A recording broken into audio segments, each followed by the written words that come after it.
and terrifying. It meant hope for a suffering kingdom, but also a monumental shift in the life she had built with Kwasi, a life of quiet contentment that now seemed destined for upheaval. Upon her return, the village rejoiced. The mysterious illness, which had claimed so many, began to recede under the potent influence of the rare medicines and Imani's tireless care. The groans of the sick were replaced by sighs of relief, and the somber mood lifted, replaced by a cautious optimism. Imani, though exhausted, found renewed strength in the gratitude of her people. Yet, even as she healed the physical wounds of her community, her mind was preoccupied with the monumental secret she carried, a secret that could either save or shatter their world. She waited for the opportune moment, a quiet evening when the day's labors were done and the village slept. She found Kwasi by the river, gazing at the stars, his silhouette a familiar comfort against the vast night sky. Her heart pounded with a mixture of trepidation and conviction. This conversation would change everything. She sat beside him, her voice soft, yet firm. "Kwasi," she began, "I have something of great importance to tell you, something I learned in Wizi." She then revealed her suspicions, carefully, methodically, laying out the evidence she had gathered. She spoke of the royal decree, the description of the birthmark, the tapestry in the palace archives. Then, with a trembling hand, she reached out and gently pushed aside the fabric of his tunic, revealing the stylized lion's head on his shoulder. "This, Kwasi," she whispered, "is the mark of your birthright." Kwasi's reaction was not one of immediate recognition or joy, but of disbelief, even anger. He recoiled, pulling his tunic back over the mark, his face a mask of confusion and resentment. "Imani, what madness is this? I am Kwasi, a farmer of this village. I have known only this life, this land, these people. The idea of being a prince, it is absurd. A cruel joke." He had always cherished his simple life, the honest toil, the genuine connections. The thought of being thrust into a world of power and politics, a world he knew only through the grim stories of Jafar's tyranny, filled him with dread. More than that, he feared losing Imani, losing the quiet, profound love they had built. He saw the crown not as a symbol of honor, but as a heavy burden that would separate him from everything he held dear. Imani, understanding his fear and confusion, did not push. Instead, she used her wisdom and her deep understanding of Kwasi's character to gently persuade him. She spoke not of power, but of responsibility. "Kwasi," she said, her voice filled with a quiet strength, "your destiny is not about power for its own sake. It is about saving our people, your people, from Jafar's tyranny. It is about restoring justice to Azania, about bringing back the peace you have always cherished in our village." She reminded him of his innate sense of justice, his compassion for the vulnerable, his unwavering commitment to what was right. "These are not the traits of a mere farmer, Kwasi. These are the qualities of a true king, a king Azania desperately needs." She then asked him about the wooden pendant, the soaring eagle he always wore. "Show me the charm you carry, Kwasi." He reluctantly pulled it from beneath his tunic. Imani took it, her fingers tracing the intricate carving. She had seen it before, but now, with her new knowledge, she examined it with fresh eyes. Her thumb brushed against a tiny, almost imperceptible seam on the back of the pendant. With a gentle twist, a hidden compartment sprang open, revealing a miniature, intricately folded scroll. Inside, written in ancient royal script, was a message from his birth mother, confirming his identity, his lineage, and a plea for him to return and reclaim his throne when the time was right. It was undeniable proof, a voice from the past reaching out to its lost heir. Kwasi read the scroll, his hands trembling. The words resonated deep within his soul, awakening dormant memories, echoes of a life he had forgotten. The birthmark, the heirloom, the dreams of grand palaces, it all clicked into place. The truth, once a terrifying burden, now settled upon him with a sense of profound clarity. He looked at Imani, his eyes filled with a mixture of awe, fear, and a dawning resolve. He understood now. His love for Imani, his inherent sense of duty to his people, and the undeniable truth of his heritage outweighed his fear of the unknown. He would embrace his destiny, not for personal glory, but to save his kingdom, to bring justice back to Azania. He would do it for his people, and he would do it for Imani.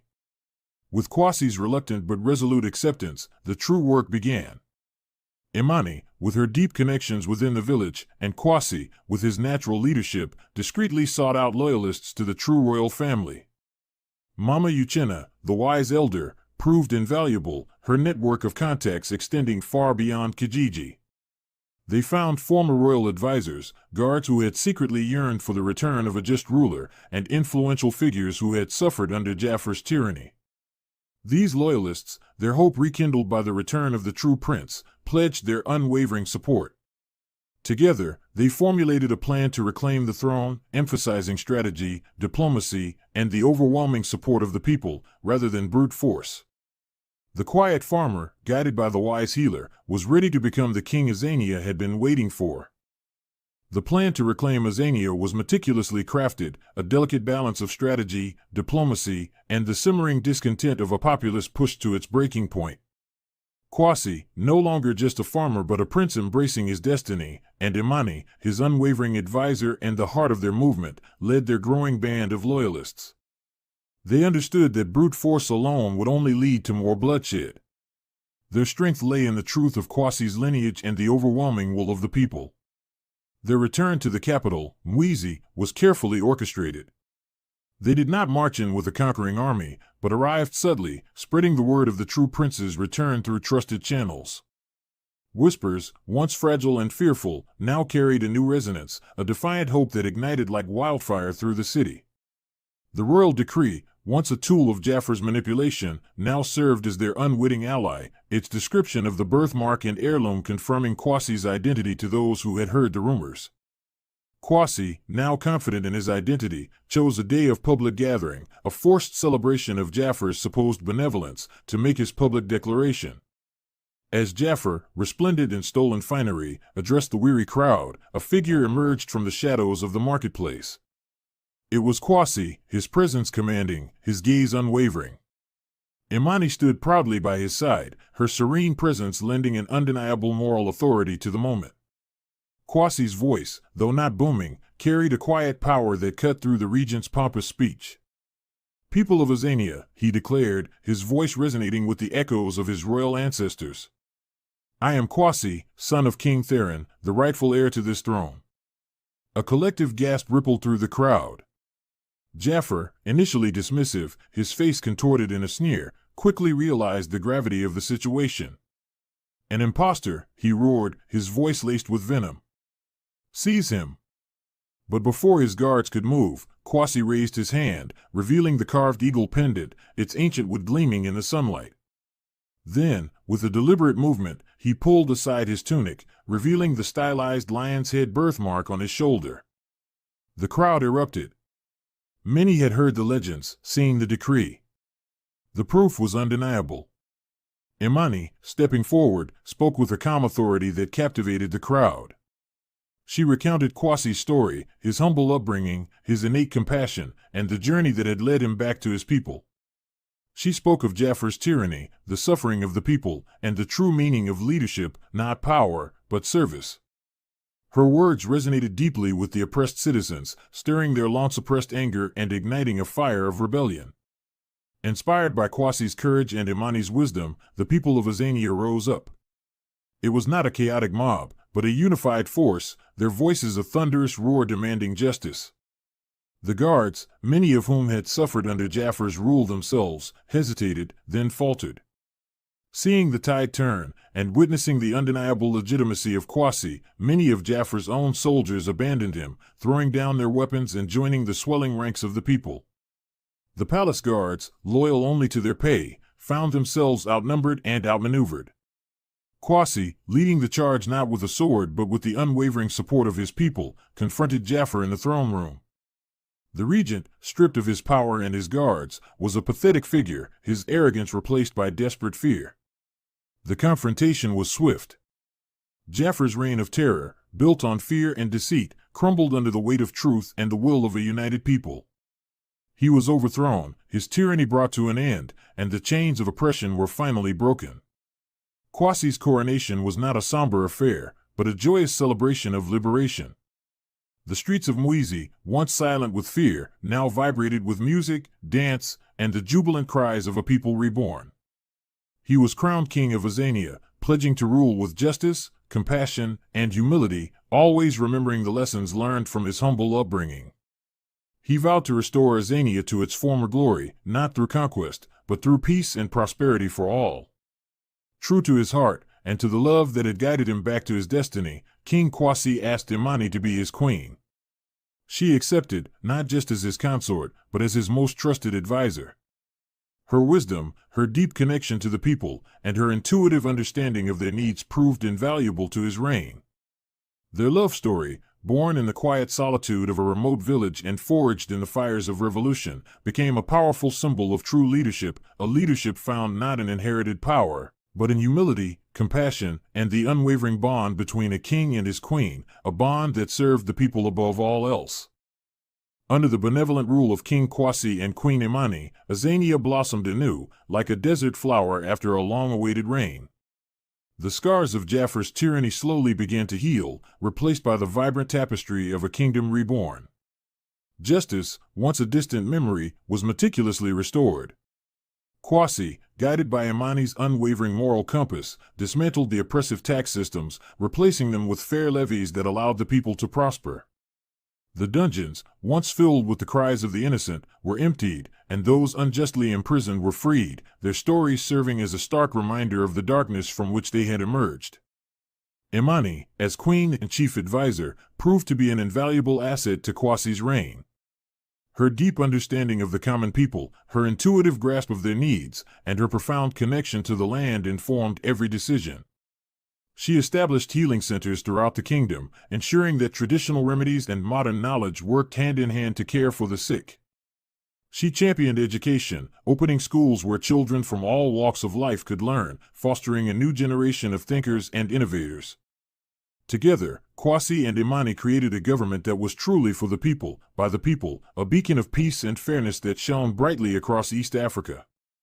Their love story, born in the quiet solitude of a remote village and forged in the crucible of revolution, became a cherished legend.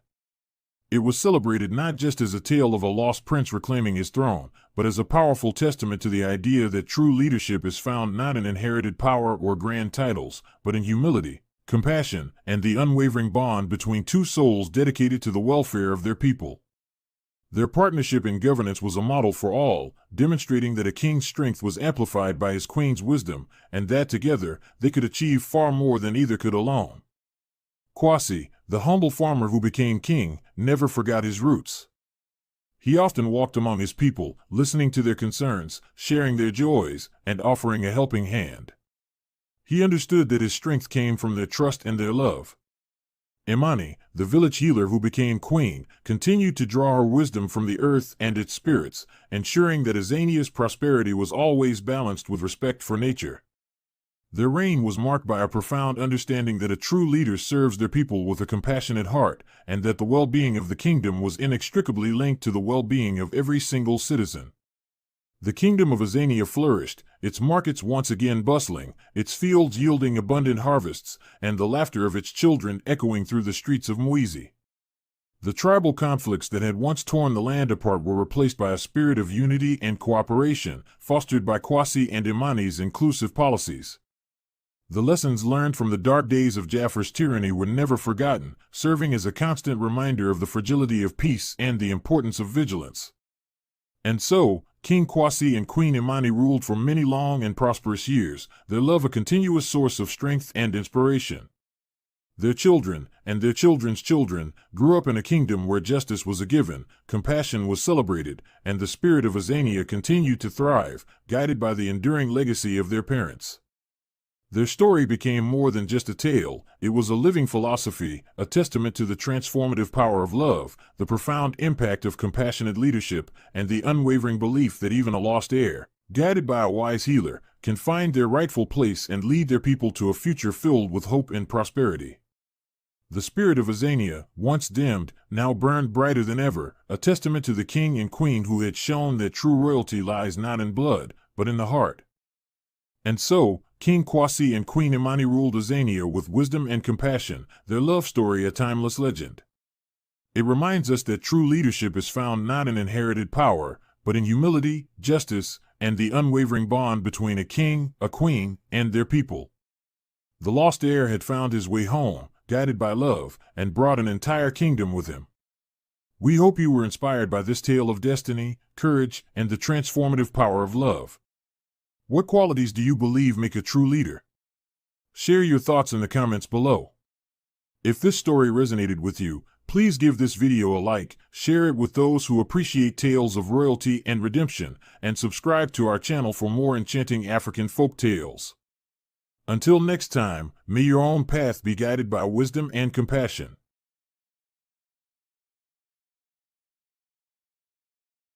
Welcome to African Tales and Hearts, where stories of love, family, and destiny come alive. In the kingdom of Zola, where silk shimmered like sunlight and tradition ruled with an iron hand, a humble weaver dared to dream beyond his station. This is the story of Kofi, whose golden threads wove not just fabric, but destiny, and of Princess Amara, a woman who longed for love deeper than titles and riches. Their journey would challenge a kingdom and redefine the meaning of true royalty. Welcome to the Weaver and the Princess's Heart. In the heart of Zola, a kingdom renowned for its vibrant markets and the shimmering silks woven by its people, lived Kofi. His hands, though calloused from years of labor, moved with a dancer's grace across the loom. Each thread he selected, each knot he tied, was a whisper of a story, a memory, a dream. His small, sun-drenched workshop, tucked away in a bustling alley, was a sanctuary of color and quiet artistry amidst the clamor of the city. While other weavers focused on speed and volume, Kofi poured his soul into every tapestry, believing that true beauty lay not just in the pattern, but in the spirit imbued within the fabric.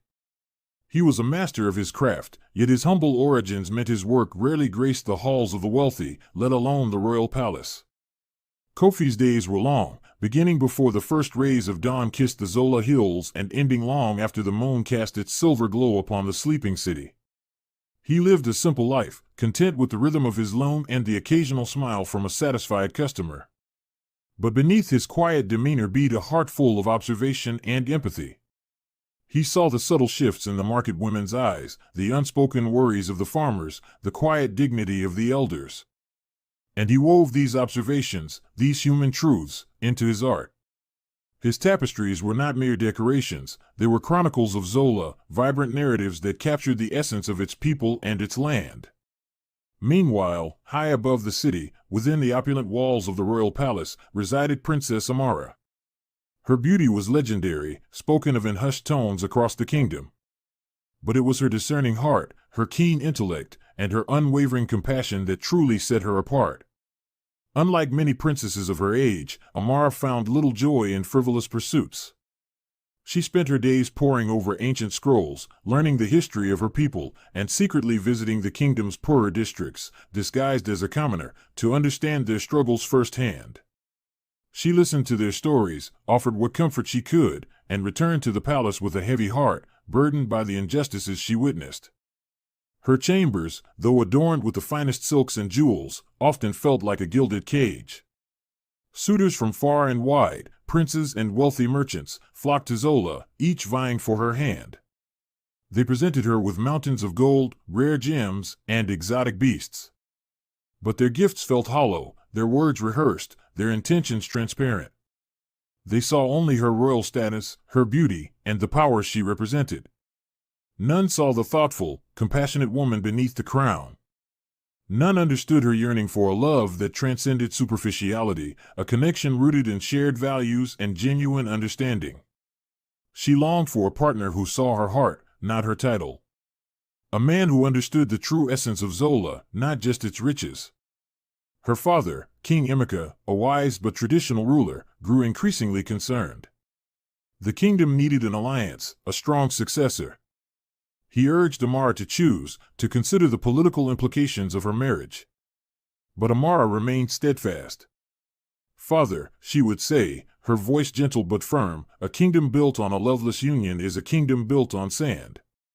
I seek a partner whose spirit aligns with mine, a man who loves Zola as deeply as I do, and who will rule with wisdom and compassion, not just power."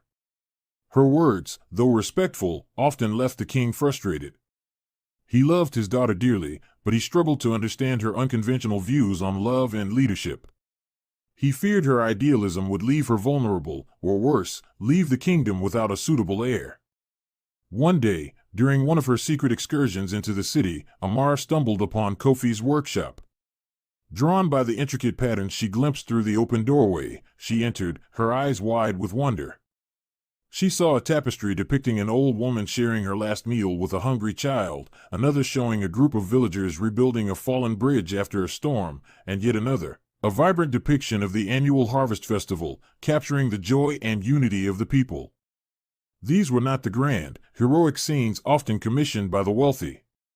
These were stories of everyday heroism, of community, of the quiet strength of Zola. She felt an immediate, profound connection to the artist, a kindred spirit who saw the world as she did. She purchased a small, unassuming piece, a tapestry depicting a lone baobab tree standing resilient against a harsh wind, its roots deep in the earth. It spoke to her own quiet strength, her own rootedness in her land, despite the winds of expectation that buffeted her. She left the workshop, her heart lighter, a seed of hope planted within her. She did not know the weaver's name, nor his status, but she knew his heart, and it resonated deeply with her own.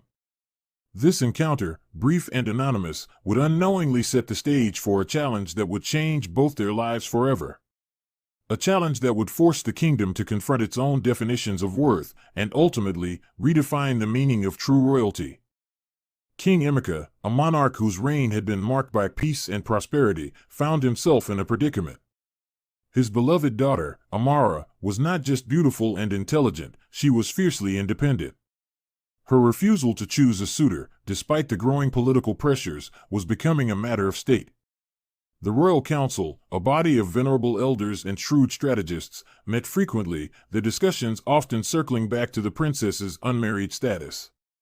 Among them, the Grand Vizier, Chief Azubike, a man whose influence was as vast as his ambition, was particularly vocal.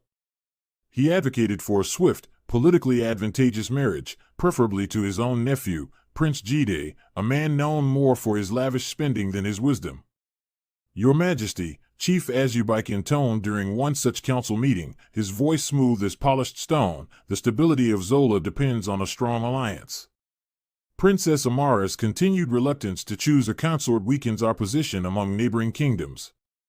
Prince Jide, with his vast lands and formidable army, offers a most suitable union." His words were carefully chosen, designed to appeal to the king's sense of duty, while subtly undermining Amara's autonomy. King Emeka, though he valued Azubike's counsel, felt a deep unease. He knew his daughter's heart. He had seen the fire in her eyes when she spoke of justice, the tenderness when she spoke of her people. He could not force her into a loveless marriage. Yet, the pressure was mounting. The kingdom's coffers, though full, could always benefit from a strategic alliance. And the whispers of discontent among the noble families, eager for their own sons to gain favor, were growing louder. After much deliberation, a compromise was struck. A grand competition would be announced. Not a test of strength or wealth, but a challenge designed to reveal the true character of the suitors. The king, inspired by Amara's own words about seeing beyond superficiality, decreed that each suitor must present a gift that truly captured the essence of the kingdom of Zola and, more importantly, Princess Amara's spirit. The winner would be chosen by Amara herself, but the king's final approval would be paramount. This, he hoped, would satisfy both tradition and his daughter's yearning for a genuine connection. He believed it would allow Amara to choose a partner worthy of her discerning heart, while also showcasing Zola's unique values to the world. The announcement sent ripples of excitement and consternation across Zola and beyond. Princes from distant lands, wealthy merchants, and ambitious nobles flocked to the capital, each confident in their ability to win the princess's hand. Prince Jide, Chief Azubike's nephew, arrived with a retinue of 100 soldiers and a caravan laden with glittering jewels and rare spices. He was handsome, in a superficial way, with a swagger that spoke of inherited privilege rather than earned respect. Lord Kalu, a merchant prince whose ships plied the trade routes of the known world, presented a golden statue of Amara, crafted with exquisite detail but devoid of her true spirit. His gift was a testament to his wealth, not his understanding of her heart. These men, and many others like them, believed that the princess's heart could be bought, were won through displays of power and opulence. They saw the competition as a mere formality, a stage for them to flaunt their riches and influence. Their arrogance was palpable, their confidence unwavering. News of the royal decree eventually reached Kofi's humble workshop. He heard it from the market women, their voices buzzing with gossip and speculation. His initial reaction was a mix of awe and despair. A princess, so far removed from his world, was seeking a husband. And the challenge was to capture the essence of Zola and her spirit. A challenge that, ironically, resonated deeply with his own artistic philosophy. But how could a humble weaver, whose hands were stained with dye and whose clothes were patched with wear, compete with princes and lords? The thought was absurd. His friends, fellow artisans, laughed good-naturedly, urging him not to dream beyond his station. Kofi, my friend, his closest companion, a jovial potter named Obesai, chuckled, "Your tapestries are indeed beautiful, but they cannot buy you a seat at the royal table. Leave the princess to her princes." Yet, the image of Amara, the quiet, observant woman who had visited his workshop, the woman who had purchased his baobab tree tapestry, lingered in his mind. He remembered the kindness in her eyes, the thoughtful way she had examined his work. He had seen her, truly seen her, during her secret excursions. He had witnessed her compassion, her genuine concern for the common people. He knew her spirit better than any of these arrogant suitors. He knew the essence of Zola, not from scrolls or royal decrees, but from the very pulse of its streets, its markets, its people. A conviction began to stir within him. A quiet, insistent voice that told him he could meet this challenge. Not with gold or armies, but with the truth of his art. His heart, usually so calm and steady, now pounded with a mixture of fear and exhilarating purpose. The fear of ridicule, of humiliation, was a heavy cloak. But the call of his heart, the undeniable urge to express the truth he saw in Amara and in Zola, was a flame that refused to be extinguished. Seeking guidance, Kofi visited Mama Neka, the village elder. Her face, a roadmap of wisdom and experience, crinkled into a smile as he recounted his dilemma. Mama Neka, known for her insightful proverbs and her deep connection to the ancestral spirits, listened patiently. "Kofi, my son," she said, her voice like rustling leaves, "the river does not ask for gold to flow, nor does the sun demand jewels to shine. True value, like the deepest roots of the baobab, lies unseen. Your hands weave not just threads, but stories. And stories, when told with a pure heart, can move mountains and even princesses." She handed him a small, polished cowrie shell. "Let this remind you that even the smallest shell holds the echo of the mighty ocean. Go, Kofi. Weave your truth. The spirits of Zola will guide your hands." Her words were a balm to his soul, a powerful affirmation that his humble craft held a profound power. With Mama Neka's blessing, Kofi returned to his workshop, his heart filled with a renewed sense of purpose. The impossible challenge no longer seemed so daunting. He would weave. He would tell his story. And he would trust in the power of truth and the discerning heart of the princess. Armed with Mama Neka's wisdom and the quiet fire in his heart, Kofi embarked on the most ambitious project of his life. He knew he could not compete with the glittering gold or the exotic beasts offered by the other suitors. His gift had to be something far more profound. Something that spoke directly to the soul of Zola and the discerning heart of Princess Amara. His gift would be truth, woven into fabric. His first task was to deepen his understanding of Amara. He spent weeks observing her, not just from afar during her public appearances, but with a heightened sensitivity. He watched her during the royal processions, noting the genuine warmth in her smile as she greeted the common folk, the way her eyes lingered on the children, a flicker of sadness passing through them when she saw hardship. He saw her during her less formal moments, when she would walk through the palace gardens, lost in thought, a book often clutched in her hand. He even, with a careful stealth born of respect, followed her on her secret excursions into the city. He saw her offer a comforting word to a grieving widow, share a piece of bread with a hungry street urchin, and patiently listen to the grievances of a market trader. These were the moments that truly defined her, not the crown she wore or the jewels that adorned her. He realized that Amara's spirit was a tapestry of compassion, intellect, and an unwavering connection to her people. She was the embodiment of Zola's best virtues. Next came the gathering of materials. This was not merely about selecting colors, it was about collecting stories. Kofi journeyed to the farthest reaches of Zola, seeking out threads that held meaning. He acquired deep indigo dyes from the forest dwellers, whose ancient knowledge of plants was unmatched. He bartered for vibrant crimson silks from the royal silkworms, a material usually reserved for the nobility, but he convinced the royal silk master of the noble purpose of his endeavor.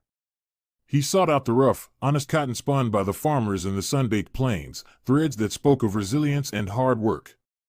Each fiber, each pigment, was chosen not just for its aesthetic quality, but for the narrative it carried, the piece of Zola's soul it represented.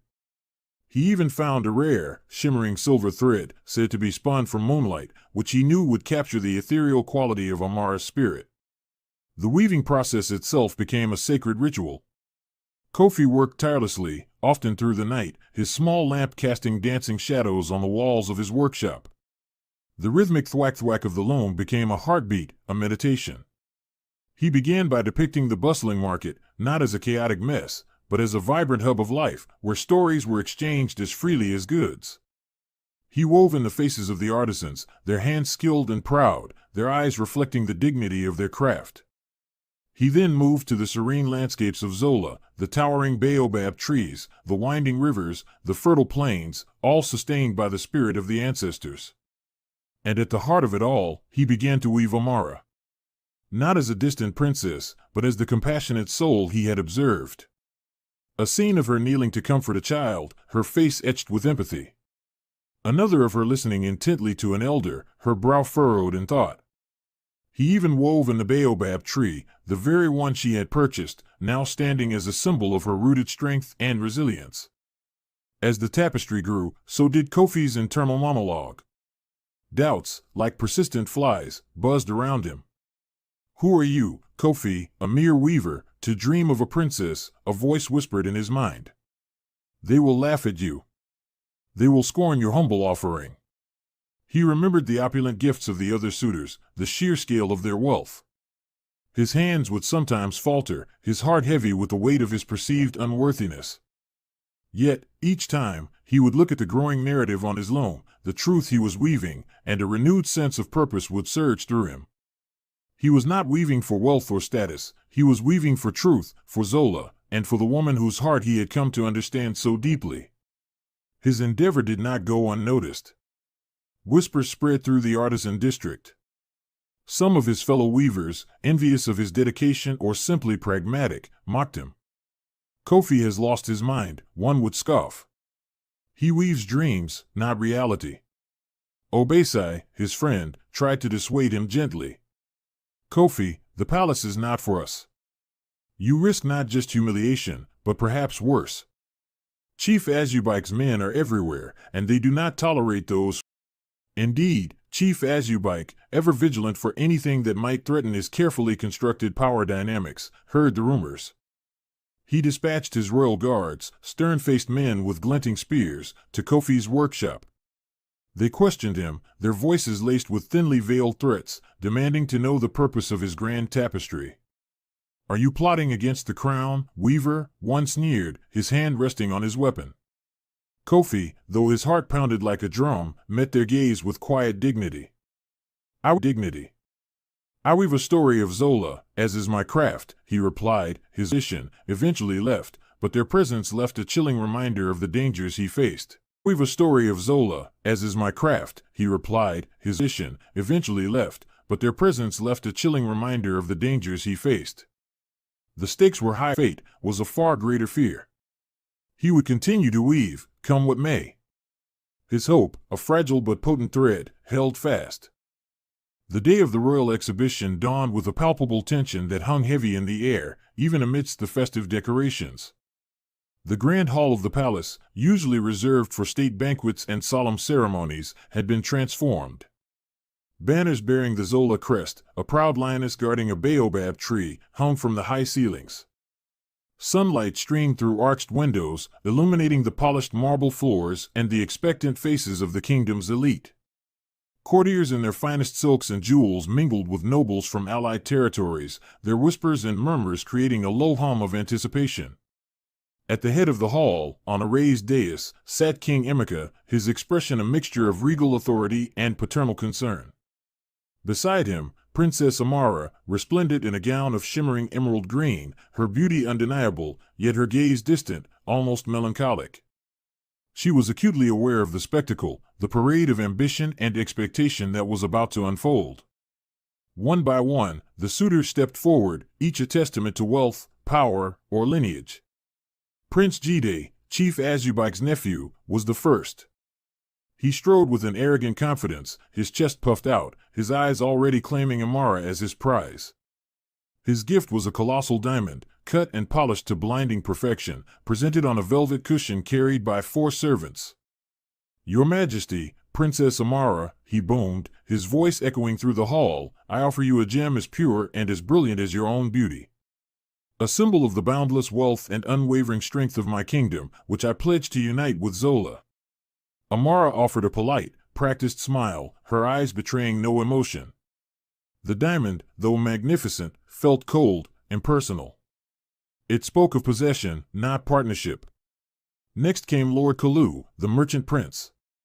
He presented a golden carriage, intricately carved and adorned with precious stones, drawn by a pair of rare, white desert horses. "Princess," he declared, his voice smooth and practiced, "this carriage will carry you to any corner of the world, a testament to the vastness of my trade empire and the endless luxuries I can provide. With me, you will never want for anything." Amara's gaze remained unchanged. She saw the opulence, but felt no connection. The carriage, though a marvel of craftsmanship, felt like a gilded cage, promising freedom while subtly hinting at confinement. The king, though impressed by the sheer display of wealth, shifted impatiently. He knew Amara sought more than riches. Other suitors followed, each presenting gifts that were increasingly extravagant but equally devoid of genuine understanding. A rare, exotic beast from the southern jungles, its eyes filled with fear. A collection of ancient, jeweled weapons, symbols of conquest rather than peace. A fountain that flowed with perfumed water, a fleeting pleasure.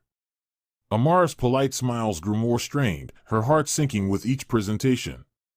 The courtiers murmured their approval, dazzled by the displays, but Amara felt a growing despair. Was this truly her fate?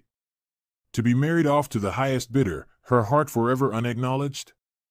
Just as King Emeka was about to call for a recess, a hush fell over the hall. A figure, unassuming yet radiating a quiet dignity, stepped forward. It was Kofi. He wore simple, clean artisan's clothes, a stark contrast to the flamboyant attire of the other suitors. In his hands, carefully wrapped in plain linen, he carried his gift. Whispers rippled through the crowd. Scoffs and snickers could be heard from the more arrogant nobles. Chief Azubike, seated near the king, let out a disdainful snort. "A weaver," he muttered, loud enough for many to hear. "What audacity! Does he think to compete with princes?" Kofi approached the dais, his heart pounding a rhythm against his ribs, but his gaze steady. He knelt before the king and princess, then carefully unwrapped his offering. As the linen fell away, a collective gasp swept through the hall. It was not gold, nor jewels, nor exotic beasts. It was a tapestry. But not just any tapestry. It was a masterpiece. A vibrant, living chronicle of Zola, woven with threads that seemed to shimmer with an inner light. Kofi rose, his voice, though soft, carried a profound resonance. "Your Majesties, Princess Amara," he began, his eyes meeting Amara's, "I offer no wealth that can be counted, no power that can be wielded. I offer a story. The story of Zola, as I have seen it, as I have felt it, woven with the spirit of its people." He gestured to the tapestry. "Here, you see the bustling market, not just as a place of trade, but as the heartbeat of our community, where laughter and struggle intertwine. Here, the resilient farmers, their hands blessed by the earth, who feed our kingdom. And here," his voice softened, his gaze fixed solely on Amara, "I have attempted to capture the true essence of our princess." He pointed to a section of the tapestry that depicted a woman, her face gentle and compassionate, kneeling to offer comfort to a small, weeping child. Another showed her listening intently to an elder, her brow furrowed in thoughtful concentration. And finally, a majestic baobab tree, its roots deep in the earth, standing strong against a fierce wind. Amara's breath hitched. She recognized the scenes. They were moments from her secret excursions, moments she believed only she had witnessed. And the baobab tree, it was the very tapestry she had purchased from his workshop. In that instant, a wave of profound recognition washed over her. He had seen her. Truly seen her. Not the princess, but Amara, the woman. Her heart, which had felt so heavy and distant, now swelled with an emotion she hadn't dared to hope for. Tears, unbidden, welled in her eyes. She felt a connection so deep, so undeniable, that it transcended all the pomp and circumstance of the royal court. For the first time, she felt truly seen, truly understood. King Emeka, initially perplexed by the humble offering, watched his daughter's reaction with growing astonishment. He had never seen her so moved. He looked from the tapestry, which indeed pulsed with the vibrant spirit of his kingdom, to Kofi, whose humble demeanor belied a profound artistry, and then back to Amara, whose face was now alight with an emotion he had long yearned to see. The murmurs of the court had died down, replaced by a stunned silence. Even Chief Azubike, though his face was a mask of furious disbelief, seemed momentarily speechless. The air in the grand hall crackled with a new, unexpected energy. The competition, which had begun as a display of power, had suddenly become a revelation of heart. The king knew, with a certainty that resonated deep within his royal bones, that a moment of truth had arrived. A moment that would challenge not just his daughter's future, but the very traditions of Zola itself. He looked at Kofi, then at Amara, and a flicker of understanding, a dawning of a new wisdom, began to illuminate his ancient eyes. The stage was set for a confrontation of values, a battle between tradition and a love that dared to defy it. A tense silence descended upon the grand hall, thick with unspoken questions and barely contained outrage. Chief Azubike, recovering from his momentary shock, was the first to break it. His voice, usually smooth, was now sharp with indignation. "Your Majesty," he exclaimed, stepping forward, his eyes narrowed at Kofi. "Are we to allow a common weaver, a man of no lineage or wealth, to insult the dignity of our royal court?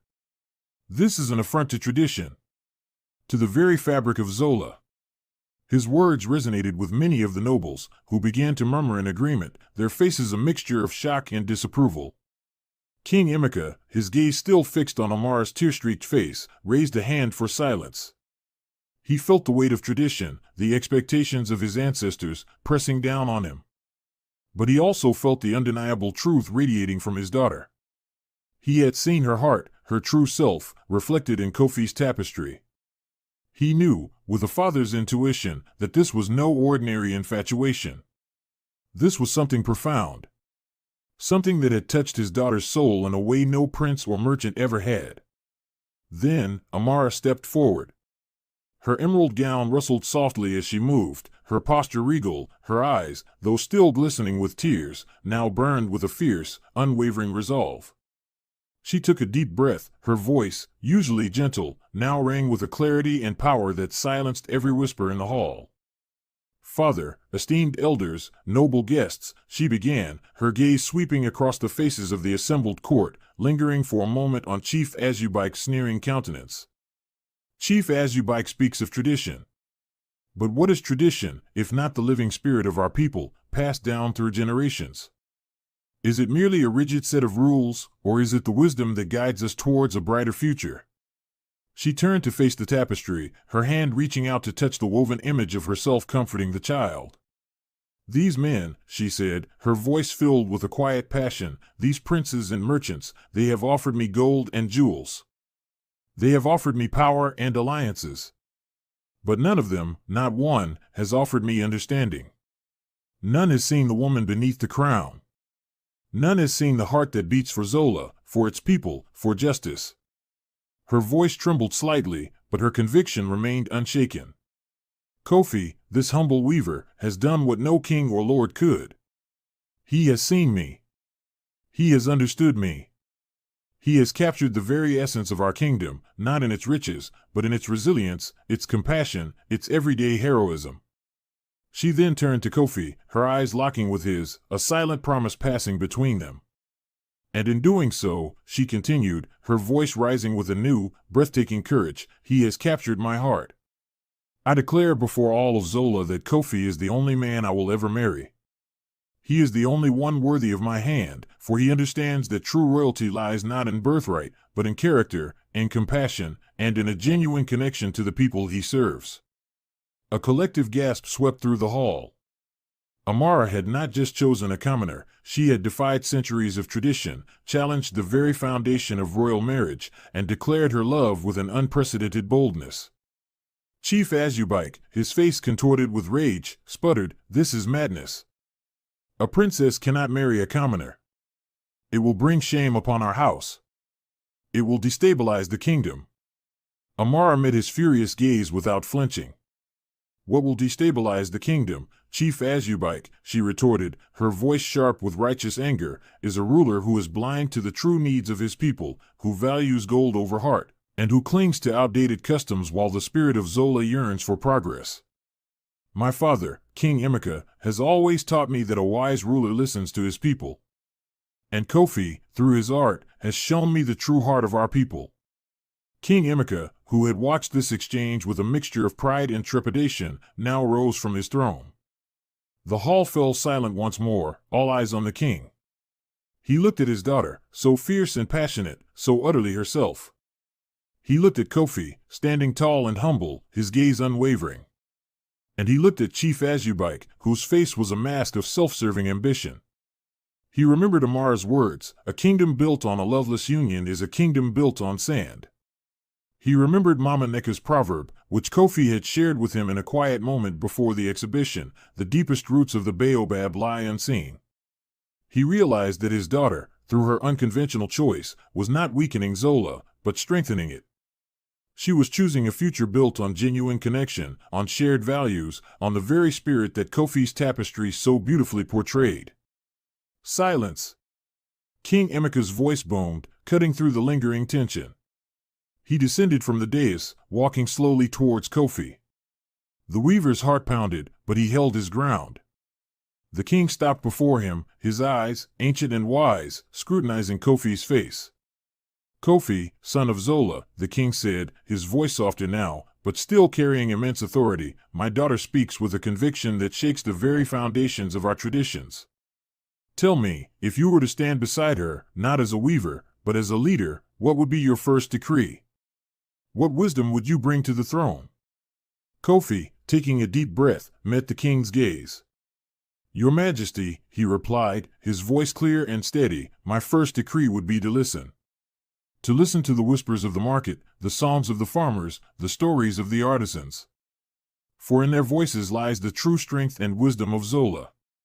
I would seek to build bridges, not walls, between all the people of this kingdom, ensuring that every hand, every heart, every skill, contributes to our shared prosperity. And I would rule with compassion, for a kingdom that cares for its weakest is a kingdom that stands strongest." He spoke not of power, but of service. Not of conquest, but of community. Not of wealth, but of well-being. King Emeka listened, his expression unreadable.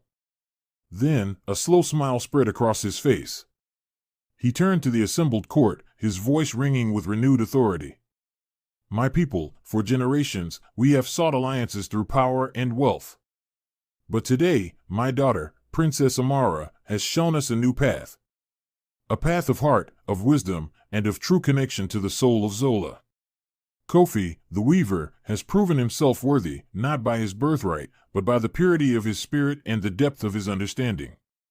He has shown us that the true essence of our kingdom lies not in its gold, but in its people. And the true spirit of our princess lies in her compassion." He then placed his hand on Kofi's shoulder, a gesture that sent a ripple of astonishment through the hall. "I, King Emeka, ruler of Zola, bless this union. Let it be known that Princess Amara will marry Kofi, the weaver. And together, they shall usher in a new era for our kingdom. An era where heart and craft, tradition and innovation, walk hand in hand." Chief Azubike stood aghast, his schemes utterly undone. The other suitors, defeated, bowed their heads in grudging respect. Amara rushed to Kofi's side, her face radiant with joy, her hand clasping his. The hall erupted, not with murmurs of disapproval, but with a thunderous applause, a joyous roar that echoed the dawning of a new age. The battle was won, not with swords, but with threads of truth and the unwavering courage of a princess's heart. And the laughter that filled the hall was the sound of a kingdom embracing its true destiny. The king's declaration sent shockwaves through Zola, but not in the way Chief Azubike had intended. Instead of destabilizing the kingdom, it ignited a fervor of joyous celebration. The people, who had long admired Amara's compassion and Kofi's artistry, saw in their union a promise of a new, more equitable future. Preparations for the royal wedding began immediately, a spectacle unlike any Zola had ever witnessed. It was a fusion of the grandeur of royal tradition with the vibrant, earthy customs of the artisan community, a true reflection of the couple themselves. The wedding day dawned bright and clear, the sun casting a golden glow over the kingdom. The royal palace grounds were transformed into a kaleidoscope of color and sound. Royal trumpets heralded the arrival of dignitaries from neighboring lands, their rich silks and elaborate headpieces adding to the pageantry. But it was the procession from the artisan district that truly captured the heart of the people. Led by Mama Neka, the wise elder, and Kofi's friend Obesai, the artisans marched with drums beating and flutes singing, carrying banners depicting Kofi's most beloved tapestries. They brought gifts not of gold, but of finely crafted pottery, intricately carved wooden figures, and, of course, a magnificent, collectively woven tapestry depicting the journey of Kofi and Amara, a gift of love and solidarity from the people. Amara, radiant in a gown woven from the finest Zola silk, adorned with delicate patterns inspired by Kofi's designs, walked down the aisle not with a crown, but with a simple, elegant circlet of woven silver threads, a gift from Kofi's mother. Her eyes, shining with love and anticipation, met Kofi's as he stood beside King Emeka. Kofi, dressed in a regal tunic of deep indigo, embroidered with symbols of Zola's flora and fauna, looked every inch a prince, not by birth, but by the strength of his character and the love in his heart. The ceremony was a blend of ancient royal vows and the heartfelt blessings of the community elders. The air thrummed with the collective joy of a kingdom united. Chief Azubike, stripped of his influence and publicly shamed by King Emeka's pronouncement, found himself relegated to the furthest reaches of the court. His attempts to sow discord had failed spectacularly, exposing his self-serving ambition to all. His power base crumbled as the people, emboldened by the new king and queen, turned away from his corrupt networks. He eventually retreated from public life, a cautionary tale of what happens when tradition is wielded as a weapon against progress and genuine connection. His narrow-mindedness had cost him everything, proving that true power lay not in manipulation, but in the trust and love of the people. Kofi did not immediately ascend to the throne. Instead, he became a respected advisor to King Emeka, his grounded understanding of the common people proving invaluable. He brought to the royal council a perspective that had long been missing, advocating for policies that directly benefited the artisans, the farmers, and the everyday citizens of Zola. Amara, now queen, ruled alongside her father, her compassion tempered by Kofi's pragmatism, her vision broadened by his deep connection to the land. Together, they initiated sweeping reforms. They established royal academies for artisans, where young talents could hone their crafts, ensuring that the rich artistic heritage of Zola would flourish for generations. Kofi's old workshop, once a humble space, became the heart of this new initiative, a symbol of how humble beginnings could lead to royal recognition. They championed fair trade practices, ensuring that artisans received just compensation for their work, effectively dismantling the exploitative systems that Chief Azubike had once controlled. Education became accessible to all, not just the wealthy, and new irrigation projects brought prosperity to even the most arid regions of Zola. Their reign was marked by wisdom, compassion, and innovation, a testament to the powerful synergy of their contrasting strengths. Amara's global vision, her understanding of progress and justice, blended seamlessly with Kofi's deep-rooted wisdom, his unwavering connection to the soul of Zola. They were two halves of a perfect whole, their leadership a living tapestry of unity and progress. Their love story, born in a humble workshop and blossoming in the heart of a kingdom, became a legend. It was passed down through generations, whispered by storytellers in the market squares and sung by bards in the royal courts. It was a tale of a princess who dared to see beyond the gilded cage of her birthright, and a weaver who dared to dream beyond the confines of his station. Their union proved that true strength lay not in inherited power, but in the power of connection, compassion, and the courage to follow one's heart. They had children who embodied both their royal and humble virtues, carrying forward a legacy of leadership that was both wise and deeply human. Zola entered a golden age, an era of peace, prosperity, and artistic flourishing, all thanks to the love that dared to defy tradition and redefine the meaning of true royalty. The tapestry Kofi wove, the one that had captured Amara's heart and changed the course of Zola's history, became the most treasured artifact in the royal palace. It hung in the Grand Hall, not as a mere decoration, but as a living testament to their reign. Each thread, each color, each scene, told a story of a princess who sought truth, a weaver who spoke with his hands, and a kingdom that learned to value heart over gold.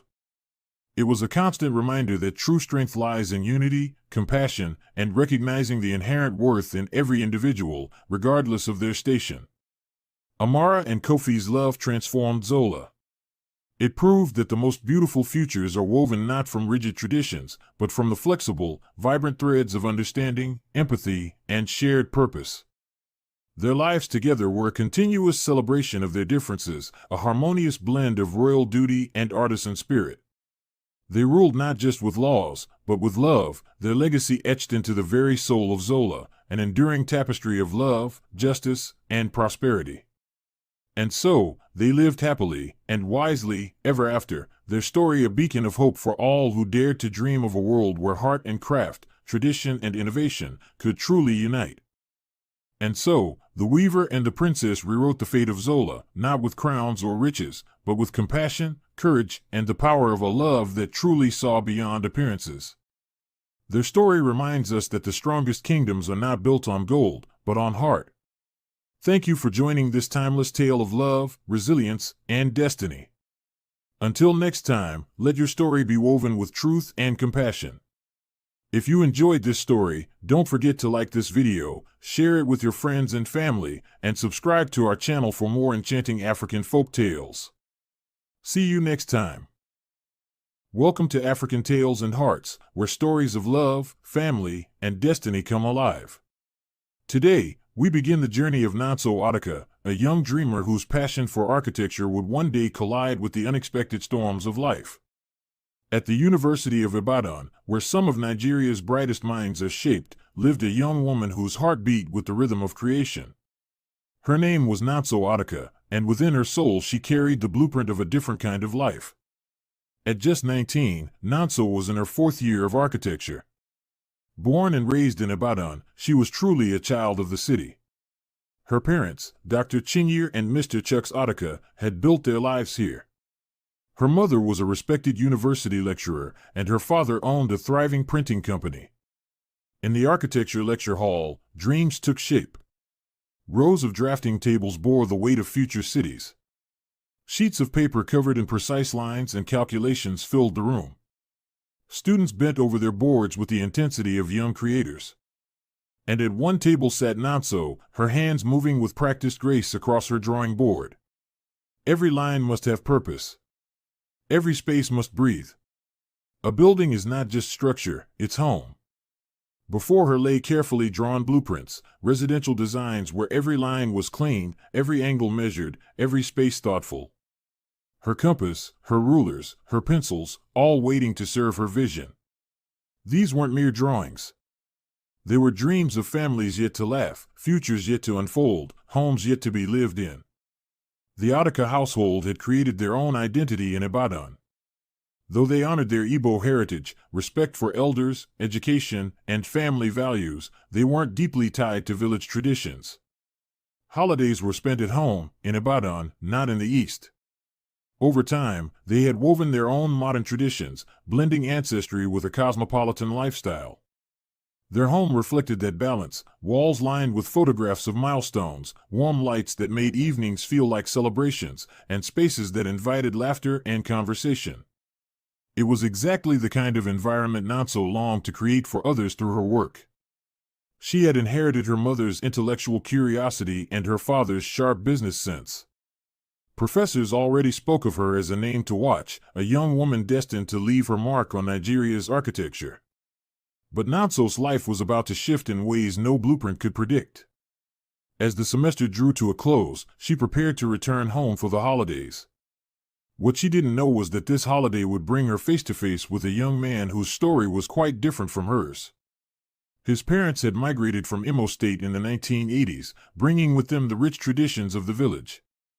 But like Nonso, he too was a true child of Ibadan, born into two worlds, shaped by both. As evening settled over campus, the city was washed in golden light, filled with the hum of possibility. But beyond that glow, dark clouds gathered quietly on the horizon, foreshadowing the dramatic changes that were about to upend this young woman's carefully ordered world.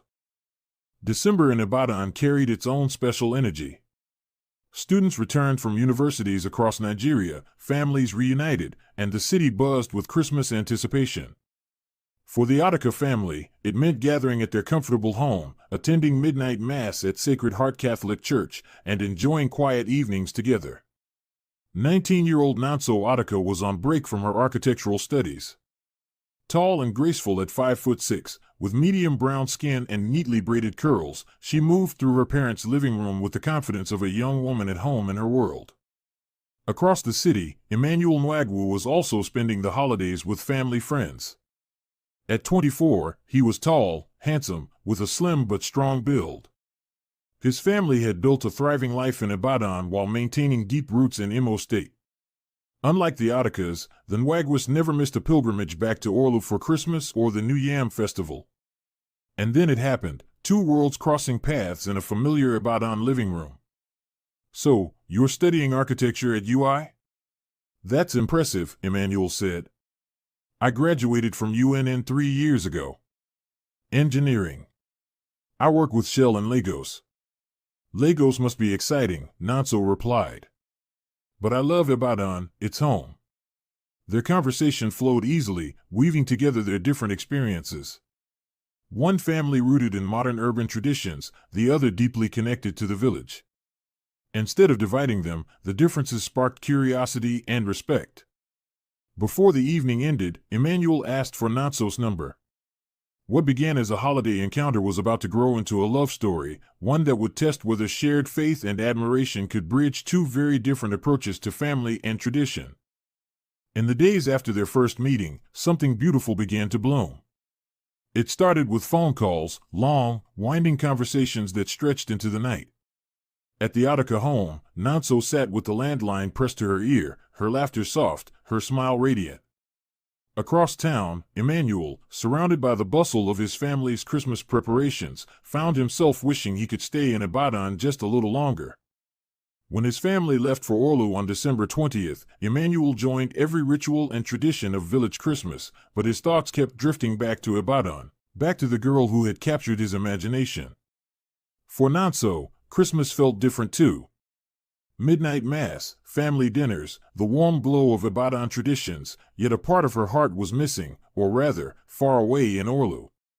In early January, Emmanuel returned to Lagos. His first call wasn't to his office, it was to Nonso. That conversation lasted 3 hours.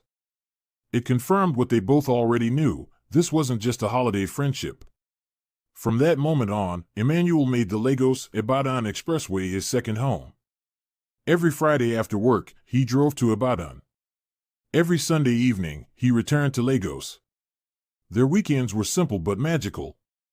Walks across the University of Ibadan campus. Meals in small restaurants, leaning close in animated conversation. Saturday evening mass at the chapel, where prayer and faith deepened their bond. "Your friends must think you're crazy," Nonso teased. "What we have is worth every kilometer," Emmanuel replied. By March, it was clear to everyone, friends, classmates, even professors, that this was no fleeting romance. It was a courtship, steady and serious, carried on with patience, respect, and faith. And soon, it would be time for the next step, the families. When Nonso returned home from campus for the holidays, Emmanuel's weekend visits took on a new dimension. Now he could visit her at her family home, and she could finally step into his. These visits would uncover differences between two households, differences that, in time, would matter more than either of them yet realized. The Attica home radiated warmth and welcome. Books lined the shelves, quiet conversations flowed easily, and respect moved naturally between parents and children. "Mummy, Emmanuel is bringing me to meet his family properly this weekend. What should I expect?" Her mother, Dr. Chinyer, gave her daughter a knowing smile. "Every family has their ways, my dear. Be respectful, be yourself, and observe. You will learn a lot about a man by watching how his family operates." The Nwagwu household, by contrast, buzzed with energy. Nkechi's fabric business brought customers through the gates, children ran about, and Emmanuel's 3 married sisters had come visiting. It was a compound alive with movement and tradition, guided by clear hierarchy and established roles. "Papa, Mama, sisters," Emmanuel said with pride, "this is Natso, the girl I have been telling you about." Nkechi welcomed her politely, but with a measured distance. Her eyes revealed a matriarch intent on weighing every word and gesture of this potential daughter-in-law. When Natso instinctively offered to help in the kitchen, Nkechi's refusal was firm. "No, you are our guest. My daughters will help me." The elder sisters, Mary, Vivian, and Blessing, spoke to Natso with courtesy, but every question carried an undercurrent of evaluation. "So, final year architecture? That is impressive. It is a very demanding program." "Yes," Natso replied with modest confidence, "but I love it. The design work is fascinating." Subtle glances passed between the sisters, weighing her words carefully. But when Amara, the youngest sibling, entered the room, the mood shifted. At 22, fresh from her business administration degree, she brought a genuine warmth that matched Natso's own spirit. Their conversation flowed easily, from classmates they both knew to campus life at the University of Ibadan. In Amara, Natso found not just a sister-in-law, but a true friend. Emmanuel, watching quietly, was delighted. What he did not notice, however, were the quiet tensions, the distance of his mother, the measured judgment of his older sisters, and the stark contrast between his father's unquestioned authority and the Attica's more open way of living. "Tomorrow," Uche announced with calm authority, "we will attend evening mass together. As a family, we present ourselves properly to God and community." No discussion followed. His word was final. Natso observed with interest, not alarm. To her, it was simply a different family style, more hierarchical, less consultative, but not necessarily troubling. As visits continued over the months, these patterns repeated. Polite distance from Nkechi. Careful assessments from the elder sisters. Genuine friendship with Amara. Unquestioned authority from Uche. By the time Natso embraced Amara at the gate with a cheerful, "We must stay in touch," the future was already being written. Love between her and Emmanuel was deepening, but so too were the subtle differences in family expectations that would one day test their bond. June 2001. After 5 years of dedication, Natso Attica's graduation day had finally arrived. The young woman who once dreamed of designing homes was now stepping into the professional world as a qualified architect. The University of Ibadan campus was alive with celebration. Colorful banners fluttered in the breeze. Families streamed through the gates with flowers and cameras. The air was charged with the joy of dreams fulfilled. Natso stood proud in her gown and cap, her smile radiant as she held her architecture degree. Beside her, her parents glowed with pride. She had finished with honors, and she had managed it all while maintaining a steady relationship with Emmanuel. His presence for 2 years had proven to everyone that his intentions were serious. Across the crowd, Emmanuel arrived with Amara. He carried flowers, his face full of pride. "She did it, Amara," he whispered. 5 years of architecture school. I've never been prouder in my life." Amara beamed. "Natso is amazing. I'm so happy to see her shine." As Natso's name was called and she crossed the stage, Emmanuel felt something shift. This wasn't just his girlfriend graduating. This was the woman he wanted to spend his life with, stepping into her destiny.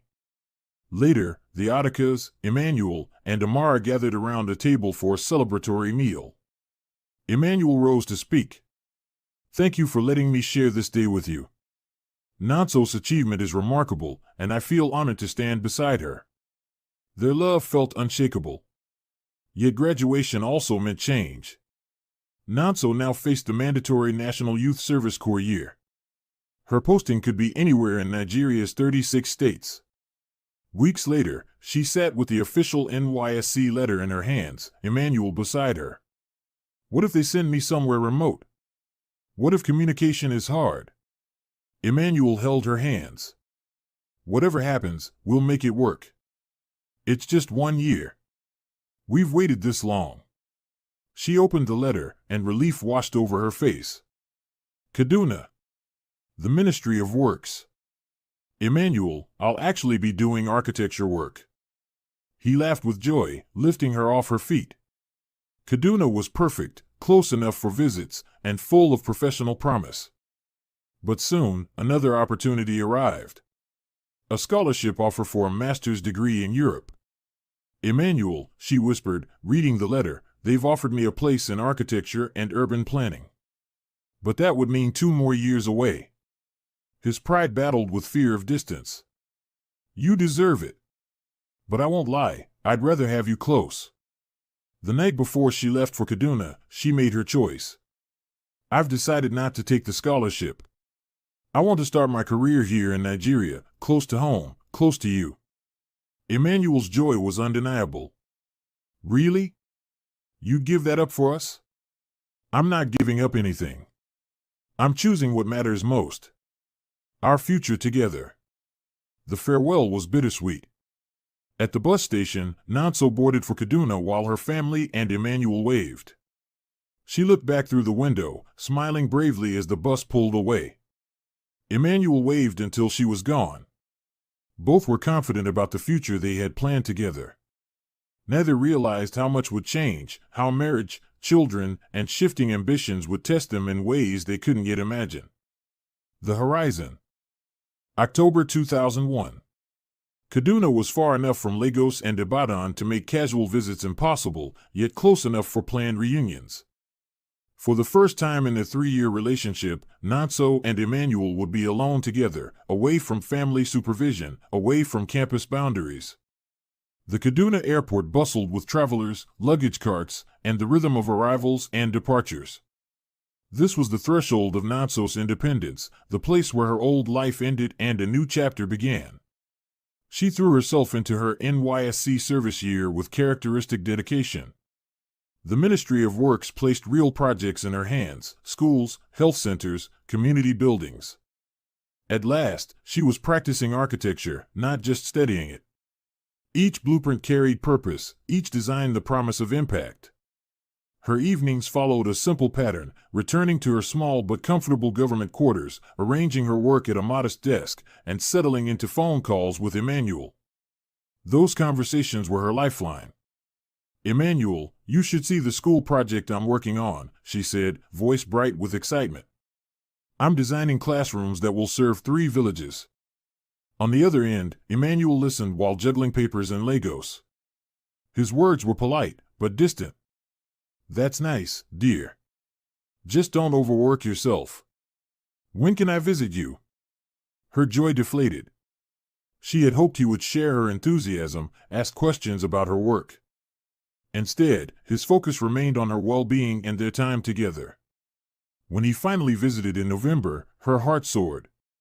It was their first time truly alone, no parents, no campus rules. She planned to show him her workplace, her projects, the colleagues who respected her growing talent. But Emmanuel's response was affectionate rather than engaged. "I'm proud of you," he said softly. "But I didn't fly all this way to talk about work. I missed you." She smiled, warmed by his devotion, but disappointment flickered beneath. In her small room, his presence filled the space. He moved her books, adjusted furniture, and questioned her neighborhood safety. "You should organize your space better, Nanso. Keep your documents properly filed." She pushed back gently. "This is standard accommodation.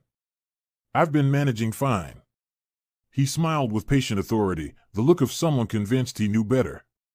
The next day, she suggested exploring Kaduna together, the markets, the restaurants, the places that had become her world. Emmanuel declined. "Why don't we just stay in? I came here to be with you, not to play tourist." She nodded, but the sting was real. Her independence, her discoveries, her new friendships, he seemed to see them as temporary distractions, not as part of who she was becoming. December brought another visit. Sitting close, he held her hands with quiet certainty. "I'll leave for Orlu tomorrow. Christmas in the village is non-negotiable. But next year will be different. After we're married, you'll join me. Christmas with the Nwagwu family. It will be magical."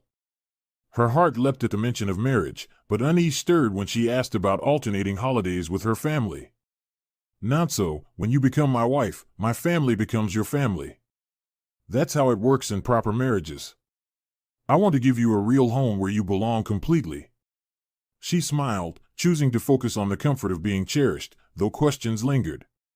Why did her family's traditions seem to count less than his? At the airport, as he departed for Orlu and she prepared to return to Ibadan, both carried different interpretations of their conversation. Emmanuel felt assured she understood her future role. Nonso felt loved, but also faintly unsettled, though she could not yet name why. Her NYSC year was teaching her about independence and strength. It was also revealing subtle truths about Emmanuel, truths that only appeared once he felt secure. Lessons that would shape their future in ways neither yet imagined. Do you think Nonso's growing independence will strengthen their love or create cracks that cannot be ignored? Share your thoughts in the comments below, and let's see how many of you can predict what happens next. Don't forget to like this video, subscribe to African Tales and Hearts, and turn on notifications so you won't miss the next chapter of Nonso's journey. We'll see you in the next episode. Welcome to African Tales and Hearts. Today we continue Nonso and Emmanuel's story. December 2002. The Adaka family compound in Nui was transformed for the most important celebration in their daughter's life. For months, preparations had been underway for Nonso's traditional wedding that would officially unite her with the Nwagwu family. The Adaka family compound in Nui, Anambra State, has been completely transformed into a ceremonial space that honors centuries of Igbo tradition. Palm fronds create natural arches, colorful fabrics flutter in the morning breeze, and traditional decorations turn the family home into a sacred space where ancient customs will play out. Early morning brings the sight of a convoy of cars arriving from Orlu, Imo State and Nwagwu family delegation, dressed in matching traditional attire that speaks of unity and purpose. This is a family that understands the gravity of the moment and has prepared accordingly. The Adaka kinsmen, led by Nonso's father Chuks and her uncles, sat in traditional formation to receive their guests. The ancient protocols would be followed exactly, every word, every gesture carrying the weight of Igbo custom passed down through generations.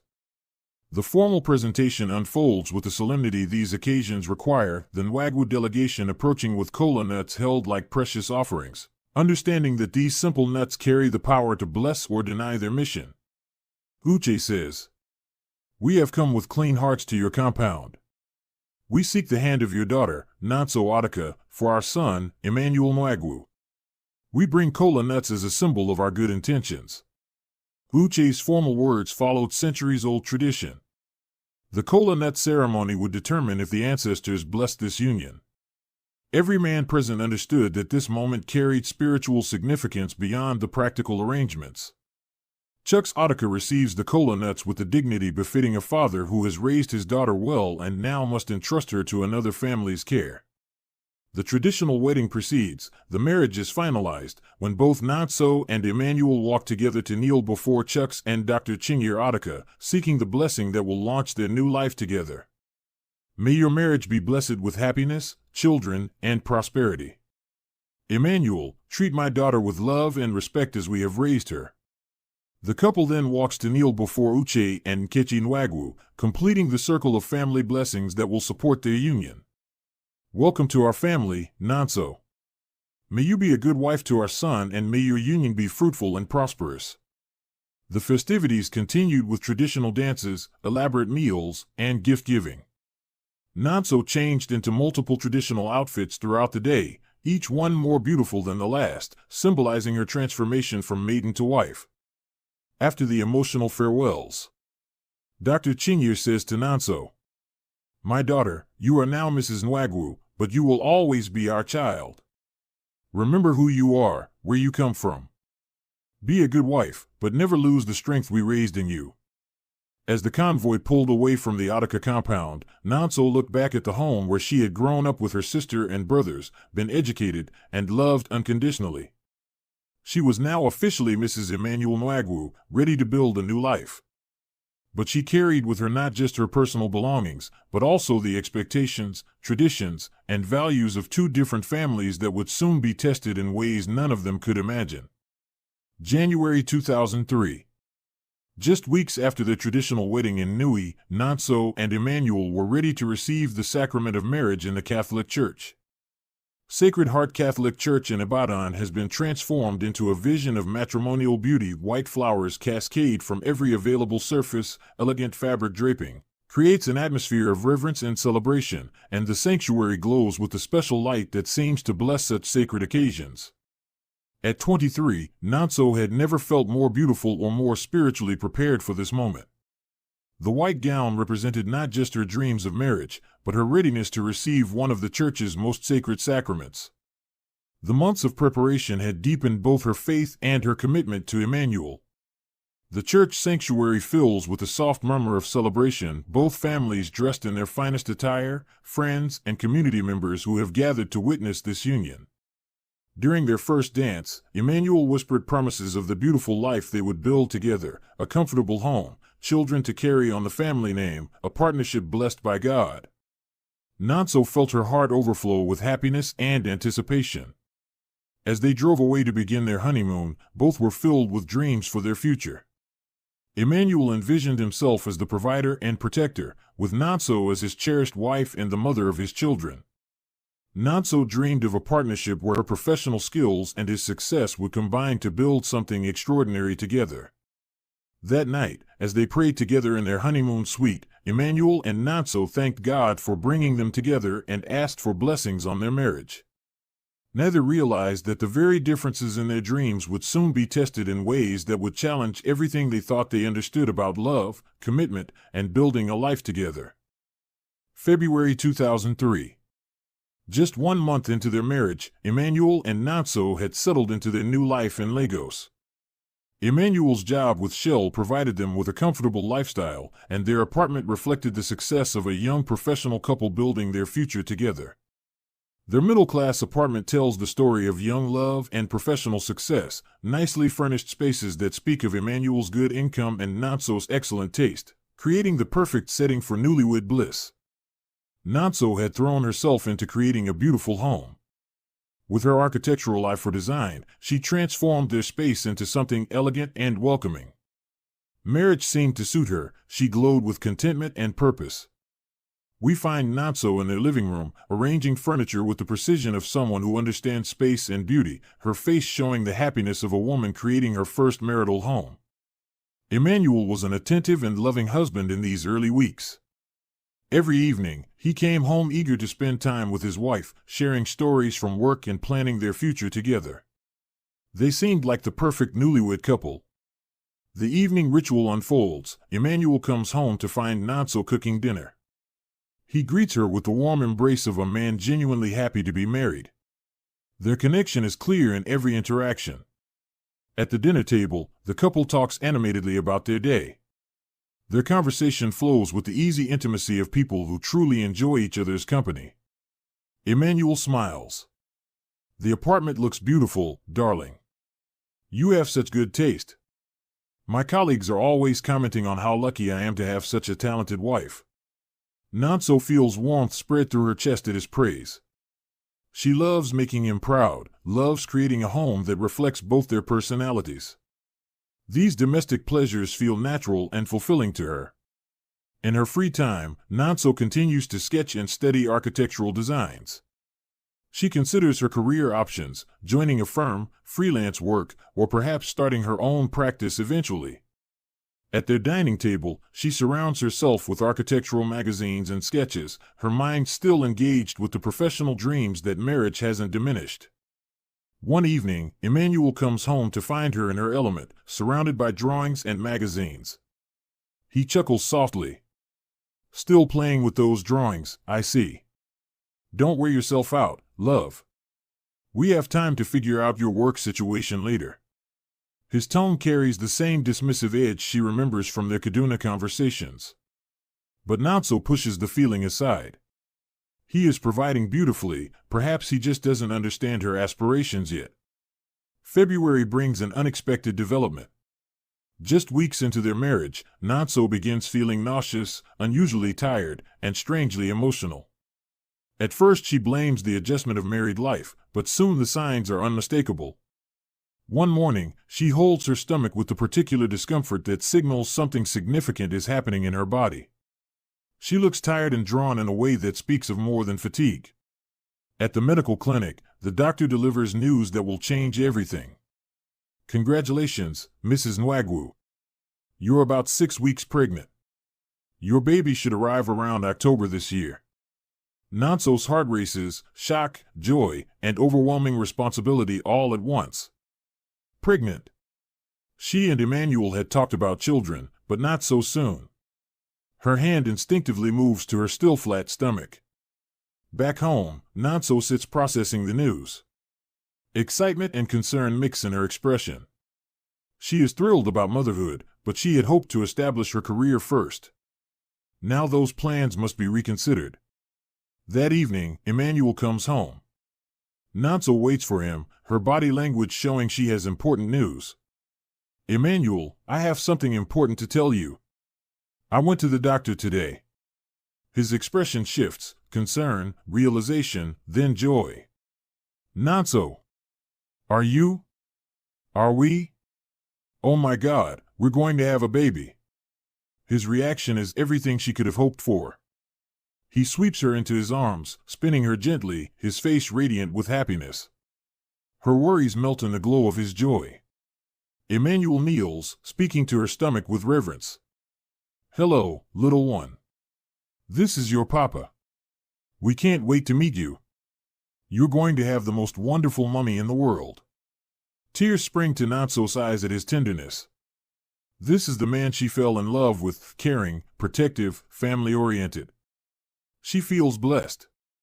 Emmanuel grabs the phone, excitement bubbling over.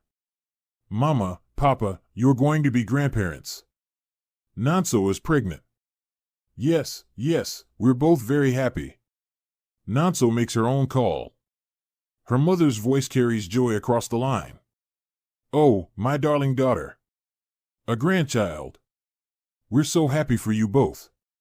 Take good care of yourself. Remember, we're here if you need anything at all."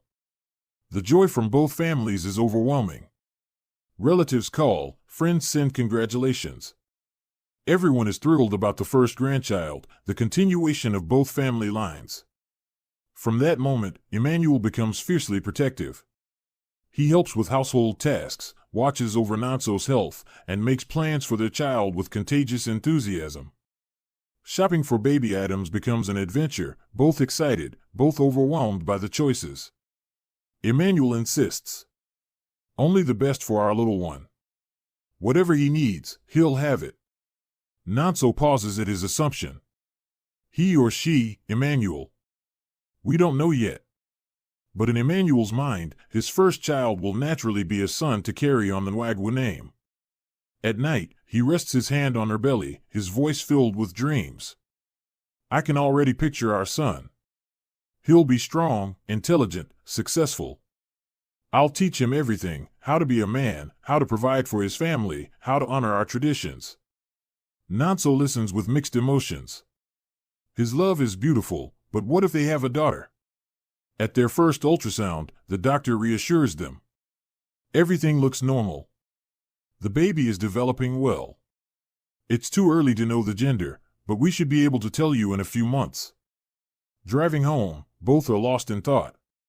Emmanuel dreams of his son's future. Nonso wonders how pregnancy and motherhood will affect her career. As the months pass in early 2003, Nanso lives in tension between joy and uncertainty. Thrilled to be a mother, yet uneasy that her own ambitions are already being set aside in favor of Emmanuel's vision. The question remains, will she voice her concerns? Or will love and tradition guide her onto the path that now seems to be unfolding before her? October 2003. After months of anticipation, the day had finally arrived.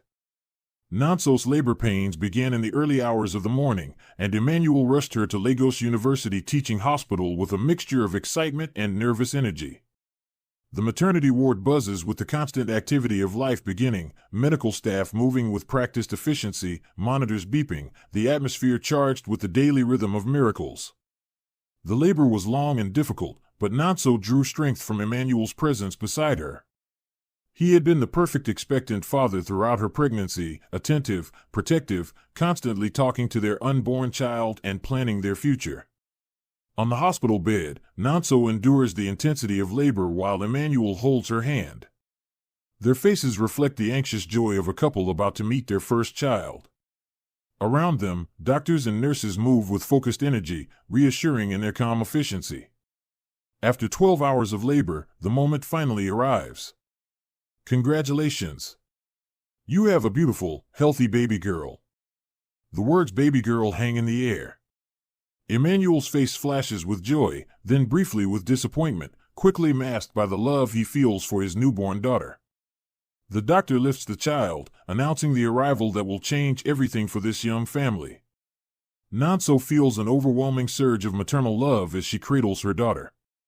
In that moment, nothing else matters, not gender expectations, not career plans. Only this perfect little life in her arms. She's perfect, Emmanuel.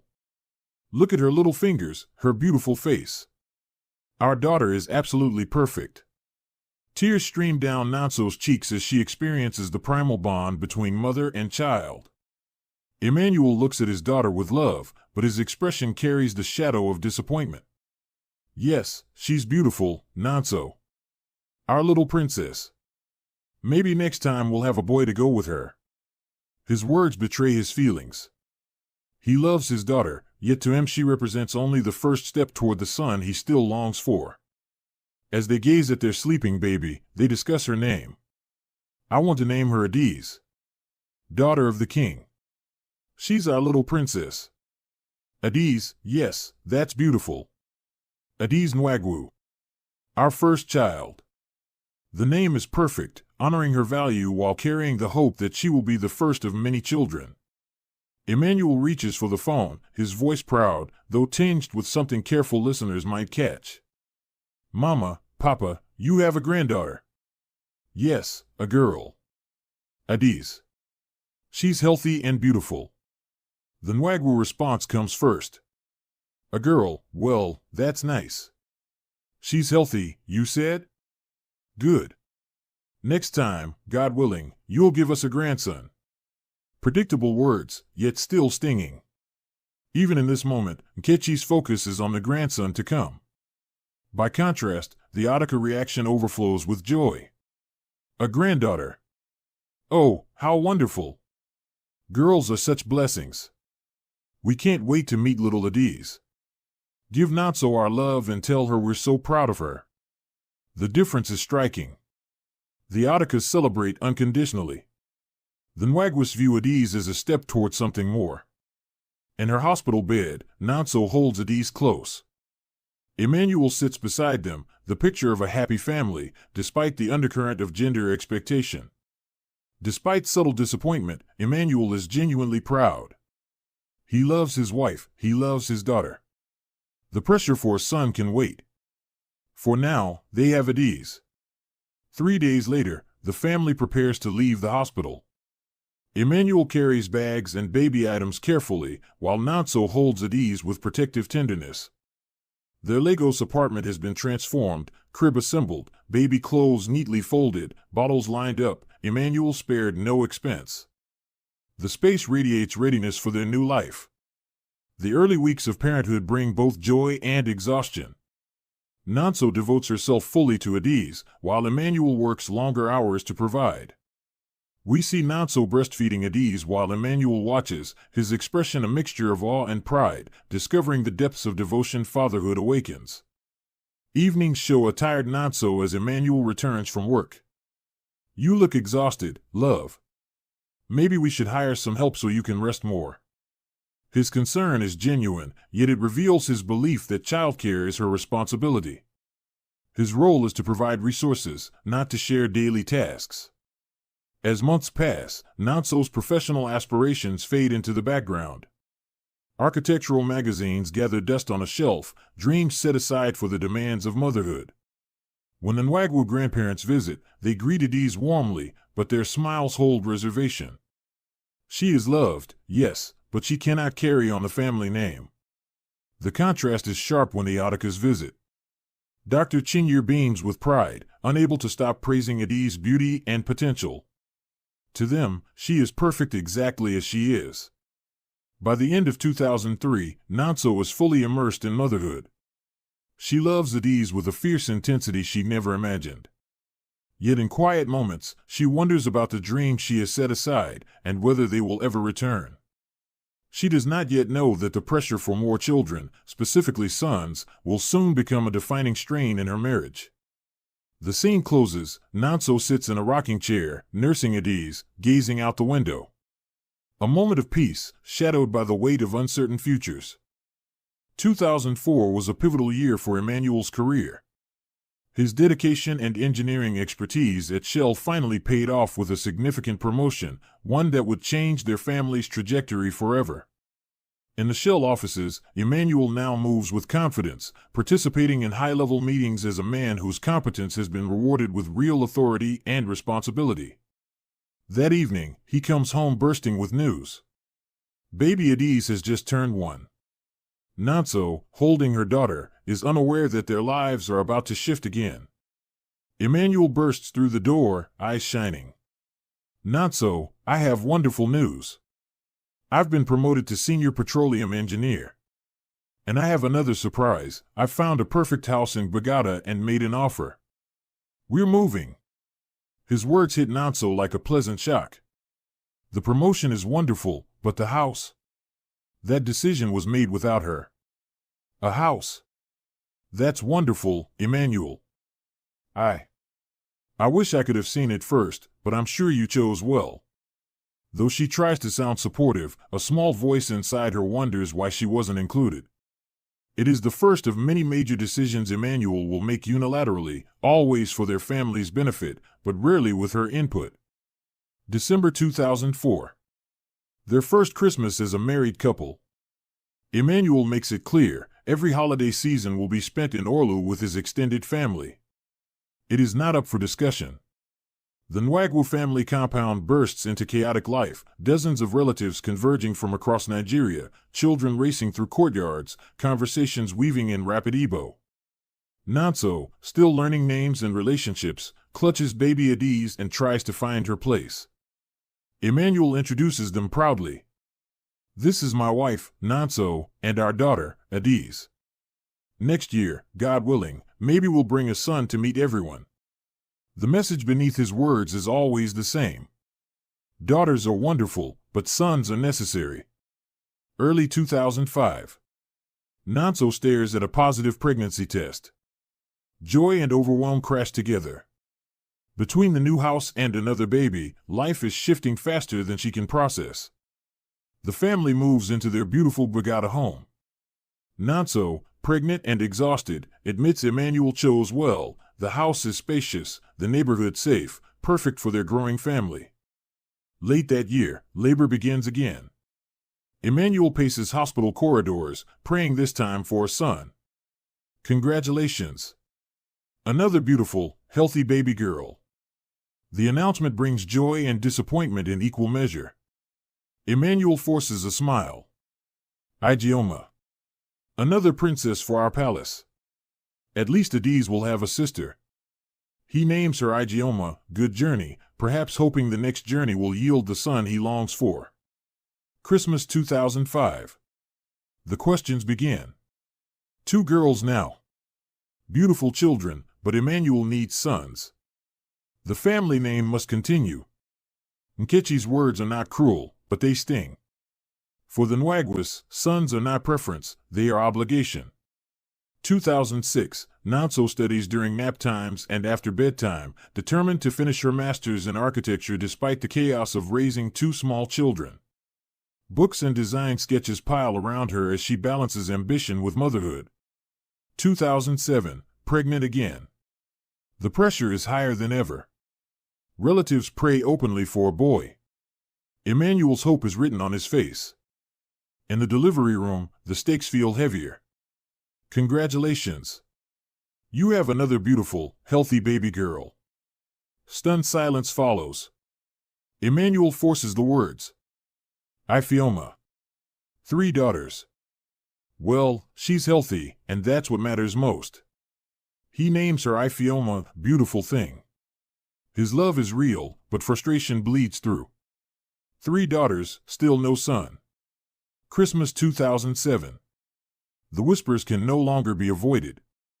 3 daughters, Emmanuel? You must keep trying. A man needs sons to carry on his legacy, to care for him in old age. The elder's words are not suggestions.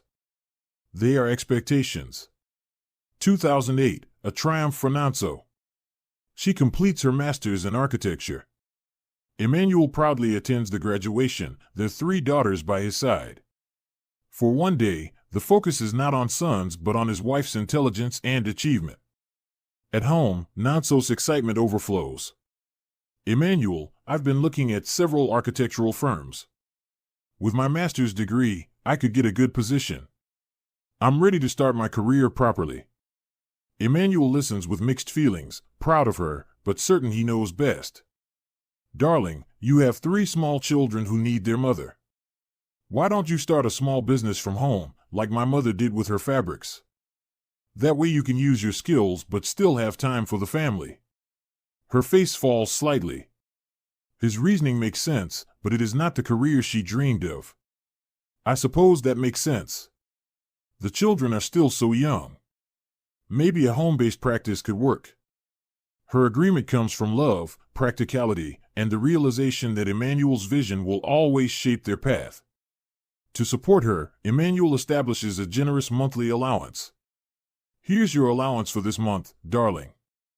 Buy whatever you and the children need. You deserve to be comfortable while you build your business. His financial care is real and substantial, but it also underscores his control.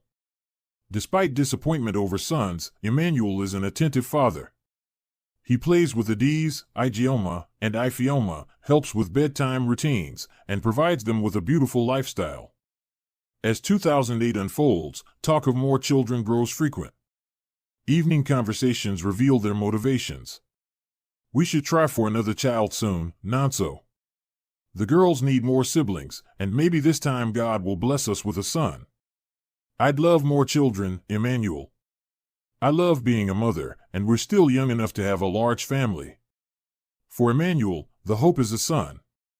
For Nonso, it is simply love of family. By year's end, the Nwagwu household seems picture-perfect, a successful husband, a devoted wife, 3 beautiful daughters, a comfortable life. But beneath the surface, cracks are forming. Emmanuel's decisions dominate. Nonso adapts. And together, they still dream of more children, unaware that their inability to conceive again will soon test the very foundation of their marriage. Late 2008 brought a challenge neither Emmanuel nor Nonso had anticipated. After months of trying to conceive their 4th child, they found themselves facing their first real obstacle as a couple. In their bedroom, they share quiet conversations about hopes for expanding the family, voices heavy with shared dreams and growing concern. Month after month passes without the positive test they both desperately want. Nonso becomes meticulous about tracking her cycles, following every piece of advice from friends, relatives, and medical articles. At her dressing table, she marks dates on a calendar, each careful stroke an attempt to control what feels increasingly uncontrollable. Each evening, Emmanuel comes through the front door with the same hopeful question, one that grows heavier with repetition. Any news today, darling? Any signs at all? What once sounded sweet becomes a reminder of disappointment. Each no deepens Emmanuel's frustration and Nanso's sense of inadequacy. Emmanuel's monthly attendance at the Orla People's meeting in Lagos becomes painful. These gatherings of successful Igbo men revolve around business, politics, and family, always with son's achievements at the center. At the community meeting, Emmanuel sits stiff-backed as conversations drift toward what he lacks. My son, Chikwudi, just got admission to study engineering at the University of Lagos. The boy will follow in his father's footsteps and make our family proud. Such announcements are common and celebrated. Emmanuel has nothing comparable to add. Christmas 2008 in Orlu brings the most direct pressure yet. The questions drop all pretense. Around a long table, the extended family speaks with the weight of generations. Emmanuel, 3 daughters are enough daughters. When will you give this family the grandsons we need? Time is passing. You're not getting any younger. The elders' blunt words echo what everyone thinks. Emmanuel feels the weight of their disappointment and his own sense of failure. During the village stay, Emmanuel attends the men's meetings beneath the trees where community decisions are made. He notices how men with sons command more respect and influence. By early 2009, the pressure is unbearable. Nanso undergoes comprehensive fertility testing, hoping answers will bring solutions. In the clinic, the doctor reviews her results. Mrs. Nwagwu, all your tests show perfectly normal fertility. There's no medical reason you shouldn't conceive. I recommend your husband also be tested so we have a complete picture. The recommendation creates a dilemma. Nanso knows how Emmanuel will react. That evening, in their living room, she approaches gently, medical reports in hand.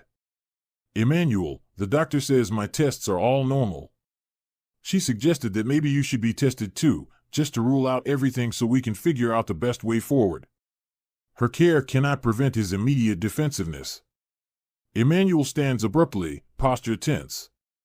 Nanso, I have 3 children already, 3 healthy daughters. I've proven I'm fertile. The problem isn't me. Maybe you need another doctor or traditional remedies.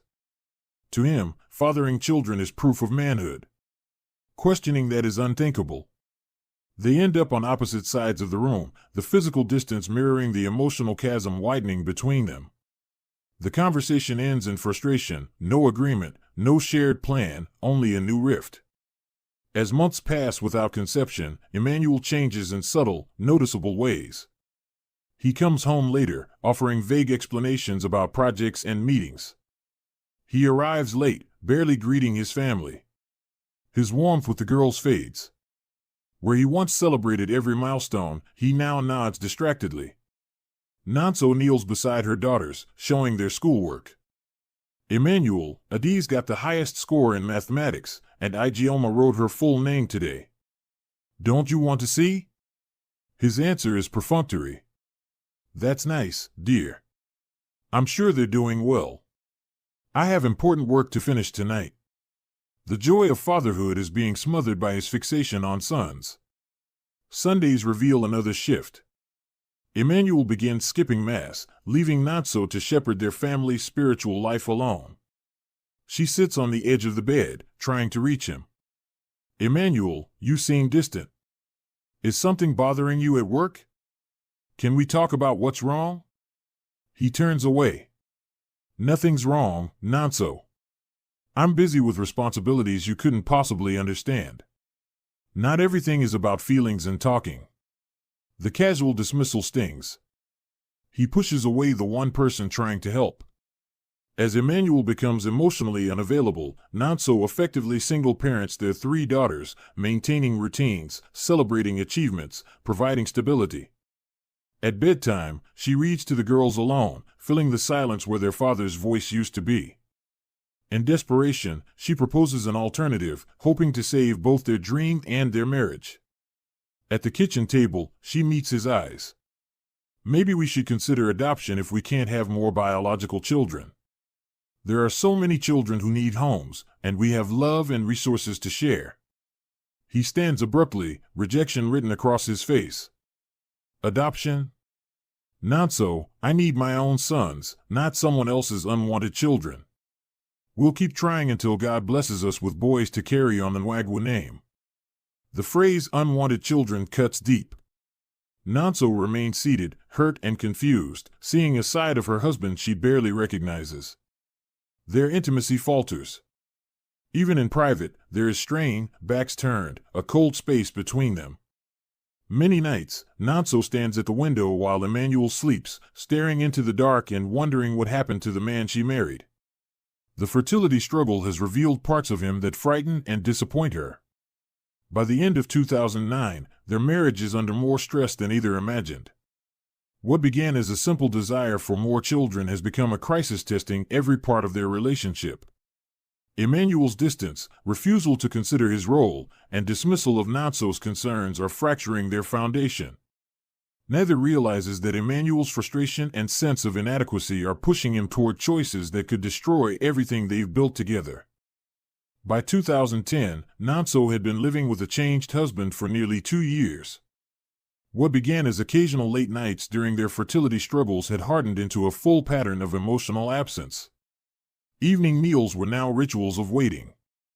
At the dinner table, Nonso sits with her 3 daughters, keeping their food warm, waiting for a husband and father who rarely arrives in time to share the meal he once considered sacred. His late arrivals became so routine that she stopped setting his place. And when he did come home, well after the girls' bedtime, the excuses were always the same: work pressure, important meetings, projects that couldn't wait. Emmanuel enters late, shoulders heavy, voice flat. "Sorry I'm late again, Nonso. This new project is demanding everything from me. I'm too tired to talk tonight. We'll catch up tomorrow." But after 2 years of tomorrows, Nonso no longer expected the conversations he promised. Despite dismissal after dismissal, Nonso kept trying to share her own work. Quietly, she had been building an architectural practice, sketching designs, developing a portfolio, hoping Emmanuel might take interest. She approaches him again, voice tinged with weary hope. "Emmanuel, I've been working on some interesting residential designs. There's a real market for sustainable architecture. I think I could build something significant if you could help me understand the business side." His answer is the same condescending dismissal as always. "Nonso, I'm dealing with real business worth millions of naira. I don't have time to discuss your little women's business projects. Find something else to occupy your time." The phrase women's business has become his go-to dismissal. By now, Nonso understands he no longer sees her as a partner, but as someone who needs hobbies to stay busy. Meanwhile, their daughters flourish. Adiz consistently tops her class in mathematics. Igioma's artwork is praised by teachers. Little Ifeoma surprises everyone with her language skills. Each achievement brings another school invitation, a reminder of events their father will miss. Nonso tries once more, her tone resigned. Emmanuel, Adiz's teacher, wants to meet with both parents about advanced classes. And next week Igioma is presenting her artwork. The children keep asking why Daddy never comes. His answer is identical to dozens before. "I can't waste time on school meetings, Nonso. That's your responsibility as their mother. Handle whatever they need. I have real obligations that actually matter for this family's future." The girls stop expecting him at school events. Nonso goes alone. Over time, Emmanuel develops a crueler pattern, using comparisons to make Nonso feel inadequate. "My colleague Chitty's wife is pregnant with their 5th child now. Some women understand their responsibility to give their husbands large families. Or worse. Emeka brought his son to the office today. 8 years old and already showing leadership qualities. Sons are such a blessing, they carry on a man's legacy and take care of him in old age." Each reference to other men's sons cuts deeper. He never blames Nonso directly, but the implication is always there. At home, Nonso builds new routines centered on her daughters. Each night, she leads them in prayer, still including their father, despite his absence. "Dear God, please watch over our family. Help Daddy find peace and remember how much we love him. Bring healing to our home, and help us to be patient and understanding." Her prayers have shifted from asking for help with temporary struggles to pleading for the return of the man she once knew.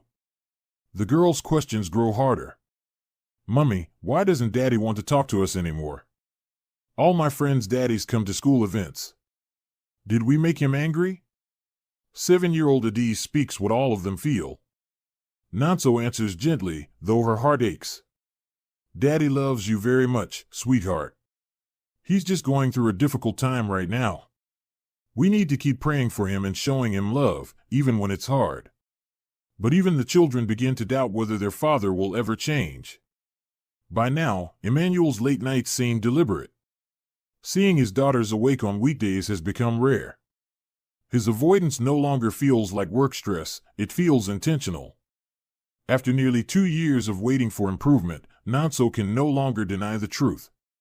The man she married is gone, replaced by someone who sees his family as a burden rather than a joy. She is essentially a single mother living with a stranger. A man who provides financially, but has withdrawn emotionally from everything that once mattered. Lying awake in the darkness, Nonso finally admits the severity of their situation. The time for hoping and waiting is over. The time for seeking help and making difficult decisions is beginning. After enduring 2 years of Emmanuel's emotional withdrawal, Nonso finally decided she needed help. Her first instinct was to approach his parents. Surely they would be concerned about their son's behavior and could offer guidance. One Saturday morning, Nonso prepared her 3 daughters, Adiz, now 7, Ijeoma, 5, and little Ifeoma, 3, for the drive from Lagos to Ibadan. The journey took about 2 hours along the busy Lagos-Ibadan expressway. But the conversation with Emmanuel's parents did not go as she had hoped. "Mama, Papa, I'm worried about Emmanuel," Nonso began carefully. "He's become so distant from the children and me. He won't attend their school events, he comes home too late to see them, and he seems uninterested in our family life." She hoped her words would be received with concern. Instead, the answers revealed more about their priorities than their compassion. "Nonso, Emmanuel is working very hard to provide for his family. Men have pressures that women don't understand. Perhaps if you focused more on your duties as a wife and gave him the sons he needs, he would be happier at home." Nkechi's response was dismissive, shifting blame onto Nonso instead of addressing her son's behavior. "My son needs male children to carry on our family name. 3 daughters are fine, but a man without sons feels incomplete. Maybe you should see a native doctor about your fertility problems." The drive back to Lagos felt longer than the trip there. Navigating evening traffic, Nonso glanced in the rearview mirror at her sleeping daughters and realized she was truly alone in this struggle. What was meant to bring relief only deepened her burden of shame and isolation. But fate was preparing to intervene. That same week, Emmanuel's sister, Amara, returned from a business trip to Port Harcourt. Unlike her parents, Amara had always been observant and caring. She noticed immediately that something was terribly wrong. When she visited her brother's house in Lagos the following weekend, she was shocked. The children were well cared for. Nonso's careful money management ensured they never lacked material needs, but the atmosphere was heavy, the home emotionally starved. Nonso looked drained. Emmanuel was cold and distant. That evening, after Nonso and the children had gone to bed, Amara confronted her brother directly. "Emmanuel, what has happened to you?" she demanded, her voice thick with concern and anger. "Your wife looks exhausted. Your children barely interact with you anymore. This house feels cold, despite having everything it needs." Emmanuel waved her off. "You don't understand the pressure I'm under, Amara. Being a man is not easy." Amara shot back. "Being a man doesn't mean treating your family like strangers. Nonso is a good woman. She has given you beautiful daughters. Why are you punishing her for not giving you a son? That decision belongs to God, not to her." Emmanuel's face darkened. "You sound just like her. Always making excuses. Always acting like the victim. I provide for this family while she sits at home doing nothing." Amara stared at her brother in disbelief. This was not the Emmanuel she knew, the ambitious, kind young man who once spoke endlessly of his love for Nonso. "Emmanuel," she said quietly, "you are destroying your family with your own hands. And one day, you will lose them forever." But Emmanuel turned away, unwilling to hear more. As 2010 drew to a close, the Nwagwu household had become a place of silent suffering. Nonso had exhausted her options within the family. Emmanuel's heart seemed to harden with each passing day. Neither of them knew that the new year would bring changes that would alter the course of their lives forever. Sometimes, when one door closes, another opens, but not always in the way we expect. As 2010 progressed, Nonso found herself fighting battles on multiple fronts. Despite managing their finances well with her own savings, she faced resistance from Emmanuel on the decisions that mattered most, especially their children's future. With Adis now 7, Ijeoma 5, and Ifeoma 4, Nonso believed it was time to enroll them in a better school. One that would give them more opportunities, and one that would teach them their faith. After weeks of research, she found a private Catholic school in Lagos that seemed perfect. She approached Emmanuel with hope in her voice. "Emmanuel, I've found an excellent Catholic school for the girls. The education is much better than their current school, and they'll learn proper values alongside their academics. This investment in their future will benefit them for life." But Emmanuel dismissed her. "It's not necessary, Nonso. The school they're in now is fine. Why waste money on expensive fees when they're already getting an education? You women and your unnecessary expenses." Nonso pleaded, explaining how Catholic education would instill values, how much it would mean for their daughters' futures. But Emmanuel remained unmoved, unwilling to consider her reasoning. Finally, his answer came with cold finality. "Do as you want, but I cannot afford to pay more than I am paying now." As Christmas approached that year, Emmanuel made an announcement that briefly lifted Nonso's heart. "You'll not be spending Christmas in the village this year with my family." Despite never feeling fully welcome with his relatives, their interactions were polite but cold. She thought perhaps Emmanuel was making an effort to spend time with her and the children. Maybe this was a step toward reconnection. But her hopes were quickly shattered. "Actually, I'll be going to the village alone. You and the children will stay here." Nonso stared at him in disbelief. In all their years of marriage, Emmanuel had never gone to the village alone at Christmas. It had always been a family affair. Something about this sudden change felt wrong. "Emmanuel, why are you going alone? What's in the village that requires you to leave your family during Christmas?" His reply was curt. "Just some family business to handle. Nothing that concerns you." Nonso's instincts told her otherwise. His behavior had grown secretive, his explanations vague. A cold feeling settled in her stomach, the kind of intuition a woman cannot ignore.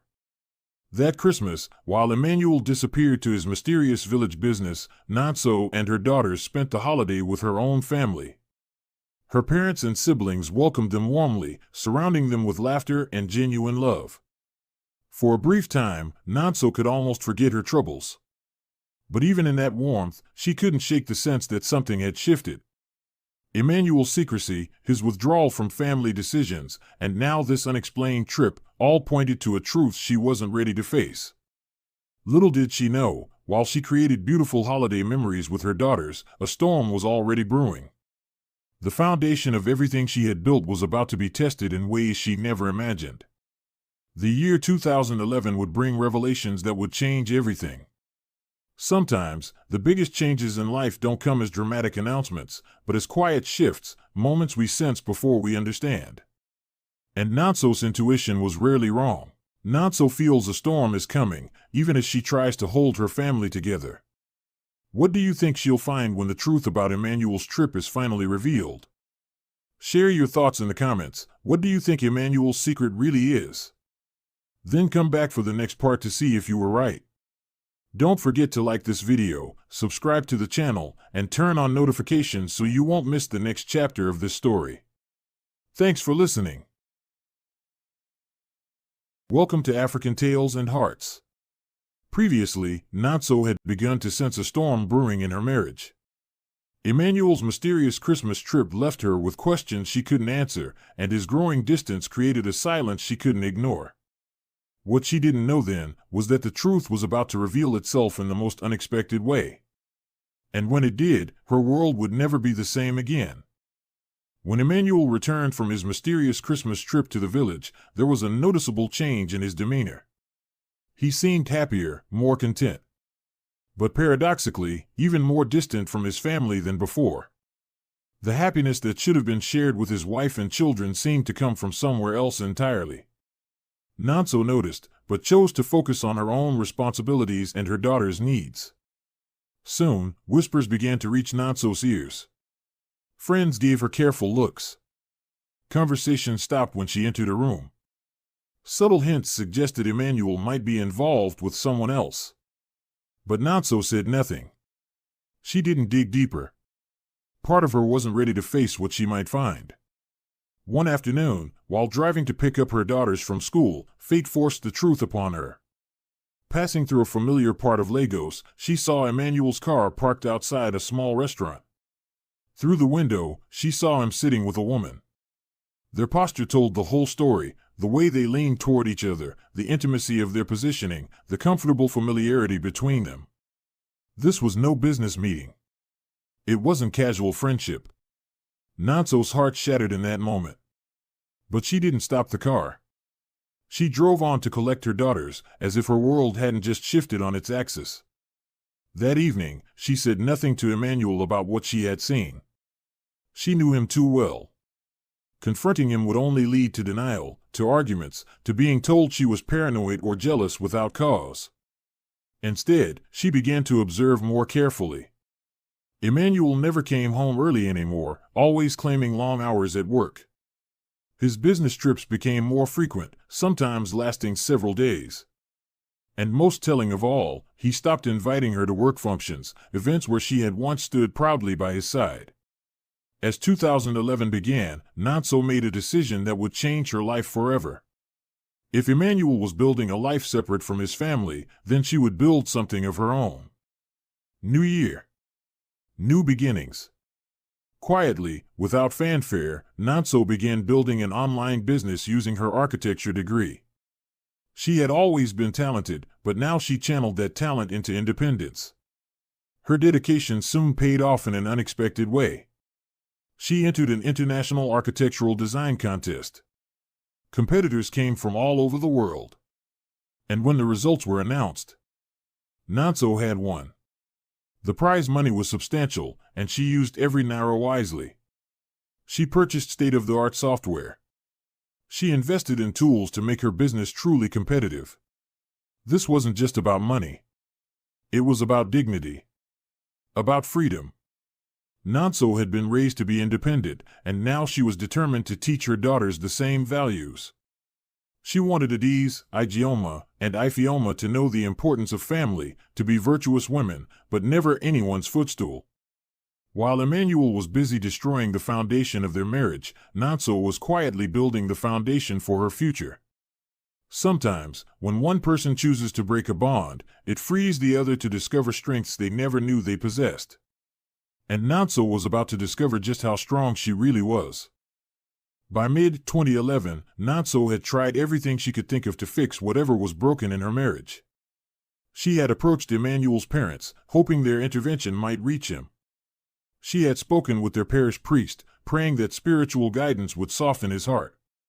She had even confided in his younger sister, Amara, searching for any family member who might help bridge the growing distance. Nothing worked.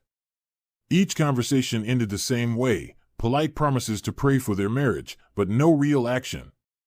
Emmanuel remained distant, disengaged, and seemingly unreachable by appeals to family loyalty or Christian duty.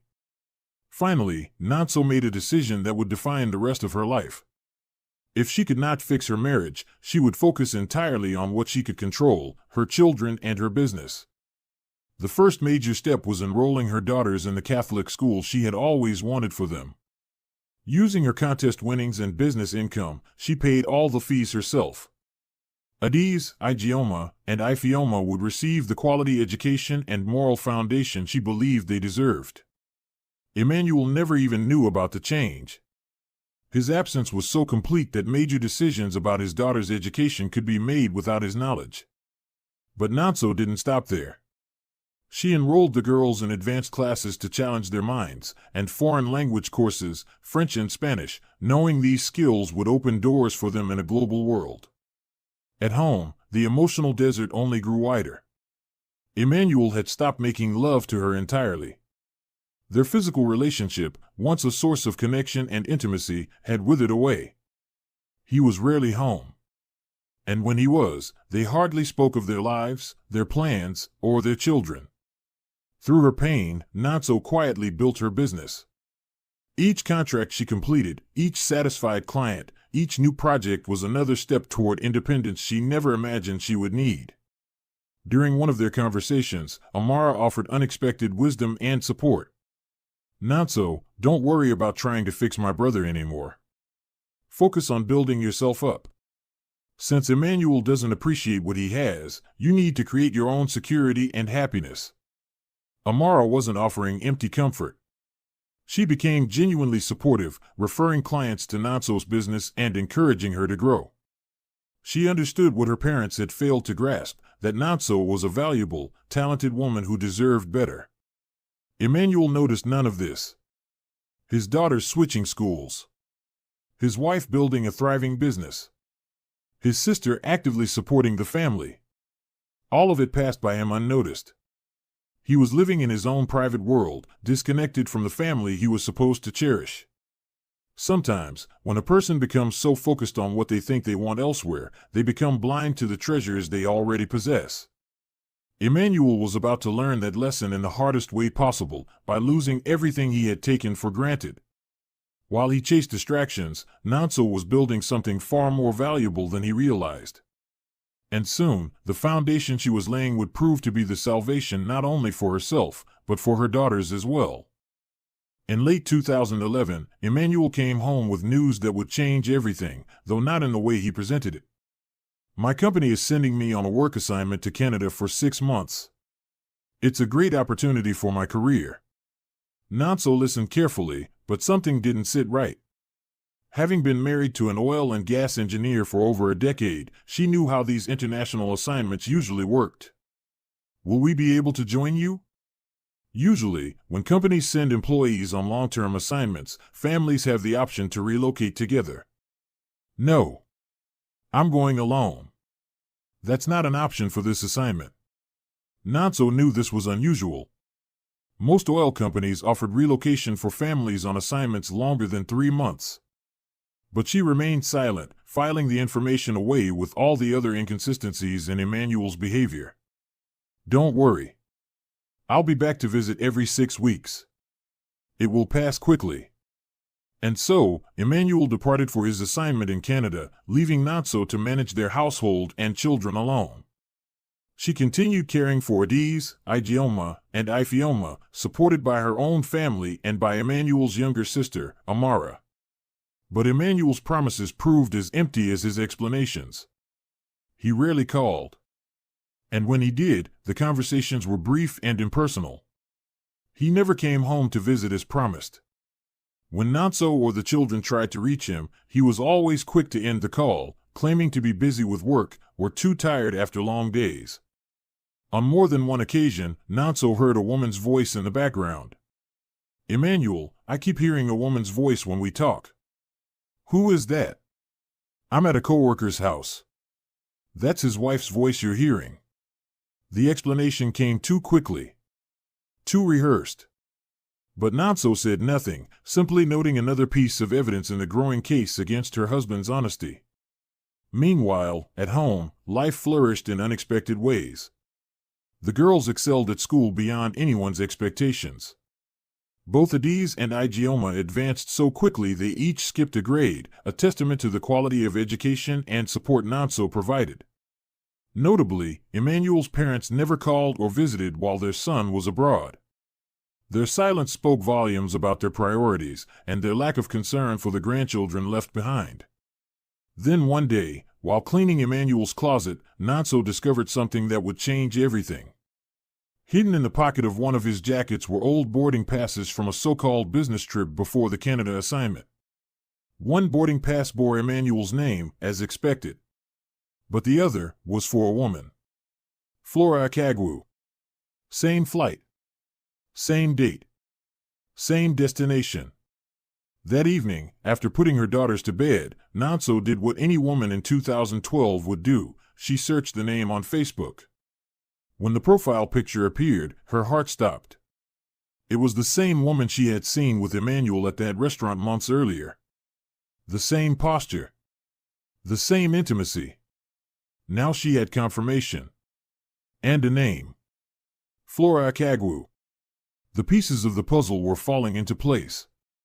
And the picture they formed was one of deliberate deception, deeper and darker than Nonso had ever imagined. Life has a way of revealing truth in the most unexpected moments. For Nonso, that moment came on an ordinary afternoon in a supermarket parking lot in Lagos. As she finished loading her shopping bags into the trunk, she heard a familiar voice call her name. It was Adunni, one of Emmanuel's co-workers from the oil company. A woman she had met at several office functions over the years. Nonso. How lovely to see you. How are the children doing? Adunni. They're doing very well, thank you for asking. Adiz and Ijeoma both skipped grades this year. That's wonderful. You should be so proud. Then, without any warning or awareness of the bomb she was about to drop, Adunni continued. I'm so sorry that you and Emmanuel's marriage didn't work out. These things are always difficult, especially with children involved. The world seemed to stop. Nonso felt the ground vanish beneath her feet. Adunni kept talking, unaware of the devastation her words had just caused. How did you find out about that? Nonso asked, her voice trembling. Oh, I met his new wife at the company's end-of-year event last month. Lovely woman. Flora, I think her name was. Nonso could not wait to get away.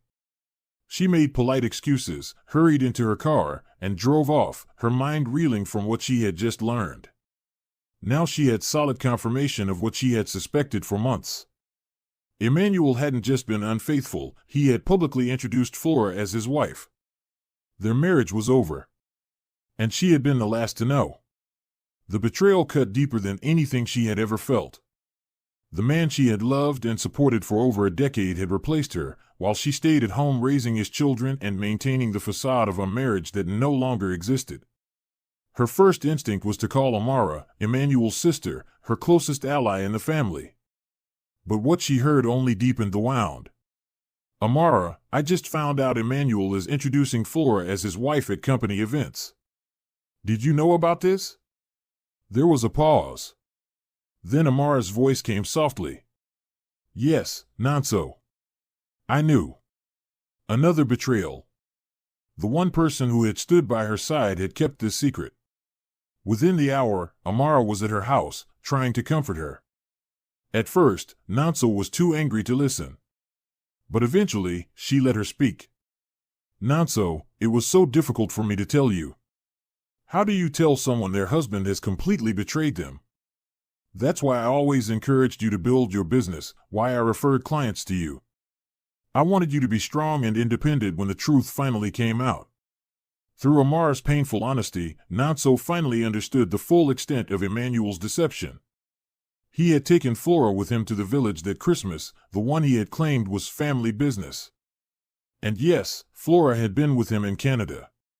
They had lived together as husband and wife. That night, Nonso mourned. Not only the loss of her marriage, but the realization that it had been dead much longer than she had known. She had been fighting to save something Emmanuel had discarded long ago. As she always did in times of crisis, Nonso turned to God. That evening, she gathered Adiz, Ijeoma, and Ifeoma around her, and they prayed together. From that night forward, evening prayer became their ritual. She also began taking them with her on visits to the Blessed Sacrament. In her deepest pain, Nonso found her greatest strength. Her marriage had been destroyed by betrayal. But her faith, her children, and her resilience would carry her through the darkness. Sometimes, when everything we thought we could depend on crumbles away, we discover that the most important foundations, faith, family, and our own inner strength, were there all along, waiting to support us. When Emmanuel returned from his 6-month assignment in Canada, Nanso made a decision that would define her character for years to come. Despite knowing the truth about Flora, despite the devastating confirmation of his betrayal, she did not confront him, nor did she reveal what she had learned. This wasn't weakness. It was strategy. Nanso had learned that confronting Emmanuel only led to gaslighting, arguments designed to make her question her own reality. Instead, she chose silent observation and careful planning. Life continued, but everything had changed. Nanso and Emmanuel were like two strangers sharing a house, going through the motions of marriage, while living completely separate lives. The girls sensed the distance, but adapted as children do. They focused on their studies and leaned on the stability their mother provided. Nanso maintained normalcy for their sake, while quietly preparing for whatever came next. The following Christmas proved nothing had truly changed. Once again, Emmanuel announced he would be traveling to the village alone. "I'll be spending Christmas in the village this year. Some family matters to handle." This time, Nanso didn't even react. She simply made her own plans, taking Adiz, Ijeoma, and Ifeoma to spend the holidays with her family in Ibadan. Her parents and siblings welcomed them with genuine warmth and love, a sharp contrast to the coldness they always felt from Emmanuel's family. When they returned, Emmanuel's absences became even more frequent. Some nights, he didn't come home at all, brushing it off with tired excuses. "Emmanuel, you didn't come home last night. Where were you?" "I had to stay late for a project." Sometimes these things require overnight work. The lies had become so routine that Emmanuel no longer put effort into making them believable. And Nanso had reached a point where she no longer cared enough to challenge them. The final straw came when Emmanuel refused to attend her parents' anniversary party, a significant family celebration that any devoted husband would prioritize. "Emmanuel, my parents' anniversary celebration is next weekend. It would mean so much to them if you were there. I can't make it. Too much work to catch up on." Brokenhearted but no longer surprised, Nanso attended with her daughters. When family members asked about Emmanuel's absence, she gave polite excuses, protecting his reputation, even as he destroyed their marriage. That night, driving home from the celebration, Nanso made a definitive decision about her future. She would focus entirely on what mattered most: her children, herself, and her business. Her business success had already allowed her to rent a proper office in Bogota, not far from their home. The separation between her work and her troubled marriage felt symbolic. She was building something entirely her own, something Emmanuel could neither touch nor destroy. As the weeks passed, Nanso came to a powerful realization: she would not be a victim of Emmanuel's choices. She would be a survivor. More importantly, her children were watching. Adiz, Ijeoma, and Ifeoma saw their mother handle betrayal with dignity. They saw her build a business with determination. They saw her hold onto her faith, despite circumstances that would have crushed many. These were lessons more valuable than any formal education. Nanso understood that her daughter's sense of self-worth would be shaped by how she responded to this crisis. And she refused to model victimhood. Instead, she would show them that a woman could survive anything, with faith, with hard work, and with unshakable self-respect. The marriage was dead. But Nanso Ataka was very much alive, stronger every single day. By 2013, Nanso had made a decision that would change everything. Using her business profits, she bought a beautiful house in Alupaju, a fresh start for herself and her daughters, far from the toxic memories of their current home. She furnished it carefully, creating a warm, welcoming environment. Then, methodically, she moved all of her and her daughters' important belongings into that house. It wasn't just a new home, it was a declaration of independence. Summer break was approaching, and Nanso felt her girls deserved something special. Adiz was now 10, Ijeoma 8, and little Ifeoma 7. They had been through so much upheaval in their young lives. They deserved joyful memories. The timing seemed perfect when Emmanuel sent her a message one afternoon about yet another sudden work trip. "The company is sending me on a last-minute assignment. I'll be gone for 3 weeks. Handle everything at home." This was the opportunity she had been waiting for. She called him immediately. Emmanuel, I want to take the children on a proper holiday during their summer break. They haven't had a family vacation in 4 years. That would be too expensive, Nonso. I don't have money for unnecessary trips. But Nonso was persistent. Her children deserved better than a father who was absent even when he was present, who couldn't be bothered to create happy memories with them. Emmanuel, these are your children. They need this. They need to know their father cares enough to invest in their happiness. Do as you like, Nonso. I have no money for this, and I'm stressed about work and my upcoming trip. Do as you like. Those 4 words gave Nonso exactly the permission she needed. The day before the children's last day of school, Emmanuel left for his official trip. He barely said goodbye to his daughters, focused entirely on his luggage and his departure plans. The day after Adiz, Ijeoma, and Ifeoma finished school, Amara arrived to take them to Murtala Muhammad International Airport. The girls were practically bouncing with excitement. This was their very first trip abroad. Mummy, I can't believe we're really going to Canada. Wait until I tell my friends at school. Nonso watched her daughter's joy with deep satisfaction.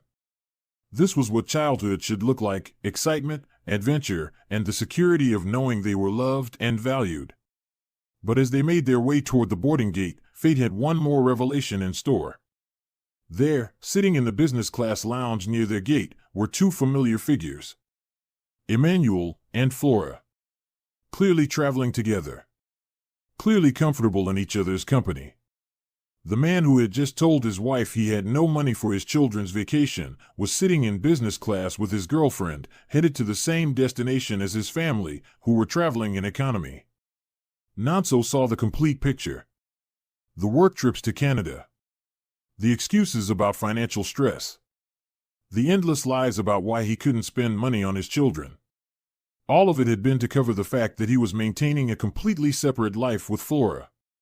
The final piece of the puzzle had fallen into place. And ironically, it happened at the exact moment when Nonso was taking control of her own destiny and giving her daughters the life they deserved. Sometimes, the truth is revealed precisely when we're strong enough to face it and ready to act on it. The moment Emmanuel spotted Nonso and his daughters boarding the same flight, his shock was unmistakable. This was not part of his carefully constructed plan to live 2 separate lives in 2 different countries. Nonso was equally stunned and deeply angry, but she said nothing. Instead, she focused on Adiz, Ijeoma, and Ifeoma, helping them settle into their economy seats, making sure they were comfortable and excited about their first big adventure. Fortunately, the children didn't notice their father on the flight. They were too busy marveling at the airplane meals, the tiny windows, and the clouds below. But the confrontation Nonso had been dreading was waiting at Pearson International Airport in Ontario.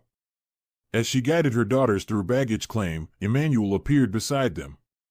The children's faces lit up with surprise. "Daddy, you're here.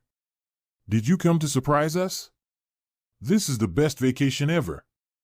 In the background, Flora lingered at a distance, her expression smug, as if the unfolding drama were meant for her amusement. Emmanuel's tone was sharp, his mask slipping. "Nonso, what are you doing here? How did you get money for this trip? How did you even get visas without my consent?" Nonso kept her voice calm, deliberate. "Emmanuel, you told me to do as I liked. Our children deserved a holiday. They haven't had one in 4 years." She collected the bags, walking toward the exit without looking back. Emmanuel trailed her, questions turning into demands. "Where are you going? Who are you staying with? You can't just show up in Canada without planning." Outside, her cousin was waiting. Together they loaded the children and luggage into the car, leaving Emmanuel standing in the pickup area, Flora by his side, his glare heavy but powerless. During the ride, the children's questions came softly. "Mummy, why didn't Daddy come with us? Why was that lady with him? Is Daddy working here too? Will we see him during our vacation?" Nonso answered gently, keeping her explanations light, careful not to burden them with truths too heavy for their young hearts. But Adiz, the eldest at 10, saw more than her sisters. Her quiet, knowing gaze told Nonso she was already piecing things together. Almost immediately, Emmanuel began bombarding her phone with calls and messages. She replied to a few, keeping her tone polite for the girls' sake, even encouraging them to call their father. Ijeoma and Ifeoma eagerly took the phone, but Emmanuel's stress and anger came through in every word, confusing them, dimming their joy. After that, Nonso decided he would not spoil their trip any further. "Get back to Nigeria immediately." "This is unacceptable," he demanded. "I heard you," Nonso replied, and ended the call. Then she turned back to her daughters, determined to continue the vacation as planned. For the first time in years, she was putting her children's happiness above Emmanuel's comfort and control. This trip wasn't just about Canada. It was about reclaiming her power as a mother and teaching her daughters that they deserve joy, no matter what lives their father chose to live. When Nonso and her daughters returned to Nigeria after their wonderful vacation in Canada, Amara was waiting at Murtala Muhammad International Airport. The girls were tired but happy, their chatter bubbling with stories of everything they had seen and experienced. But as they pulled into their familiar neighborhood in Bagada, a shadow fell over Nonso's heart. Something felt wrong. When they reached the house, her fear was confirmed. The locks had been changed. Nonso's key no longer worked in her own front door. Exhausted from the long flight, she turned calmly to Amara. "Please, take us to my house in Alupaju." Amara said nothing in front of the children, but her fury simmered. She drove them to Nonso's new home, helping the girls unpack and explore their rooms with excitement despite the day's confusion. Once the children were settled, Amara finally spoke. "Nonso, my brother is furious. He keeps asking how you got money for such an expensive trip. He's told our parents everything, trying to make you look like the villain." Nonso wasn't surprised, but the cruelty of changing the locks still stung. It was one thing to punish her, but his own children? She picked up the phone and called him. "Emmanuel, why did you change the locks on our house?" His voice was sharp, defensive. "I asked you to come back to Nigeria 2 weeks ago. What responsible wife disobeys her husband like that? You embarrassed me and my family. Emmanuel, are you making your own children homeless? This is their home too. Go and meet the person sponsoring your trips abroad for accommodation." Amara sat in stunned silence, then whispered, her voice shaking with anger. "Nonso, I am ashamed of my brother. How could he punish his own children for a simple vacation?" And in that moment, Nonso understood. Emmanuel had done her a favor. By shutting her out so cruelly, he had freed her completely. There was no going back. The man who had once promised to love and protect her had just made his own children homeless.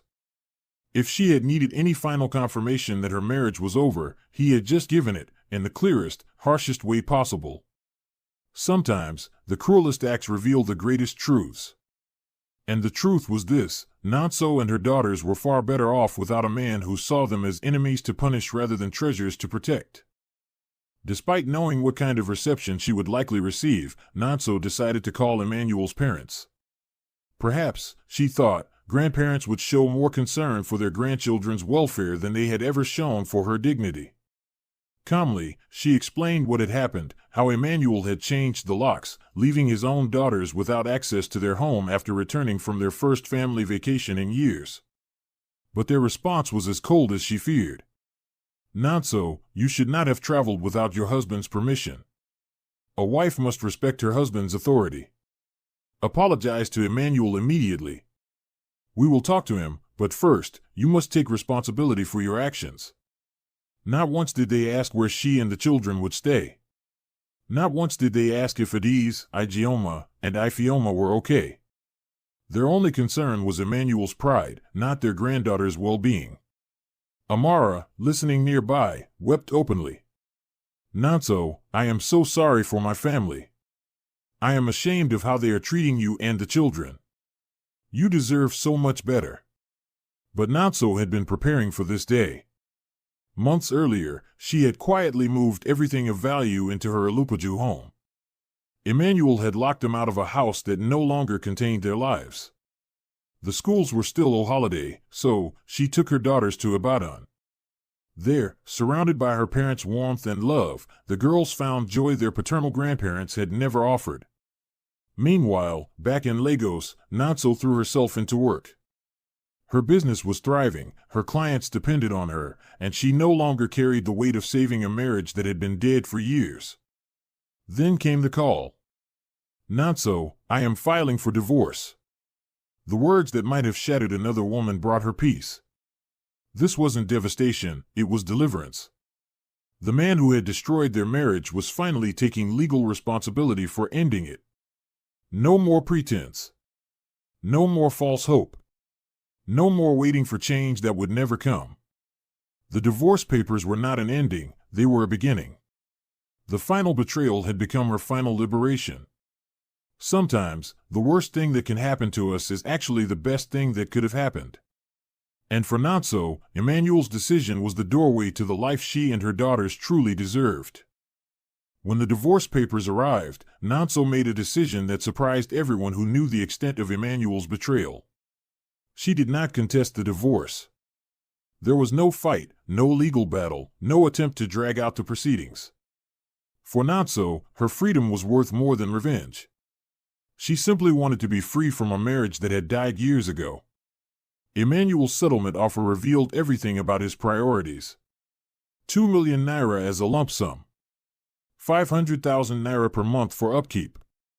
A contribution toward school fees, but not the responsibility of paying them fully. Nonso looked at the man she had once loved and realized he still didn't understand what it truly cost to raise 3 children. Then came the gossip that explained his sudden urgency. Flora was pregnant. With a son. The male child Emmanuel had always longed for. The traditional wedding was already complete, and he needed the divorce finalized so he could marry her in court. The irony was sharp. Nonso had endured years of blame for not giving him a son, only for him to rush to another woman who carried the heir he had obsessed over. Her parents were outraged, but also resolute. Her father, a man of deep dignity, called a family meeting. Together, the Odikas made a decision that would restore Nonso's honor in the most definitive way. They would return every kobo of the bride price Emmanuel's family had paid. This wasn't symbolic. In Igbo tradition, it was final. Returning the bride price dissolved the marriage completely, not just legally, but spiritually and culturally. By accepting it back, Emmanuel's family would be acknowledging his failure as a husband and father. Nonso would be free. Free from widowhood rights if tragedy struck. Free to remarry when she chose. Most importantly, her daughters, Adiz, Ijeoma, and Ifeoma, would now belong fully to the Odika family. They would no longer be tied to a lineage that had neglected them, but secured under their grandfather's love and name. The return of the bride price was more than tradition. It was liberation. It was dignity restored. And it was a clear message to Emmanuel's family and to the entire community. Nonso and her daughters would never again be treated as less than they deserved. The Odika family had given them the most precious gift of all, complete freedom to build a life on their own terms. 7 years had passed since the divorce was finalized. What had once been a broken household under Emmanuel's neglect had become a thriving family of achievers. On a Saturday afternoon, Nonso went shopping with her daughters, Adiz, now 17, Ijeoma, 15, and Ifeoma, 13. Fate arranged an encounter she hadn't expected. In the supermarket aisle, they came face to face with Emmanuel, standing beside Flora and their 2 young sons. The girl's response was immediate, polite, but distant. "Good afternoon, sir." "Good afternoon, Ma." And then, without hesitation, they walked on. No awkwardness, no lingering, just well-mannered composure, choosing cereal brands and talking about fruits for the week. When Nonso turned to follow them, Emmanuel stopped her. "Is that how they greet their father?" Her reply was calm, sharp, and undeniable. "What did you want them to say? Tell me, so I can let them know. Next time they see you, they will greet you properly." The truth landed like a stone. His daughters had greeted him as they would greet any adult stranger, because that's what he had chosen to become. As she walked away, Nanso couldn't help but notice his older son pulling items off shelves, shouting without correction. A stark contrast to the composed, disciplined daughters who walked proudly ahead of her. The years that followed proved her choices right. Adis finished secondary school at 16, studied computer engineering at the University of Ibadan, and earned a master's degree in advanced computer systems in China.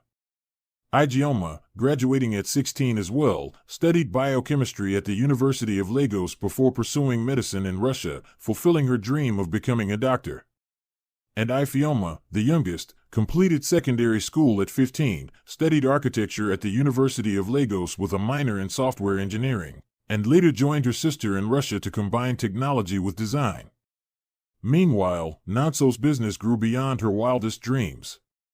From worrying about school fees, she had become a sought-after architect, her firm shaping the Lagos skyline, her name known for innovation and excellence. That supermarket aisle had captured everything, 2 different choices, 2 different legacies.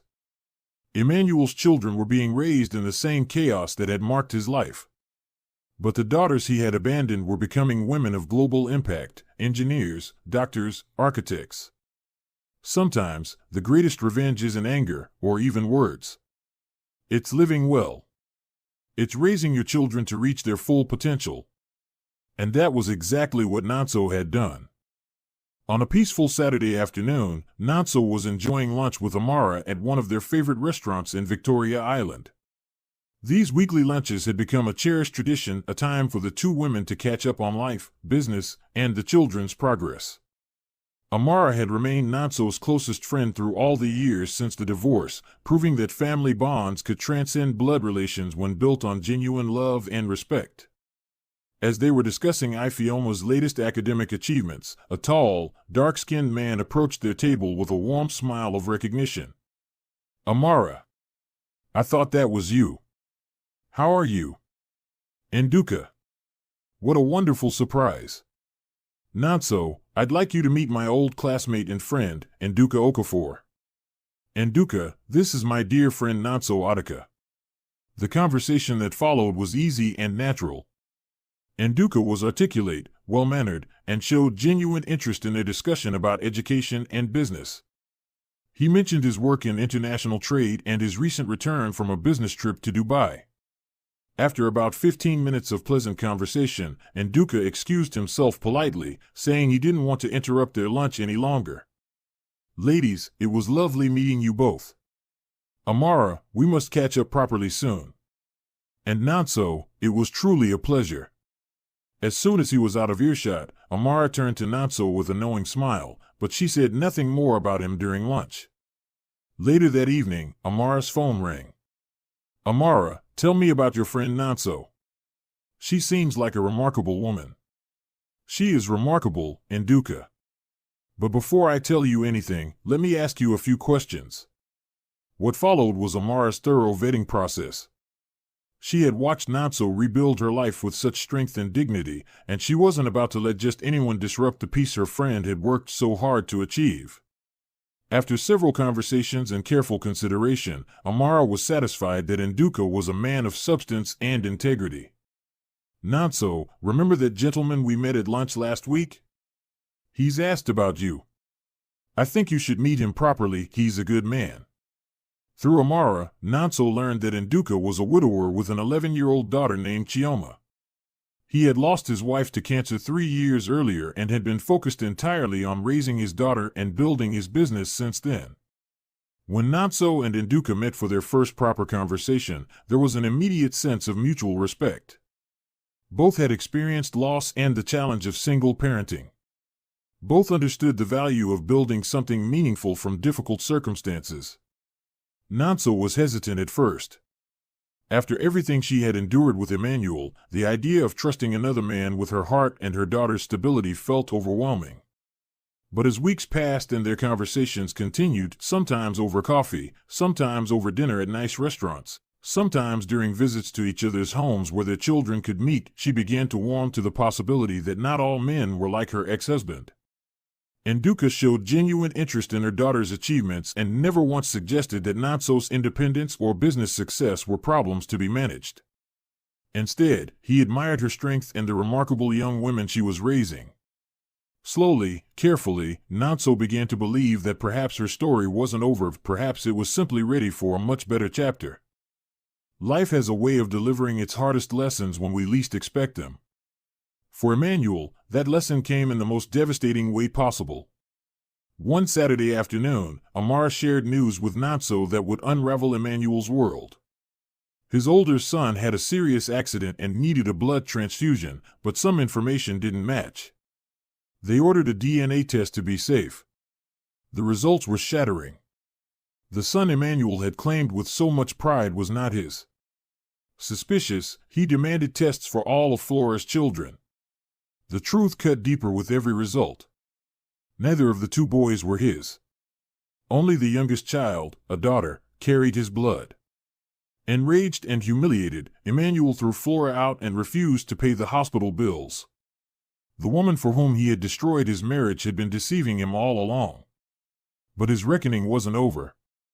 At that very hospital, one of Nigeria's brightest young doctors was already making her mark. Dr. Ijeoma Adaka. His daughter. Their paths crossed in the corridor. Emmanuel saw the white coat, the poised figure, and for a moment, something familiar in her face. "Good afternoon, sir," she said politely, walking past. Confused, he stopped her. "Excuse me, what are you doing in this hospital?" "I work here, sir." And then his eyes caught the embroidery on her coat. Dr. Ijeoma Adaka. The weight of everything, Flora's betrayal, his children's absence, the years he had wasted, crashed over him at once. "If you'll excuse me, sir, I have patients to attend to." She walked away with the confidence of a woman who owed him nothing. That evening, Ijeoma told her mother and sisters, "I saw Mr. Nwagwu at the hospital today. He didn't even recognize me at first. When he did, he looked shocked that I had become a doctor. I treated him politely, just like any stranger." There was no bitterness in her voice. No pain. Only the calm assurance of someone who had built her own life, without his presence, without his approval. And so, life delivered its justice. Emmanuel had spent years chasing what he thought would bring him happiness, only to discover it was built on lies. Meanwhile, the daughters he abandoned had become everything he could have been proud of, but by then, they no longer needed him. The man who had once dismissed his girls as disappointments was left standing alone in a hospital corridor, face to face with the truth. He hadn't just lost a wife. He hadn't just lost a family. He had lost the chance to witness the very greatness he had once overlooked. Emmanuel's life was in complete shambles. The man who had abandoned his wife and daughters for the promise of sons had just learned the cruelest truth of all: those sons were never his. News of the DNA results spread quickly through the Nwagwu family, and the outrage was explosive. His parents and elder sisters railed at Flora's betrayal, furious that their name had been dishonored. But Amara, the one voice of truth, cut through their noise. "This is what happens," she said, "when you wanted a son so badly that you treated a good woman like Nonso like she wasn't enough. You drove away the best daughter-in-law you ever had, and this is what it brought: lies and shame." Her words silenced the room. Even their justifications rang hollow now. In the weeks that followed, Emmanuel's anger gave way to regret. For the first time in years, he began asking about Nonso. "How is she? How are the girls? They must be grown now. I would like to see my children." That was the moment Amara had been waiting for. "Your daughters are not little girls anymore. Adiz has a master's in computer engineering from China. Ijeoma is a medical doctor. Ifeoma is an architect, working alongside your ex-wife in her firm. And Nonso? She's remarried, to a man who loves her and those girls as his own. But don't forget, those girls are no longer part of this family. When you accepted the returned bride price, you released every claim to them." Still desperate, Emmanuel persuaded his parents and kinsmen to reach out to the Adaka family.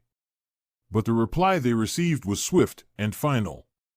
"We returned your bride price years ago, and you accepted it. By our tradition, there is no longer any relationship between our families. And then Nonso's mother delivered the words that cut deepest. Where were you when Nonso was suffering? Where were you when she was raising 3 children alone, building a business from nothing? Where were you when your granddaughters excelled in school with no support from you? You only want them now because they have become successful despite your neglect. That is not how family works. You made your choice years ago. And we made ours.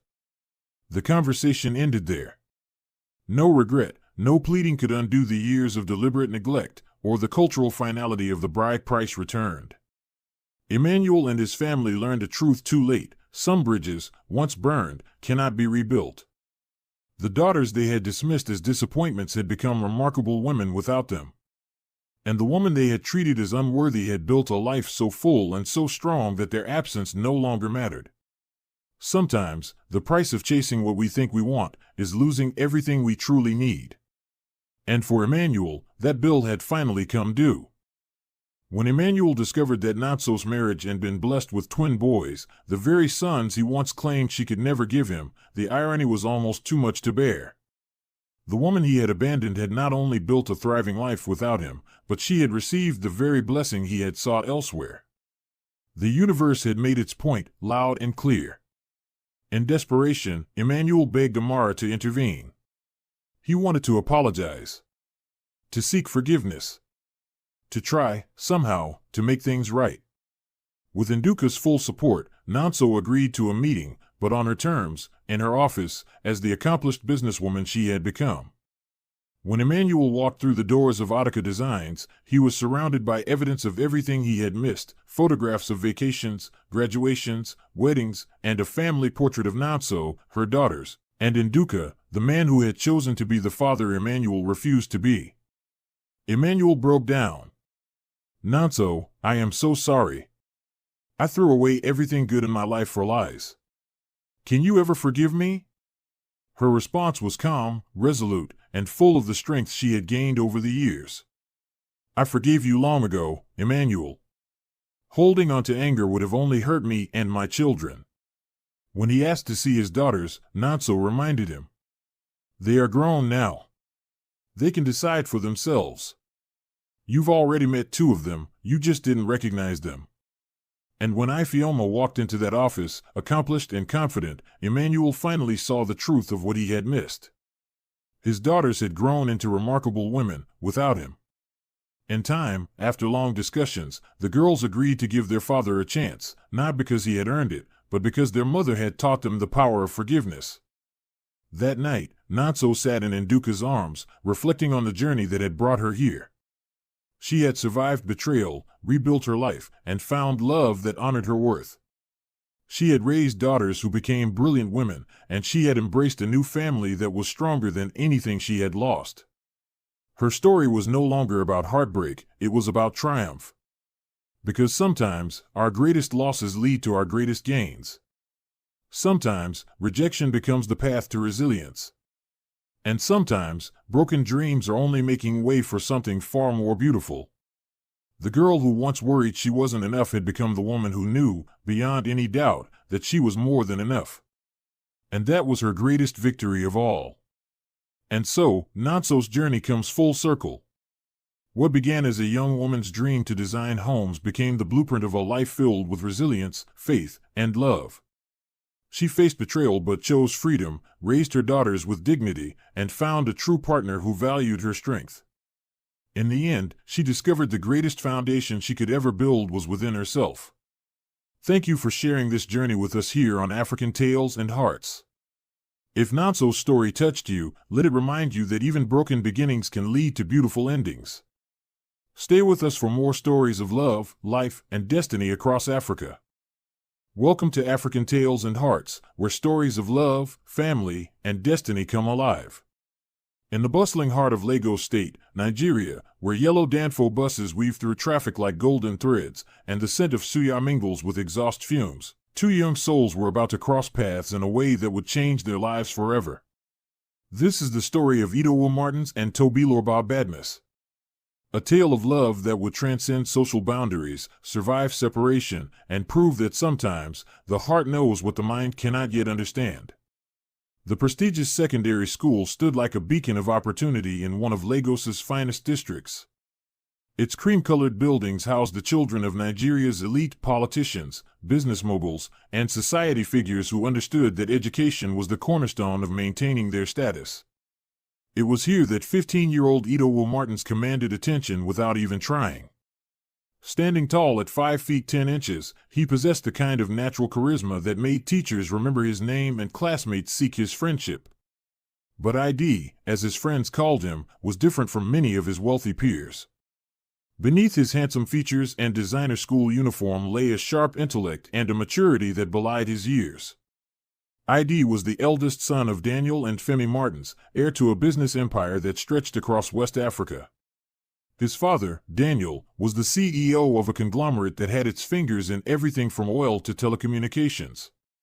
His mother, Femi, ran her own successful business but was, in essence, Lagos society royalty, the kind of woman whose presence at a party determined its success. The Martins household was a symphony of success and expectations. ID's 2 older twin sisters had already graduated and were making their mark in the family business and high society. His younger brother, Aleba, showed promise in his own studies. But it was ID who carried the weight of being the eldest son, the one groomed to eventually take over the empire his father had built. Despite his privileged upbringing, or perhaps because of the wisdom it afforded him, ID had skipped 2 grades. At 15, he was already in SS2, his brilliant mind having absorbed knowledge like a sponge absorbs water. He was strategic in his thinking, mature beyond his years, and possessed an innate sense of justice that would soon draw him to a girl whose courage matched his intelligence. Enter Tobiloba. On a warm Tuesday morning in 2006, the school's routine was disrupted by the arrival of a new student. 14-year-old Tobiloba Badmus stepped through the gates with quiet dignity, her school bag slung over her shoulder and her eyes taking in everything with careful observation. At 5 feet 8 inches, Toby possessed a natural beauty that needed no enhancement. Her dark skin glowed with health and youth, and her full figure spoke of good genetics and her grandmother's hearty Ijebu cooking. But it was her eyes that truly captured attention, intelligent, compassionate, and holding depths of understanding that seemed impossible in someone so young. Toby was the only child of Tunde and Lola Badmus. Her father, while not as wealthy as the Martins, had worked tirelessly to ensure his precious daughter received the best education money could buy. A successful businessman in his own right, Tunde understood that his daughter's future lay in the quality of her education and the values he instilled in her. Her mother, Lola, was content to be a housewife, finding fulfillment in managing their comfortable home in a respectable part of Lagos. The age gap between her parents was significant, and while her mother provided comfort, it was her father who had shaped Toby's character, teaching her discipline, humility, and the importance of helping those less fortunate.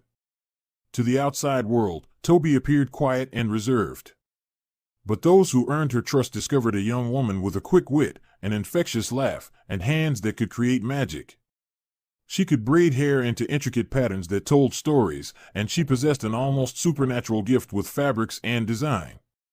Her fingers seemed to understand the language of thread and cloth in ways that amazed even her teachers.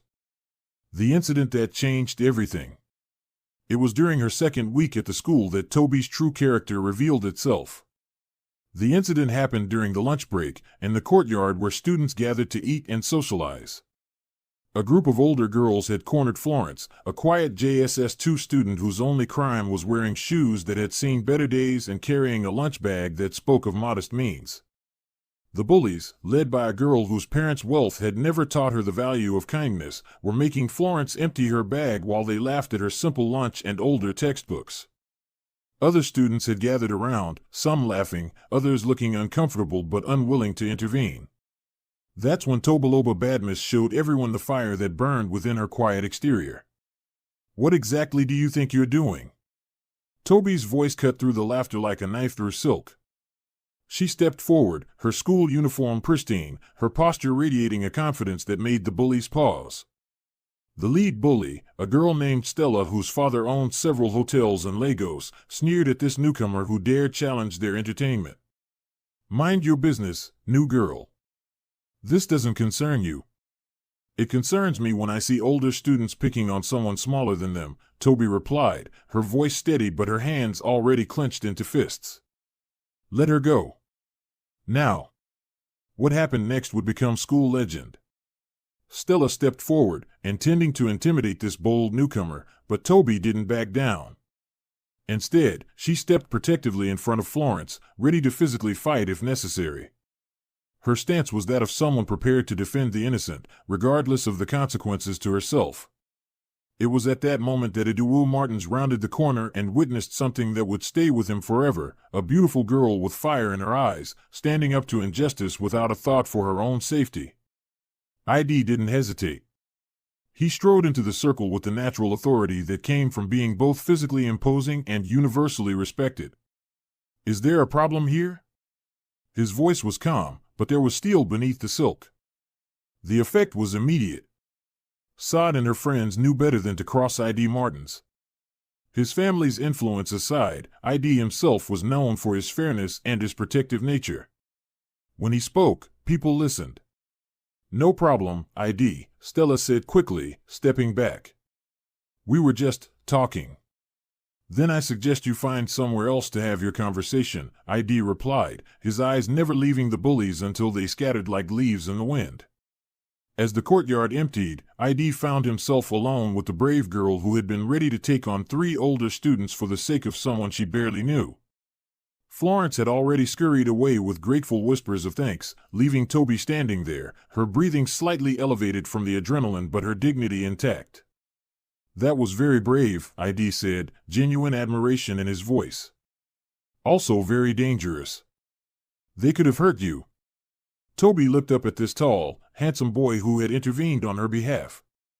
She had heard his name whispered in the corridors. ID Martins, the brilliant son of the wealthy family, the boy every girl in school wanted to notice them. But right now, she saw something more important than wealth or status in his eyes. She saw kindness. "I don't like injustice," she said simply. "And I don't like bullying. People shouldn't sit by quietly while those who are stronger oppress the weak." ID felt something shift in his chest as he heard those words.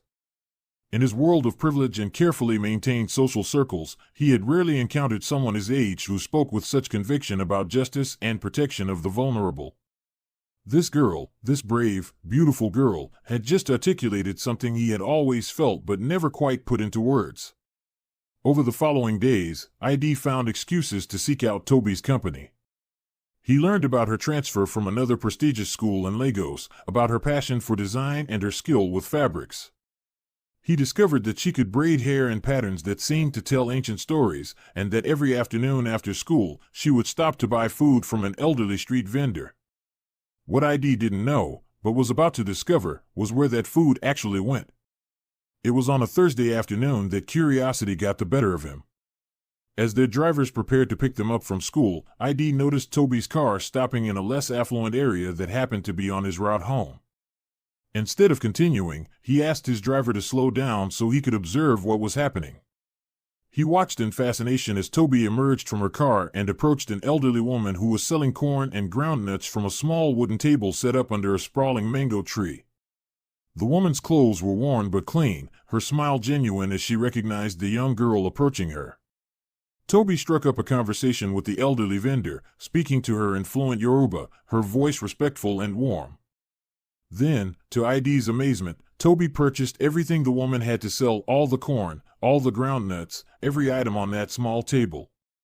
When the woman tried to give her change, Toby gently refused, pressing the elderly hands closed around the extra money. The vendor's eyes filled with tears of gratitude as she whispered blessings over this kind child who had just ensured she could go home early with a full day's earnings. ID watched Toby help pack the food into 2 large bags, his heart swelling with an emotion he couldn't quite name. But Toby wasn't finished. She got back into her car with the bags of food and continued down the road. ID, now completely intrigued, instructed his driver to follow at a distance. The car stopped again near a cluster of makeshift shelters where children played in the dust. These were street children, their clothes torn and dirty, their faces bearing the premature wisdom that comes from surviving on the streets of Lagos. But when they saw Toby's car, their faces lit up like the sun breaking through clouds. They ran to the vehicle with joyful shouts of Sister Toby. Sister Toby, clearly knowing her well. Toby emerged from the car laughing, her arms opening to receive their enthusiastic hugs. She distributed the bags of food among them, ensuring each child received a fair share, ruffling hair and wiping dirty faces with a tenderness that made ID's throat tighten with emotion. As ID watched from a distance, he realized he was witnessing something extraordinary. This 14-year-old girl had created her own system of charity, her own way of making a difference in the world. She wasn't doing it for recognition or praise, she had no idea anyone was watching. She was doing it because it was simply who she was. In that moment, Idowu Martins knew with absolute certainty that he wanted to know everything about Tobalorba Badmus. But ID's growing friendship with Toby did not go unnoticed. In the complex social web of Lagos elite society, every relationship was scrutinized, every friendship analyzed for its potential impact on family alliances and business connections. Kemi Adeyemi was 15 years old, an SS1, and the daughter of Aunt Kofo, one of Mrs. Martin's closest friends. From childhood, the two mothers had harbored dreams of uniting their families through marriage between their children. Kemi had grown up believing that ID would eventually be hers, a belief that had been fed by years of family gatherings and not-so-subtle hints from the adults around them. Kemi was undeniably beautiful, with the kind of polished prettiness that came from expensive skincare routines and designer clothing. But beauty aside, she was everything Toby was not, entitled, spoiled, and completely convinced of her own superiority. Where Toby possessed quiet strength, Kemi demanded attention. Where Toby showed compassion, Kemi showed contempt for anyone beneath her social status. When Kemi noticed ID's growing interest in the new girl, the one she dismissively described to her friends as poor and fat, her perfectly manicured claws came out. She complained bitterly to her mother about ID ignoring her in favor of someone so obviously beneath their social circle. As expected, Aunt Kofo immediately called Femi Martins. "Femi, darling, we need to talk. Kemi has told me some concerning things about the type of friends ID is making at school." That evening, when ID returned home from school, his mother was waiting for him with a serious expression on her face. "ID, we need to discuss something important," Femi Martins said, gesturing for him to sit down in their elegantly furnished living room. "What is it, Mom?" ID asked, though he had a sinking feeling he knew where this conversation was headed. "I've heard some disturbing reports about the type of friendships you're forming at school. You need to remember your position in society, ID. You're a Martins. That means something. The people you associate with reflect on our entire family." ID felt his jaw tighten. "If you're talking about Toby, she's one of the most genuine, kind-hearted people I've ever met. She has more character in her little finger than most of the people in your social circle." His mother's eyes flashed with displeasure. "Don't take that tone with me, young man. I'm not saying you can't be friendly with your classmates, but you need to be strategic about your close friendships. People like, what's her name? Toby? They simply cannot be part of our circle. They don't belong in our world, and frankly, ID, I hope what I'm hearing isn't true." "And what exactly are you hearing, Mom?" "That you're spending an inappropriate amount of time with a girl who is clearly beneath our social standing. ID, you have responsibilities. One day you'll take over your father's business. You need to start thinking about the kind of wife who can stand beside you in that role, not some." She paused, searching for the right words, some local girl with no proper connections. ID stood up abruptly. "Toby is my friend, Mom. A good friend. And I won't stop being her friend because of what other people think." His mother's expression softened slightly, but her resolve remained firm. "ID, darling, I'm not asking you to be cruel to the girl. I'm simply asking you to remember who you are and what's expected of you. Kemi Adebayo, for instance, is a lovely girl from a good family. She would make an excellent companion for someone in your position." With that, ID understood exactly what was happening. This wasn't really about Toby at all, it was about Kimmy and his mother's social ambition. Despite the growing pressure from his family, ID's friendship with Toby continued to flourish. They studied together, sharing textbooks and helping each other with difficult subjects. ID was always ready to assist when Toby struggled with mathematics, while she helped him understand the nuances of literature and creative writing. Their conversations ranged from academic topics to dreams and aspirations. Toby shared her passion for fashion design, describing garments she hoped to create one day. ID spoke about his secret interest in agriculture, a passion his parents didn't understand but that fascinated him nonetheless.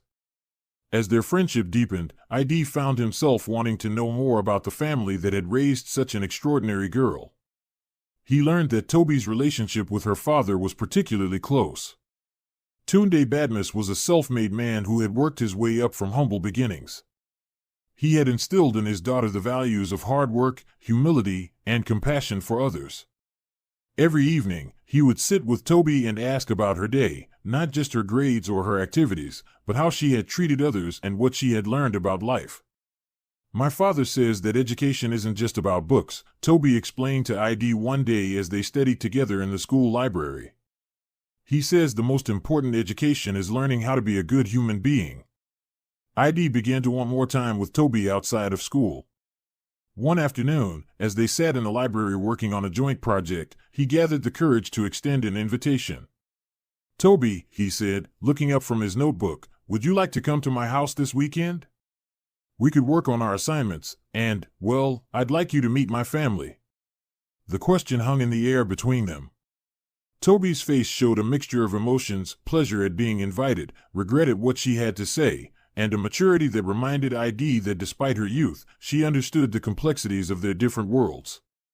"I would love to, ID," she said softly, "but my father would not allow it. He says I'm too young for such interactions with boys, regardless of how respectful they might be." She paused, then added with a small smile, "My father believes that friendship between young men and women should be conducted in public spaces, with proper supervision, until we are old enough to understand the full implications of our choices." ID felt a stab of disappointment, but also a growing respect for Toby's father. In a world where many wealthy parents were permissive to the point of negligence, here was a man who still believed in protecting his daughter's reputation and teaching her the value of appropriate boundaries. As months passed, the friendship between ID and Toby deepened within the acceptable boundaries Toby's father had set. They continued to study together at school, their intellectual connection growing stronger with each passing day. ID learned about Toby's visits to her grandmother in Ejibu, Ogun State, where she helped make gari and learned the traditional ways of her people. During school breaks, when Toby traveled to the village, communication became difficult. Her grandmother had no telephone, and the nearest internet cafe was too far away. These separations made ID realize how much Toby's friendship had come to mean to him. When she returned to school with bags of fresh gari made by her own hands, ID felt a joy that had nothing to do with the gift and everything to do with her presence. Meanwhile, Kimmy's frustration grew with each passing month. She watched ID's obvious affection for Toby with increasing resentment, occasionally attempting small acts of sabotage, spreading rumors, making snide comments, trying to interrupt their study sessions. But ID remained obliviously focused on the girl who had captured his attention so completely. The tension came to a head during their second year of friendship, when Kimmy, surrounded by her usual group of followers, attempted to physically intimidate Toby. The confrontation happened in the corridor outside the library, where Kimmy tried to slap Toby for some imagined slight. But Toby was her father's daughter. Quick reflexes and a strong sense of self-preservation served her well. She caught Kimmy's wrist mid-swing and twisted it just enough to make her point clear. "If you try to hit me again," Toby said in a voice deadly quiet, "I will defend myself, and you will not like the result." From that day forward, Kimmy gave Toby a wide berth, though her resentment continued to simmer beneath the surface. When ID heard about the incident from another student the next day, he was furious. He found Kimmy during lunch break and confronted her directly. "Kimmy, I heard what happened yesterday with Toby. What were you thinking?" Kimmy, still shaken by her confrontation with Toby, tried to regain her usual confident demeanor. ID, darling, she attacked me. I was simply trying to have a friendly conversation with her, and she became violent. ID stared at her with an expression she had never seen before, cold, disappointed, and completely unforgiving. Kimmy, I know you better than that. I also know Toby. She doesn't start fights, but she will finish them if necessary. What did you say to her? Kimmy was shocked by the intensity of ID's anger. She had never seen this side of him, and it frightened her more than she wanted to admit. I was just trying to help her understand. Understand what? That you and I, that we're meant to be together, ID. Our mothers have always planned. Stop right there. ID's voice was dangerously quiet. Kimmy, let me make something very clear to you. You and I are not together, we are not meant to be together, and we never will be together. What our mothers have planned is irrelevant to me. Toby is my friend, a good friend, and if you ever disrespect her again, we won't even have a civil relationship. With that, ID walked away, leaving Kimmy standing alone with the realization that her assumptions about their future together might have been completely wrong. But what hurt him more was that Toby hadn't told him herself. When he confronted her about it, her explanation revealed the depth of her character. I know Kimmy's family are friends with yours, Toby said simply. I didn't want to be the cause of any problems between families. Besides, I handled it myself. In that moment, ID realized that Toby's maturity far exceeded her 14 years, and that his feelings for her had grown into something much deeper than friendship. The end of an era. Time moved swiftly in the way it does when you're young, and every day feels both eternal and fleeting. Before they knew it, ID's graduation approached. The year was 2008. ID, now 16 years and 6 feet 2, knew that his parents had already secured his admission to Harvard University to study business, a path carefully chosen to prepare him for eventual leadership of the family empire. But ID had quietly secured his own admission to Cornell University, also an Ivy League school that would satisfy his parents' expectations while offering him something Harvard could not: an excellent agriculture program. He planned to minor in agriculture, feeding a passion his parents didn't understand but that burned brightly within him. The approaching separation weighed heavily on both young people. They had grown from friendship into something deeper, something that neither dared to name, but both felt in the racing of their hearts when their hands accidentally touched over shared textbooks.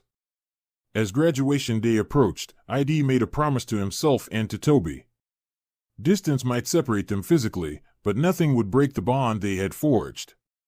They would stay in touch through phone calls and emails. They would write letters when technology failed them. And someday, when they were both older and free to make their own choices about love and marriage, they would find their way back to each other. Neither of them could have imagined the trials that lay ahead, or how severely their love would be tested by distance, family interference, and the cruel hand of fate. But in those final days of secondary school, surrounded by the familiar sounds of Lagos traffic and the laughter of their classmates, they held on to the certainty that what they had found together was worth fighting for. This was just the beginning of ID and Toby's story, a love that would survive separation, overcome tragedy, and ultimately prove that some bonds are strong enough to withstand any storm. The separation from Toby was devastating for both teenagers, but they were determined to maintain their connection across the Atlantic Ocean. In those days, communication wasn't as simple as it is today. Toby had to visit internet cafes, paying precious money just to check her email and stay in touch with ID. During ID's first year at Cornell, he came home for both summer holidays and Christmas. Those visits were like rays of sunshine breaking through storm clouds. Every afternoon, after Toby's school ended, ID would be there, waiting by the gates, his tall frame unmistakable among the crowd of parents and drivers. Their friendship deepened during these precious moments together. ID would tell Toby about life in America, the cold winters of New York, his courses, the different culture. Toby would share her dreams of fashion design, showing him sketches in a notebook, and telling him about the elderly vendors she still bought food from every day to share with less fortunate children. But not everyone was pleased with their continued friendship. Kimmy, Aunt Kofo's spoiled daughter, watched these reunions with growing anger. During one of these visits, she couldn't contain her jealousy any longer. She marched straight to her mother, complaining bitterly about ID's continued association with that poor girl. "Mommy, every time ID comes back from America, all he does is spend time with that Toby girl." Kimmy whined, her voice high with indignation. "She's not even from our class of people. Why won't he pay attention to me instead?" Aunt Kofo, equally frustrated, immediately called ID's mother. The two women had a long conversation about their children's future, reinforcing their determination to bring ID and Kimmy together. When ID's mother confronted her son about continuing to see Toby, ID's response was calm but firm. "She is my friend, and I will not abandon my friends to please anyone." But ID's mother was far from finished. She was a society woman who understood the power of control and manipulation. If direct confrontation wouldn't work, she would have to be more creative. While ID navigated family expectations in his grand house in Lagos, Toby's home life painted a different picture entirely. Her relationship with her parents revealed the complex dynamics that would later shape her incredible resilience. Toby's father, Tunde, was her anchor, her guiding light. He had poured his heart into raising his only child. He taught Toby discipline, self-worth, and, most importantly, humility. Every morning before school, he would remind her, "Toby, remember that true wealth comes not from what you have, but from who you are and how you treat others." Her mother, Lola, was a different story entirely. Beautiful, but distant, she seemed more interested in her social circles than in her daughter's daily life. Her mother was content to let Toby do virtually anything she wanted. "As long as you don't embarrass the family," Lola would say with a dismissive wave, not looking up from her magazine, "I don't need to know every little detail of what you're doing." This maternal indifference, though it gave Toby freedom, also instilled in her a deep independence and self-reliance. During the summer break of ID's second year at Cornell, when he was 18 years old, he made a decision that would quietly reshape his future. While his parents assumed he was simply enjoying his holiday, ID was busy implementing the first phase of his long-term strategy for independence. During this visit, ID decided to spend time with his great-uncle in Ogun State, a man his family considered something of an oddball. Uncle Bordy was 59 years old, an oops baby. His great-grandfather had late in life. Unlike the rest of the Martins family, Uncle Bordy had no interest in the ostentatious lifestyle that defined Lagos high society. "Money is a tool, not a master," Uncle Bordy would tell ID as they walked through his flourishing farms. "The land will feed you long after the banks have failed and the stock markets have crashed." Under his great-uncle's guidance, ID learned about cocoa farming, soil management, and agricultural economics. More importantly, he made his first independent business investment, purchasing a cocoa plantation and several acres of arable land. The transaction was handled quietly, with Uncle Bordy's help, completely unknown to ID's parents. The beauty of ID's strategy was its invisibility. His parents, focused on society events and business networking, had no idea their son was building his own agricultural empire. They assumed his interest in spending time with Uncle Bordy was just a young man's temporary fascination with rural life. His mother was happy he was not spending time with Toby. But ID shared his dreams and plans with one person, Toby. During their long conversations after her school hours, he would describe his vision of sustainable agriculture, of building something meaningful beyond the corporate empire his parents expected him to inherit. "I want to create something that feeds people, Toby," he would say, his eyes lighting up with passion, "not just another company that makes rich people richer." The tragedy that changed everything. At the beginning of Toby's final year in secondary school, tragedy struck with the suddenness of lightning splitting a clear sky. Her father, Tunde Badmus, the man who had been her anchor, her guide, her greatest supporter, was killed in an automobile accident on the Lagos-Ibadan Expressway. The news came on a Tuesday afternoon. Toby was in her mathematics class, working through algebraic equations, when the school secretary appeared at the classroom door. The whispered conversation with her teacher, the way all eyes turned to her, the sudden silence that fell over the room. Toby knew, before anyone spoke, that her world had just shattered. The funeral was a blur of condolences, tears, and the suffocating weight of finality. Family friends who had seemed so close during prosperous times suddenly became scarce. The harsh reality of her father's financial situation became clear within weeks. He had an outstanding loan with the bank, and without his income, the family home in Ikoyi was at risk.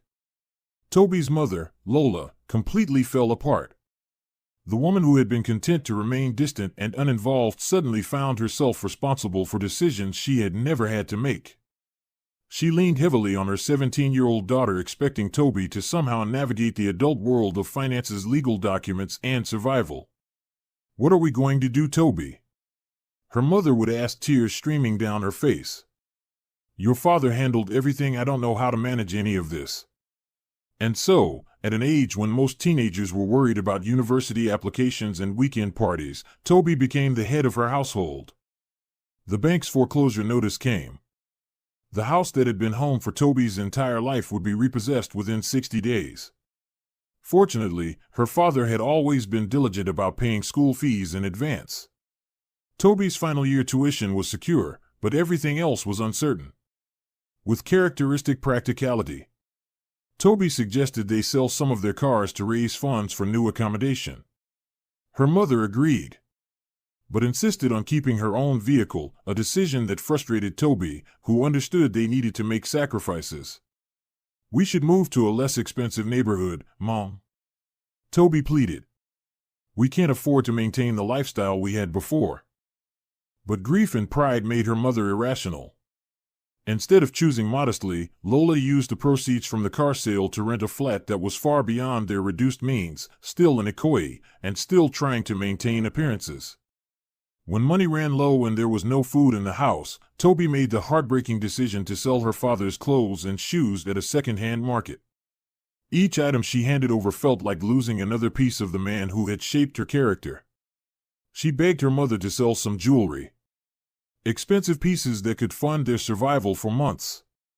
But Lola clutched her precious items like lifelines to her former status. "These are all I have left of the good times," she would say, refusing to part with even the smallest diamond earrings. And so, Toby began walking to school, or taking crowded public buses when walking was impossible. The girl who had once been driven to school in a comfortable sedan now stood in long queues under the Lagos sun, pressed against strangers, counting every naira. The phone was disconnected when they couldn't pay the bills. Internet access became a luxury she couldn't afford. This meant that when ID tried to reach her from Cornell, his emails bounced back, and his calls couldn't connect. For Toby, the cost of visiting an internet cafe or making an international call was money that could buy food for several days. When ID came home for Christmas holidays, he knew something was wrong. A friend had told him about Toby's father's death, and he had tried calling her, but her phone had been disconnected. His emails went unanswered, and he began to fear the worst. When he finally saw her waiting outside the school gates, his heart broke. The vibrant, confident girl he had left behind had been replaced by someone carrying the weight of the world on her shoulders. She was thinner, her school uniform, well-maintained, but obviously older, and there was a sadness in her eyes no 17-year-old should carry.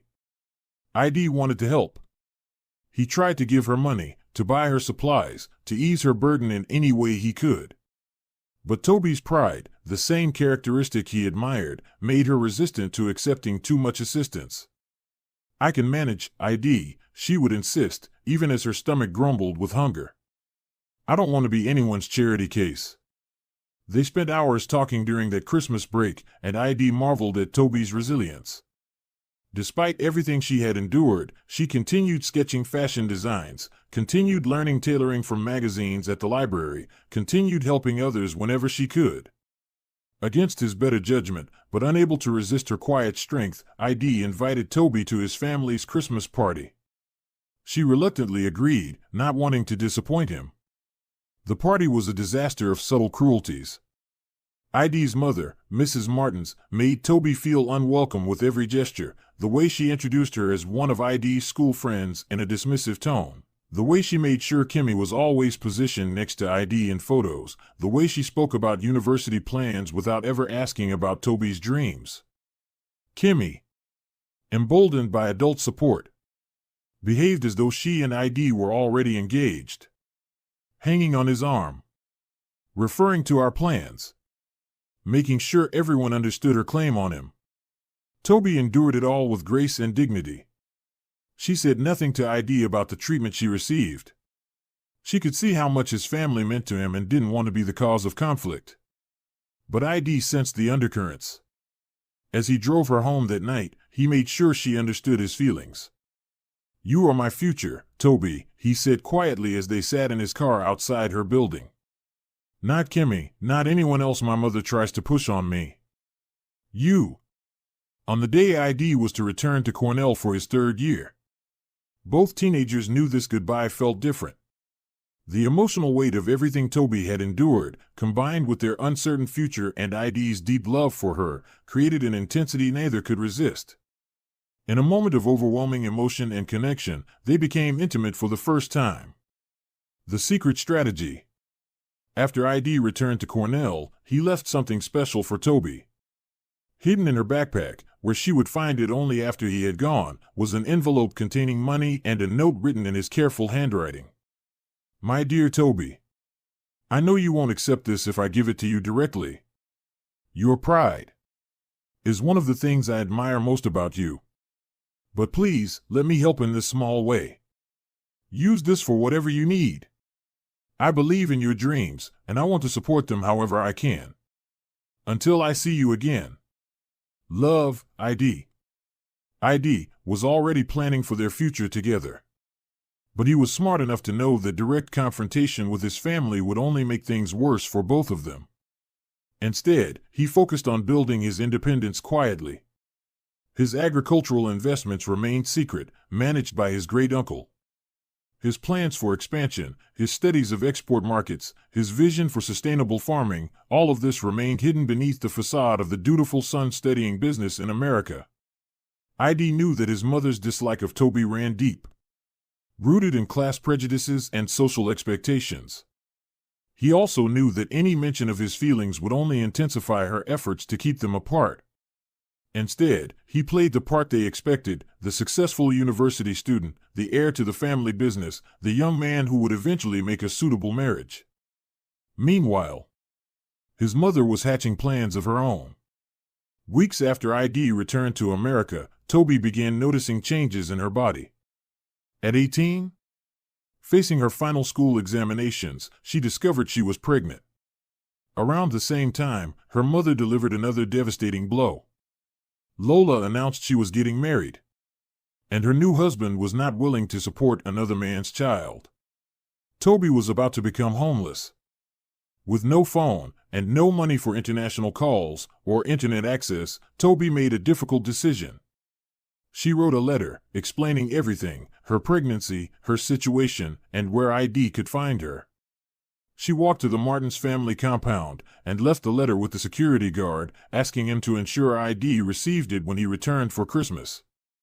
Then, packing her few remaining belongings, Toby took a bus to Ejigbo in Ogun State to stay with her grandmother, who everyone called Mama. As ID's third year at Cornell progressed, and he prepared for his final summer break, his mother made a decision that would change the course of several lives.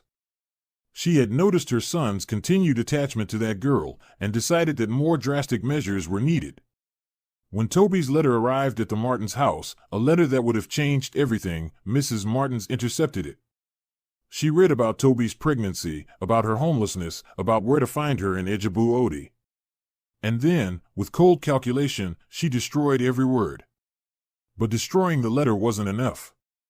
Mrs. Martins organized an elaborate family Christmas vacation to Italy, making sure ID would be far from Nigeria during the holidays, when he usually came home. She arranged family trips for the following summer as well, always including Aunt Kofo's family, always providing opportunities for ID and Kimmy to be thrown together. ID, unaware of the letter, could only assume that Toby had chosen not to contact him. His emails bounced back, his calls went unanswered. And when he asked friends to check on the family's old address, he learned they had moved without leaving any forwarding information. The pain of what he assumed was rejection, combined with his heavy course load as he worked to graduate early, kept him focused on his studies rather than returning to Nigeria to search for answers. Journey to Ejigbo. Mama's house was modest but comfortable. Her late son, Tunde, had built it for her years earlier. Though in her 70s, Mama was still sharp and healthy, though she could no longer manage the farm work as she once did. Toby told her grandmother everything: the struggles, the pregnancy, her mother's abandonment. Mama, wise and loving, welcomed her granddaughter without judgment. At 70 years old, Mama was still healthy and sharp, but she could no longer manage her 2-hectare farm alone. Toby's arrival was a blessing for both women. Mama gained a helper and companion, while Toby found safety and unconditional love. Toby helped Mama with farming, learned traditional methods of processing cassava into gari, and began accepting clients for hair braiding and cornrows to earn a little money. She set up her sewing machine in Mama's house and used the money from braiding hair, along with old fabrics her grandmother had saved, to make clothes for her unborn baby. For prenatal care, she visited a small clinic run by Catholic nuns who provided affordable medical services. Christmas came and went. The new year began. But no word came from ID. Toby wondered if he had received her letter. She thought about traveling to a larger town to check email at an internet cafe, but, with a baby on the way, she couldn't afford the expense. In the evenings, she and Mama would sit together and talk. Mama shared stories about their family history, about Toby's father and grandfather, about the traditions of their Ijebu people. Toby learned she was part of a long line of strong, resilient women. Using Mama's old lace wrappers and traditional Asheroke fabrics, Toby created maternity clothes for herself that were so beautiful. Other pregnant women began asking her to make similar outfits for them. When she could no longer help physically on the farm, as her business grew, Toby organized young people from the village to assist Mama, paying them sometimes with cash, sometimes with baskets of fruit, and sometimes with portions of the harvest. Her business acumen, inherited from her father, combined with her grandmother's wisdom, created sustainable success. The birth of the twins. In June 2011, at a small clinic run by Catholic nuns in the nearby town, Toby gave birth to twins, a boy and a girl she named David and Deborah. To her complete shock and joy, both children bore a striking resemblance to their father. David was the spitting image of ID, while Deborah had inherited his distinctive eyes. Without hesitation, Toby gave them their father's surname, Martins. Whatever had happened between her and ID, whatever misunderstanding had led to their separation, these children deserved to carry their father's name. The early months were challenging, but filled with love. With Mama's help, Toby learned to manage twins while continuing to work on the farm. She would strap one baby to her back and carry the other in a basket, moving between the cassava fields and vegetable gardens that would feed their growing family. Toby continued making clothes for the twins. The children's clothes she created were so beautiful and well-made that other women in the village began asking where she had bought them. This became the foundation of her business. Word spread that the young woman, staying with Mama, could create the most beautiful children's clothing anyone had ever seen. Soon, people were placing orders, not just from their village, but from neighboring communities. Toby and Mama expanded their gari production, taking their high-quality product to larger markets in the city. Gradually, they built a steady customer base. The Ijebu people are renowned throughout Nigeria for their elaborate celebrations, weddings, funerals, naming ceremonies, and birthday parties that lasts for days and costs fortunes. And for these occasions, everyone needs beautiful, custom-made clothing. Word spread about the young woman and Mama's granddaughter, who could create stunning outfits from traditional fabrics. Ijebu people living in Lagos, Abuja, London, New York, and everywhere else would make special trips home for family celebrations, and they all needed clothes that would honor the occasion. Toby's reputation began to spread through the extensive Ijebu networks. By the time David and Deborah were walking, Toby had established a thriving tailoring business. She had taken on apprentices, teaching them not just sewing skills, but also the business principles her father had taught her: honesty, hard work, and treating people with dignity, regardless of their economic status. She recruited young people from the village to help with farm work. The next summer, Mrs. Martins arranged another family trip, this time including Aunt Kofo's family. The two mothers continued their relentless campaign to push ID and Kimmy together, but ID remained completely uninterested. ID graduated from Cornell with honors at 22. Having completed his degree earlier than scheduled, he had a plan for his future, but it didn't involve the family business in the way his parents expected. His single cocoa plantation, managed by his great-uncle during his absence, had remained profitable and given him valuable insights into agricultural business. When ID finally returned to Nigeria, he was expected to take a significant role in Titan Holdings, the family conglomerate. Instead, he negotiated to join their food and beverage division in a smaller capacity. This position allowed him to steady that aspect of the business while secretly developing his own agricultural enterprise. ID began making regular trips to Ogun State to visit his great-uncle and learn more about farming. Gradually, he started upgrading his farming methods and expanding his operations. Over the next several years, he would purchase additional land and slowly build what would eventually become multiple cocoa plantations.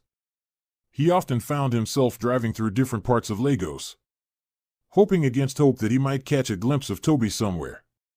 He had no idea she was building her own successful business just a few hours away in Ajebu. Toby's moved to Lagos. By 2014, when the twins were 3 years old, Toby faced an important decision. The children would soon need to start proper schooling, and, while she loved living with Mama, she knew they needed access to better educational opportunities. Her business had grown substantially. She now had several sewing machines and had taken on apprentices, young girls and boys from the village who wanted to learn tailoring. Toby was patient, humble, and compassionate as a teacher, sharing her skills generously while building a network of skilled workers. Mama, now in her late 70s, didn't want to move to Lagos. One of Toby's cousins, who had been tremendously helpful since Toby's arrival, agreed to care for the elderly woman. Toby made plans to return periodically for visits, and would definitely come back for harvest and processing seasons. After the planting season, ensuring the cassava was in the ground for the year, Toby moved to Lagos. She rented a small, 4-bedroom bungalow in Ikeja, with a detached garage that she converted into her tailoring workshop. At 21, Toby was mature beyond her years. She enrolled Deborah and David, now 3, in a good nursery school. In her backyard, she planted a small vegetable garden that provided fresh peppers, tomatoes, and leafy greens for their meals. The twins loved helping with the gardening, showing the same connection to the earth that their father had. Both children were intelligent and well-behaved, displaying the respectful nature their mother had taught them. Toby began attending church every Sunday with her children, dressing simply but elegantly in clothes she had made herself. Other church members frequently asked where she had purchased her outfits. Her unique way of combining traditional Nigerian fabrics with contemporary designs, her understanding of color and proportion, made everything she wore look expensive and sophisticated.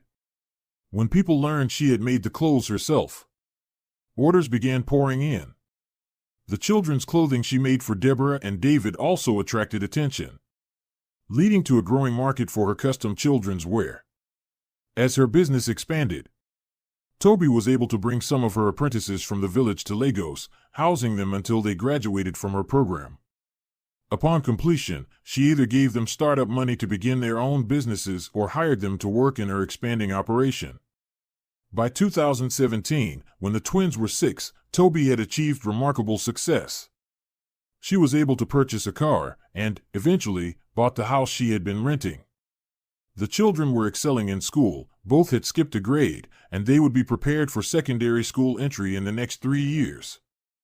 During these years, both ID and Toby were building successful businesses in Lagos, sometimes driving on the same roads, shopping in the same areas, living parallel lives that had not yet intersected.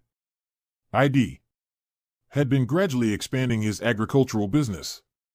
By 2020, he owned 3 thriving cocoa plantations and had built a processing plant in Shango, Ogun State. He named his company Tobit Holdings, keeping Toby's memory alive in every business decision he made. To make his commute easier, ID purchased a house in Acadia, not far from his processing plant, and convenient to the Titan Holdings office, where he still maintained his position in the food and beverage division. His mother continued her relentless campaign to match him with Kimmy, now a party-loving young woman, who had spent several years in New York. Mrs. Martins arranged family dinners, social events, and even sent Kimmy to New York while ID was still at Cornell, hoping proximity would create romance. ID remained completely uninterested. When he moved out of the family mansion to his own house, he thought he had escaped his mother's matchmaking efforts.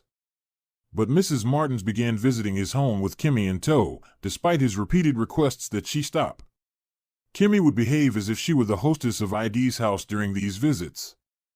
ID, finally, had to instruct his household staff that they should serve Kimmy as a guest. She was not their madam, and they should take no orders from her. At formal social events, his mother orchestrated ways to make it appear that Kimmy was his date, ensuring photographers captured them together for society pages. ID had tolerated this because he loved his family, but he made it clear to everyone that Kimmy meant nothing to him romantically. Meanwhile, Toby had opened a proper store on Opavy Road in Acadia, selling ready-to-wear children's and adult clothing, while maintaining her custom tailoring business in the back. She still made all of Deborah and David's clothes. And people regularly stopped her to ask about her children's beautiful outfits. The twins, now 9 years old, frequently asked about their father. Toby was always honest with them. She explained that their father had gone abroad for school, they had lost contact, and she didn't know where he was now. She never spoke badly of ID, always describing him as a good, intelligent, kind man who would love them if he knew about them. Both children were the spitting image of their father in different ways. David looked exactly like him, while Deborah had inherited his distinctive eyes and intelligent expression. They were excellent students, respectful to adults, and, like their mother, they always tried to help people who needed assistance. By 2020, both ID and Toby had built successful, independent lives in Lagos. He was 29 years old, she was 27, and their 9-year-old twins were thriving. None of them knew how close they were to each other geographically, or how dramatically their lives were about to intersect once again. Some say fate works in mysterious ways. Others believe that love finds a way, no matter how many obstacles stand in its path. On a busy afternoon in 2020, ID was following Kimmy to view a commercial property in Ikeja. Aunt Kofo had asked him to accompany her daughter, and though reluctant, ID had agreed. As always, when forced to spend time with Kimmy, he chose to drive his own car rather than share hers. Ahead of him, Kimmy was driving with her usual careless attitude, speeding through the busy Lagos streets while talking on her phone. As they approached a busy intersection, an elderly woman began crossing the road slowly, carefully making her way with a walking stick. Kimmy, distracted by her phone conversation, had to swerve sharply to avoid hitting the elderly woman. Instead of checking if the woman was hurt, instead of showing concern or remorse, Kimmy parked her car and stormed out, screaming at the innocent pedestrian. "You foolish old woman!" Kimmy shouted, jabbing her finger at the elderly lady. "You almost made me damage my car. Don't you know how to cross the road properly?" ID, horrified by Kimmy's behavior, quickly parked his car and rushed to help. In the respectful Yoruba tradition he had learned from watching Toby years ago, he gave a half-prostrate bow to the elderly woman. "Sorry, Mama," he said gently. "Are you okay? Do you need to go to the hospital? Are you hurt?" Kimmy was incredulous.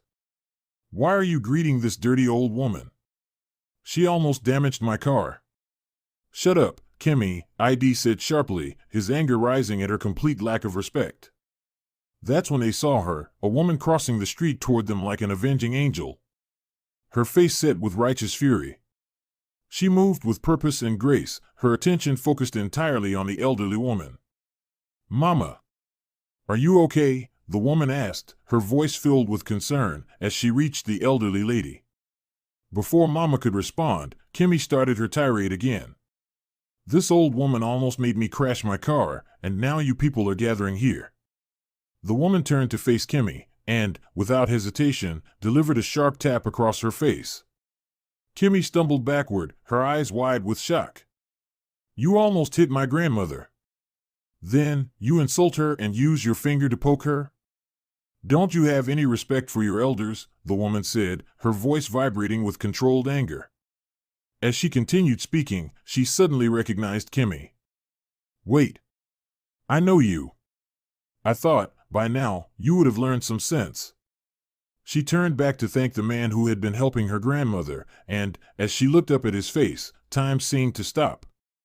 For ID, the woman had reminded him of Toby from the moment he saw her, the same height, the same graceful movement, the same righteous anger when confronting injustice. But he hadn't dared to believe it until she turned to thank him. Their eyes met. 10 years collapsed into nothing.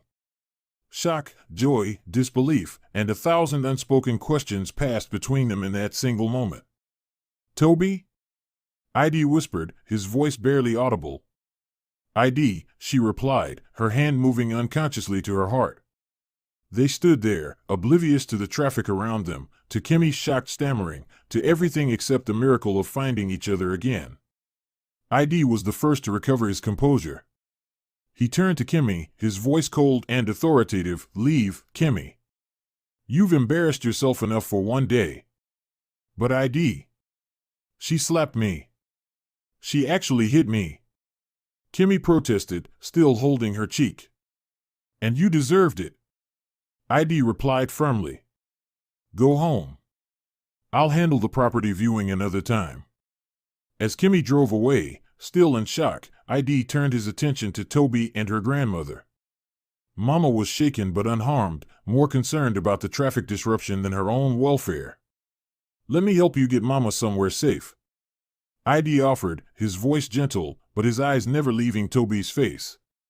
"My shop is just around the corner," Toby said, her voice still trembling with emotion. "We were just coming back from the market."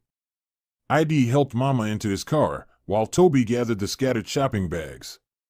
The short drive to Toby's shop on Orperby Road was filled with electric silence, both of them acutely aware of each other's presence, while focusing on Mama's comfort. Toby's shop was impressive, a spacious, well-organized boutique, with beautiful clothing displays and the sound of sewing machines from the workshop in the back. ID could see immediately that she had built something substantial and successful. After settling Mama in a comfortable chair with some water, Toby and ID found themselves standing awkwardly, both overwhelmed by the magnitude of this moment. "You look," ID began, then stopped, shaking his head. "I can't believe it's really you." "I can't believe it either," Toby replied, her voice soft. "All these years, I wondered. I hoped you were okay." They exchanged phone numbers, both of them distracted, both still processing the shock of their reunion. ID wanted to ask so many questions, but this wasn't the time or place, with Mama present and customers occasionally entering the shop. Can we talk properly soon?" ID asked. "There's so much I need to explain, so much I need to know." "Yes," Toby agreed. "Call me tomorrow?" As ID prepared to leave, he looked back at Toby one more time, still hardly believing this was real. She was even more beautiful than he remembered, but there was a strength in her face now, a maturity that spoke of challenges faced and overcome. After ID left, Mama sat quietly in her chair, watching her granddaughter pace around the shop, clearly agitated. Finally, the old woman spoke. "Just return." "That is him, isn't it?" Mama said gently. "That's Deborah and David's father." Toby stopped pacing and looked at her grandmother in surprise. "How did you know?" "My daughter. David looks exactly like that young man. And the way you two looked at each other, that's not how strangers look at each other. That's how people look at each other when they share a deep love and a painful history." Toby sank into a chair. Suddenly, exhausted. All the emotions she had kept buried for 10 years were surfacing at once. "Mama, I'm scared," she admitted. "You saw him with that girl. What if he's moved on? What if he's married to her? What will he think when he finds out about the children? What if he wants nothing to do with us?" Mama reached out and took her granddaughter's hand. Did you see how he looked at you? That man still loves you, Toby. And any fool could see that he despises that rude girl. You saw it yourself, he defended me against her. But what about the children, Mama? They're 9 years old. He's missed their entire lives. What if he's angry? What if he doesn't want them? Then he's a fool. And you're better off without him. Mama said firmly. But I don't think he's a fool. I think he's a good man who will be overjoyed to discover he has 2 beautiful, intelligent children. You have to have faith, my daughter. You have to give him the chance to prove what kind of man he really is. Meanwhile, Kimmy had driven straight to her mother's house, still holding her cheek and seething with humiliation. She burst into the living room where her mother and Mrs. Martins were having afternoon tea. That girl slapped me, Kimmy announced dramatically. That same poor girl from school, she actually put her hands on me. Mrs. Martin set down her teacup, her face darkening. What girl? What are you talking about? Kimmy told her version of the story, naturally omitting her own rude behavior and painting herself as an innocent victim. Mrs. Martins listened with growing anger. I'll have that girl arrested for assault, Mrs. Martins declared. How dare she put her hands on you? That evening, Mrs. Martins called her son, her voice shaking with indignation. I want that girl arrested immediately. She assaulted Kimmy today, and I won't stand for it. ID's voice was calm but firm. Mother, if you attempt to have Toby arrested, you and I will have a serious problem. Kimmy was completely out of line today. She nearly hit an elderly woman with her car, then verbally abused her. She got exactly what she deserved. How can you defend this girl over your fiancé? Mrs. Martins demanded. Kimmy is not my fiancé, ID replied coldly. She never has been, and she never will be. I've told you this repeatedly. The phone line went silent for a moment. Then Mrs. Martin spoke again, her voice dangerously quiet. Your father and I have already begun making arrangements. Then you can cancel them, ID interrupted. I will not marry Kimmy. End of discussion. The next day, ID called Toby and they arranged to meet at a quiet cafe. Both were nervous, both had 12 years of questions to ask and explanations to give. They chose a corner table away from other customers, and for a moment, they just looked at each other, still adjusting to the reality of being together again. I need to explain about yesterday, ID began. About Kimmy. We're not together. We've never been together. Our mothers have been trying to arrange something for years, but I've never had any interest in her. Relief flooded Toby's face. I wondered, seeing you with her. Never, ID said firmly. There's only ever been one person I wanted to be with, and I lost her 10 years ago. I've been looking for you ever since. Toby's eyes filled with tears. I wrote you a letter. I left it at your house. I waited and waited, but you never came. I never got any letter, ID said, confused. I tried calling, I sent emails, they all bounced back. I asked friends to check your old address, but you had moved. As Toby explained about her financial struggles, her mother's abandonment, ID listened with growing horror and heartbreak. When she described selling her father's clothes for food money, walking to school to save transport fare, he had to fight back tears. My God. Toby. What you went through. I should have been there. I should have found a way to come back sooner. You couldn't have known, Toby said gently. But, ID, there's something else. Something important I need to tell you. Can you come to my house tomorrow? That evening, Toby sat down with Deborah and David, her heart pounding. The twins were doing their homework at the dining table, both of them focused and diligent like their father had always been. Deborah. David. I need to talk to you about something important, she began. Both children looked up immediately, sensing the serious tone in their mother's voice. You know how you've always asked about your father? Toby continued. Well, I found him. Actually, he found us. He's coming to visit tomorrow. David, who looked so much like ID that it sometimes took Toby's breath away, was the first to speak. "Really, Mummy? You found Daddy?" "Yes, baby. He's been looking for us too. He never knew about you two, that's why he wasn't here before. But now he knows, and he wants to meet you very much." Deborah, always the more thoughtful of the twins, asked quietly, "What if he doesn't like us?" Toby pulled both children into her arms. "Oh, my baby, he's going to love you both so much. You're the most wonderful children in the world, and you're his children. He's going to be so proud of you." That night, both children could barely sleep, excited and nervous about meeting the father they had dreamed about for so long. The next afternoon, ID arrived at Toby's beautiful house in Ikijar. He had no idea what to expect. He was impressed by the elegant neighborhood and the well-maintained property, another testament to Toby's success. Toby answered the door, more nervous than she had ever been in her life. "Come in," she said softly. "There's something I need to tell you." They sat in her tastefully decorated living room, and Toby took a deep breath. "ID, remember that letter I told you about? The one I left at your house?" He nodded, still confused about why he had never received it. "In that letter, I told you that I was pregnant. I told you where to find me in Ijebu. I waited for you, but you never came." ID went completely still. The magnitude of what she was saying began to dawn on him. "Pregnant," he whispered. "I gave birth to twins, ID. A boy and a girl. They're 9 years old now. They're your children." ID broke down completely.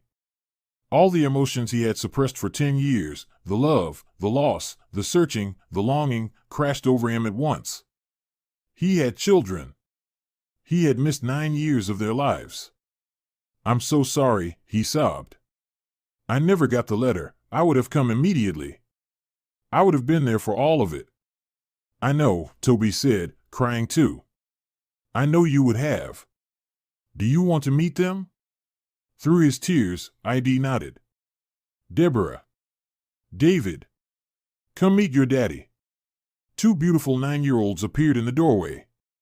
Both hanging back, shyly, but clearly curious. David was indeed ID's spitting image, tall for his age, with the same facial structure and intelligent eyes. Deborah had inherited her father's distinctive eyes and his thoughtful expression. ID stared at them in wonder, his heart overflowing with instant, overwhelming love. These were his children. His and Toby's children. "Hello," he said softly, not trusting his voice to remain steady. "Good afternoon, Daddy," Deborah said politely, while David hid behind his sister but peeked out curiously. ID knelt down to their level. "I'm so sorry I wasn't here before. I didn't know about you, but if I had known, nothing in the world could have kept me away. You're the most beautiful children I've ever seen." David stepped out from behind his sister. "Mummy said you were looking for us too." "Every single day," I'd confirmed. "I've been looking for you and your mummy every single day." Over the next few hours, ID learned everything about his children. They were excellent students, respectful and well-mannered like their mother, and they had inherited both parents' intelligence.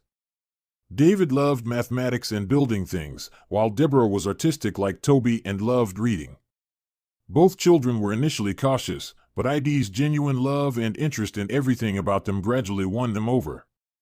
By the end of the visit, they were showing him their school projects and asking when he would come back. "Can I come back tomorrow?" ID asked Toby as he prepared to leave. "We'd like that very much," she replied. Over the following weeks, I'd spent every free moment with Toby and the children. He took them to school, helped with homework, attended their school events, and listened to every story about the years he had missed. The children quickly adapted to having their father in their lives. They alternated between staying at their father's house, or all of them staying at Toby's house, at first. Eventually, they all moved into ID's house. A big, spacious house, he had purchased it with the hopes of starting his family one day. David, especially, bonded with ID, fascinated by his father's agricultural business. He begged to visit the cocoa plantations. Deborah instantly became a daddy's girl. ID doted on her, and he encouraged her artistic talents. ID and Toby rediscovered their connection, finding that, despite 10 years apart, they still understood each other perfectly. Their love had never died, it had just been waiting for the right moment to bloom again. ID was amazed by what Toby had accomplished on her own. Her business was thriving, she had raised 2 exceptional children, and she had maintained her kindness and strength despite everything she had endured. For her part, Toby was impressed by the man ID had become. He had built his own successful agricultural business separate from his family's expectations, and he had never forgotten his values or his love for her. ID's happiness, however, was not going unnoticed by his family. Mrs. Martins, frustrated by her son's continued rejection of Kimmy, decided to take drastic action. Without consulting ID, she announced his engagement to Kimmy in the society pages of several newspapers. Toby saw the announcement, but was not bothered because she and ID had discussed everything, and they knew that no one would ever separate them again, not even his parents. The next Sunday, ID was summoned to family dinner. When he arrived, he found not just his parents, but Aunt Kofo, Kimmy, and both sets of parents already making wedding plans. "Congratulations, son," his father said as I'd entered the dining room. "We've been discussing the wedding arrangements. We're thinking of having it at the cathedral, followed by a reception for 500 guests." ID looked around the table at the expectant faces, then spoke calmly, "There will be no wedding." The room fell silent. "What do you mean?" his mother asked sharply. "I mean, I will not be marrying Kimmy. I've told you this repeatedly. The fact that you announced an engagement without my knowledge or consent shows complete disrespect for my wishes." His father leaned forward. "ID, this is a good alliance. It's good for business, and Kimmy comes from a good family. I don't marry for business alliances, Daddy. I marry for love. If you don't listen to us," his mother said coldly, "you'll be cut out of the business. No more family support, no more inheritance. You'll have nothing." ID stood up calmly. "Then I'll have nothing. I officially resigned from my job at Titan Holding immediately." The family stared at him in shock. They had never expected him to choose love over wealth. "It's that girl, isn't it?" his mother said venomously. "That poor girl who slapped Kimmy. Is she claiming her bastard child is yours?" That's when ID knew for certain. "You intercepted the letter," he said quietly. 10 years ago, when I was supposed to come home for Christmas, you made sure I stayed away. You got a letter from Toby, and you destroyed it." Mrs. Martins lifted her chin defiantly. "Yes, I destroyed it. She was trying to trap you with claims of pregnancy. I protected you from that social climbing girl, Elle. You protected me from the woman I love, and from my own children," ID said, his voice shaking with controlled anger. "That bastard child you're talking about are your twin grandchildren. They're 9 years old, they're brilliant and beautiful. And they've spent their entire lives without their father because of your selfishness." The room went completely silent. Even Kimmy looked shocked. "You cost me 10 years with the woman I love, and 9 years with my children. You allowed my children to suffer hardship.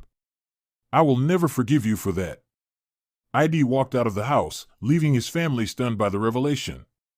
Femi Martins finally understood that she had pushed her son too far and may have lost him for good. "What have you done, Femi?" ID's father asked, his face a mask of despair and anger.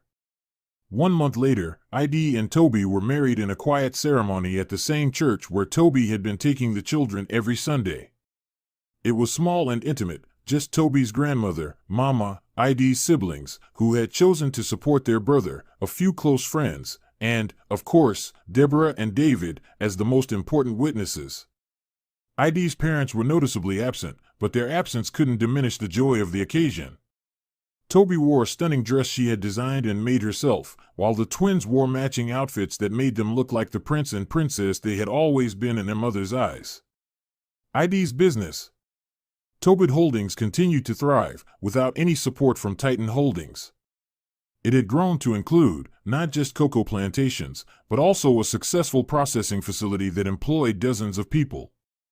Toby's fashion business expanded as well, with ID's business connections helping her reach new markets. Together, they made a formidable team, both brilliant, both hardworking, both committed to success and family values. The twins flourished with their father in their lives. David's interest in agriculture led to many weekend trips to the plantations, where he learned about farming and business from ID Deborah's. Artistic talents were encouraged by both parents, and she began designing clothes alongside her mother. A month after the wedding, ID's father appeared at their door one Sunday afternoon. The children were playing in the backyard, while ID and Toby sat on the veranda, enjoying the peaceful domestic scene they had created. Toby immediately got to her feet and knelt in greeting. "Good afternoon, Daddy." Daniel Martins, shocked and humbled by this young woman who had captured his son's heart, returned, "Good afternoon, my dear. Please, get up." ID also rose to greet his father. "Good afternoon, sir." He sat down on one of the chairs, and Toby brought out some drinks, and they talked. "Son," Daniel Martin said quietly, "I've come to apologize." ID looked at his father, seeing genuine remorse in the older man's face. "I was wrong," his father continued. "I was so focused on business alliances and social expectations that I forgot what really matters: family, love, and character. I've heard about your Tobit Holdings. You have done an incredible job. I have been watching its success. I am so proud of you, son. Your sisters have told me about Toby's business and her character. They really love her. They have been very unhappy with your mother and I about what happened. I want to meet my grandchildren, if you'll let me." Toby touched ID's hand gently, leaving the decision to him. After a long moment, ID nodded. "Deborah. David. Come meet your grandfather." The children, curious and polite, as always, came to meet this new family member. Within minutes, their natural charm and intelligence had won over their grandfather completely. He was amazed by how well-mannered and articulate they were, clearly reflecting their mother's excellent parenting. That evening, they had dinner together before he left. Over the following months, ID's father became a regular visitor. He was particularly impressed by Toby's strength, intelligence, and business acumen. Here was a woman who had built a successful enterprise from nothing, raised two exceptional children alone, and maintained her dignity and kindness through incredible hardship. Even Mrs. Martins eventually came around, though it took longer. She began hearing reports about her grandchildren's achievements in school, their respectful behavior, and their obvious intelligence. Slowly, grudgingly, she admitted to herself that she had been wrong about Toby. Femi Martins was grateful for Toby's help in getting ID to forgive her and allow her back into his life. It took a while, and Toby's coaxing to get ID to forgive his mother, which he eventually did. 7 months after their reunion, Toby surprised ID with wonderful news: she was pregnant again. This time, ID would be there for every moment of the pregnancy, every doctor's appointment, every milestone. Deborah and David, now 10 years old and thriving in secondary school, were excited about becoming big brother and sister. They had adapted beautifully to their expanded family. The new baby, a little girl they named Grace, was born into a house full of love, surrounded by parents who adored each other and siblings who were eager to help care for her. ID's agricultural business continued to grow, and he eventually opened a training center where young people could learn modern farming techniques. Toby's Fashion House became one of Lagos's most sought-after boutiques, known for combining traditional Nigerian fabrics with contemporary designs. But perhaps, most importantly, they had proved that true love really can overcome any obstacles. Class differences? Family opposition? Years of separation? Financial struggles, none of it had been strong enough to destroy what they shared. On Sundays, the extended Martins family would gather at ID and Toby's house. Mama, now in her 80s but still sharp and loving, would hold baby Grace while telling stories to her great-grandchildren. ID's parents, finally accepting and loving their daughter-in-law, would play with the children in the garden. ID's siblings, who had supported him from the beginning, brought their own families to these gatherings. The house would fill with laughter, good food, and the kind of joy that comes from family bonds, freely chosen and deeply cherished. Sometimes, in quiet moments, ID and Toby would look at each other and marvel at the journey that had brought them to this place. From teenage sweethearts, to separated lovers, to struggling single parents, to successful business owners, to devoted spouses, they had weathered every storm and emerged stronger. Toby still made clothes for the less fortunate, and ID's training center provided free education to young people who couldn't afford it. They had never forgotten their values, or their commitment to helping others, even as their own lives had been blessed with abundance. David grew up to join his father's agricultural business, bringing fresh ideas and youthful energy to the enterprise. Deborah became a renowned fashion designer, learning from her mother, but developing her own distinctive style. Little Grace showed signs of inheriting both parents' intelligence and determination. And so ends the beautiful story of ID and Toby, a testament to the power of true love, the strength of family bonds, and the belief that destiny will always find a way. The journey reminds us that some connections transcend time, distance, and circumstance, that love, when it's real, never truly dies. Thank you for joining us on this incredible journey of love, loss, and reunion. This has been African Tales and Hearts, where stories of love, family, and destiny come alive. If this story touched your heart, please like this video, subscribe to our channel, and share it with someone you love. Leave us a comment telling us about your own love story. Or let us know which part of ID and Toby's journey moved you the most. Until next time, remember, true love always finds a way. This is African Tales and Hearts, saying goodbye for now, but never farewell.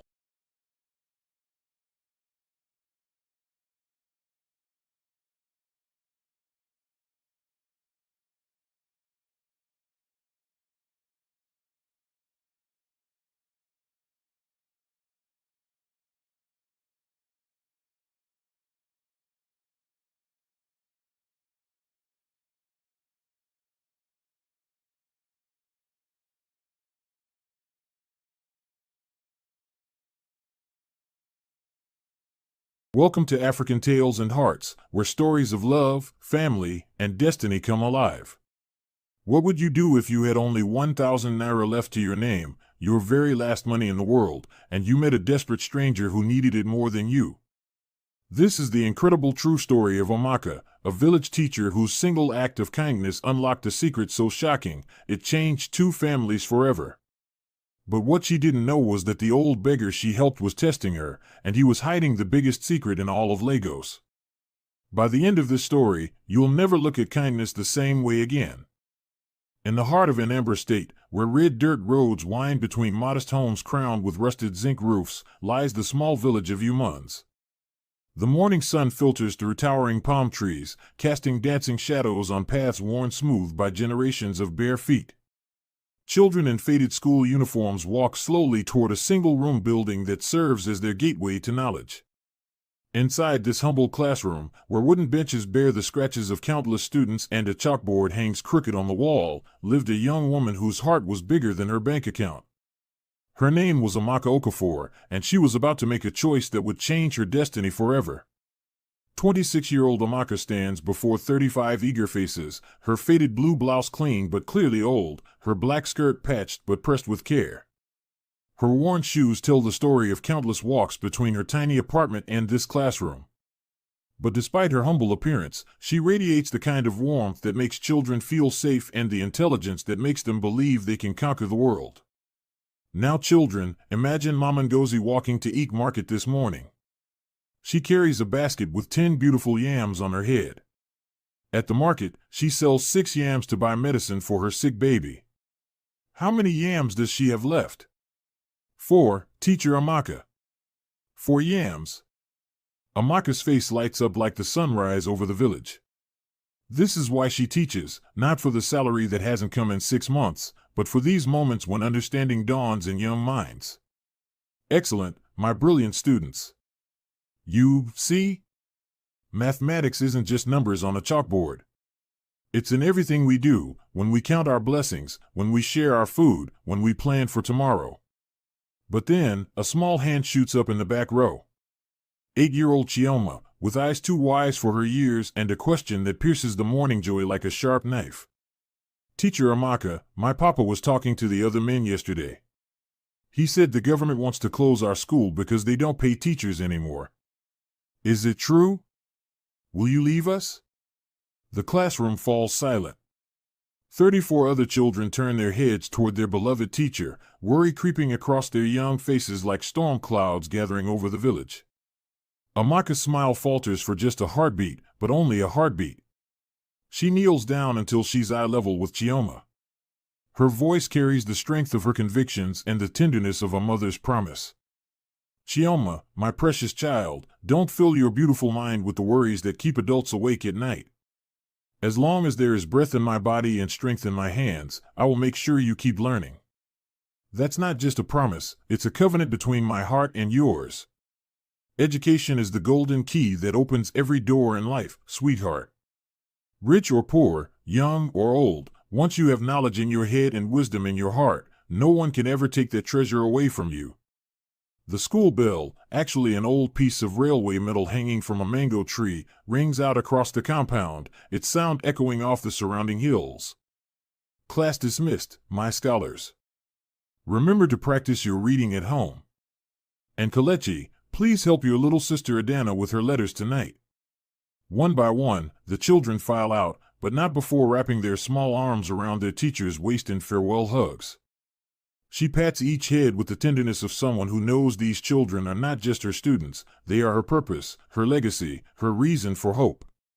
When the last child disappears down the red dirt path toward home, Amaka's radiant smile slowly fades like the last light of evening. She sits heavily at her small wooden desk, a piece of furniture older than she is, inherited from the teacher before her. From beneath a stack of exercise books, she pulls out her personal ledger, a worn notebook where she tracks every naira and kobo with careful precision. Then comes her bank, a small cloth bag that once held her mother's jewelry, now holding something far less precious but infinitely more important to her survival. School supplies fund, 150 naira. Personal savings, 850 naira. Total remaining, 1,000 naira exactly. She stares at the number as if willing it to multiply. 1,000 naira, less than $3 is all that stands between her and destitution. 3 years of dedicated teaching, of pouring her heart into young minds, of sacrificing her own comfort for her students' education, and this is what she has to show for it. Above her desk hangs a faded photograph, her parents in graduation gowns from the University of Nigeria, Nsukka. Both teachers themselves, they had instilled in their daughter the belief that education was the pathway to prosperity. But as Amaka stares at their smiling faces, doubt creeps into her heart like morning mist over the village. Mama. Papa. I know you always taught me that education was the path to success. You said if I dedicated my life to teaching, to shaping young minds, that God would provide. But sometimes I wonder if I chose the wrong path. Little did Amaka know that in less than 24 hours, her faith in that path would be tested in ways she never imagined, and rewarded beyond her wildest dreams. As evening shadows stretch across Yumon's village like fingers reaching toward tomorrow, Amaka sits in her tiny one-room apartment attached to the school. The space tells her story without words, a narrow bed with a faded quilt her grandmother made, a small wooden table that doubles as desk and dining room, a kerosene stove that has cooked 1,000 simple meals. On the wall, like a shrine to dreams deferred, hangs the photograph of her parents in their graduation gowns, their faces glowing with pride and hope for their daughter's future. She is preparing her evening meal, a modest portion of rice and stew that must last 2 days, when her old Nokia phone erupts in cheerful melody. The ringtone, a snippet of gospel music, seems almost mockingly optimistic in her small world of careful budgeting and deferred dreams. The caller ID brings the first genuine smile to her face all day, Adiz, cousin with a small heart emoji. Adiz, her only remaining family member, her sister in everything but blood. Adiz. My sister. How are you doing in that big Lagos of yours? Amaka. Oh my God, oh my God. I have news that will make you scream. Are you sitting down? Please tell me you're sitting down. Even through the phone's crackling connection, Adi's joy is infectious. Amaka finds herself sitting straighter, her own troubles momentarily forgotten in the face of her cousin's obvious happiness. What is it? You sound like you've won the lottery. Tell me everything. Better than the lottery. Amaka, I'm getting married. This Saturday. In Lagos. Can you believe it? Married? When did this happen? Who is he? Girl, you better start from the beginning and don't leave out a single detail. For the next 10 minutes, Adiz paints a picture of fairy tale romance. Her fiancé, Emeka Okwudili, is a petroleum engineer with Shell Oil Company.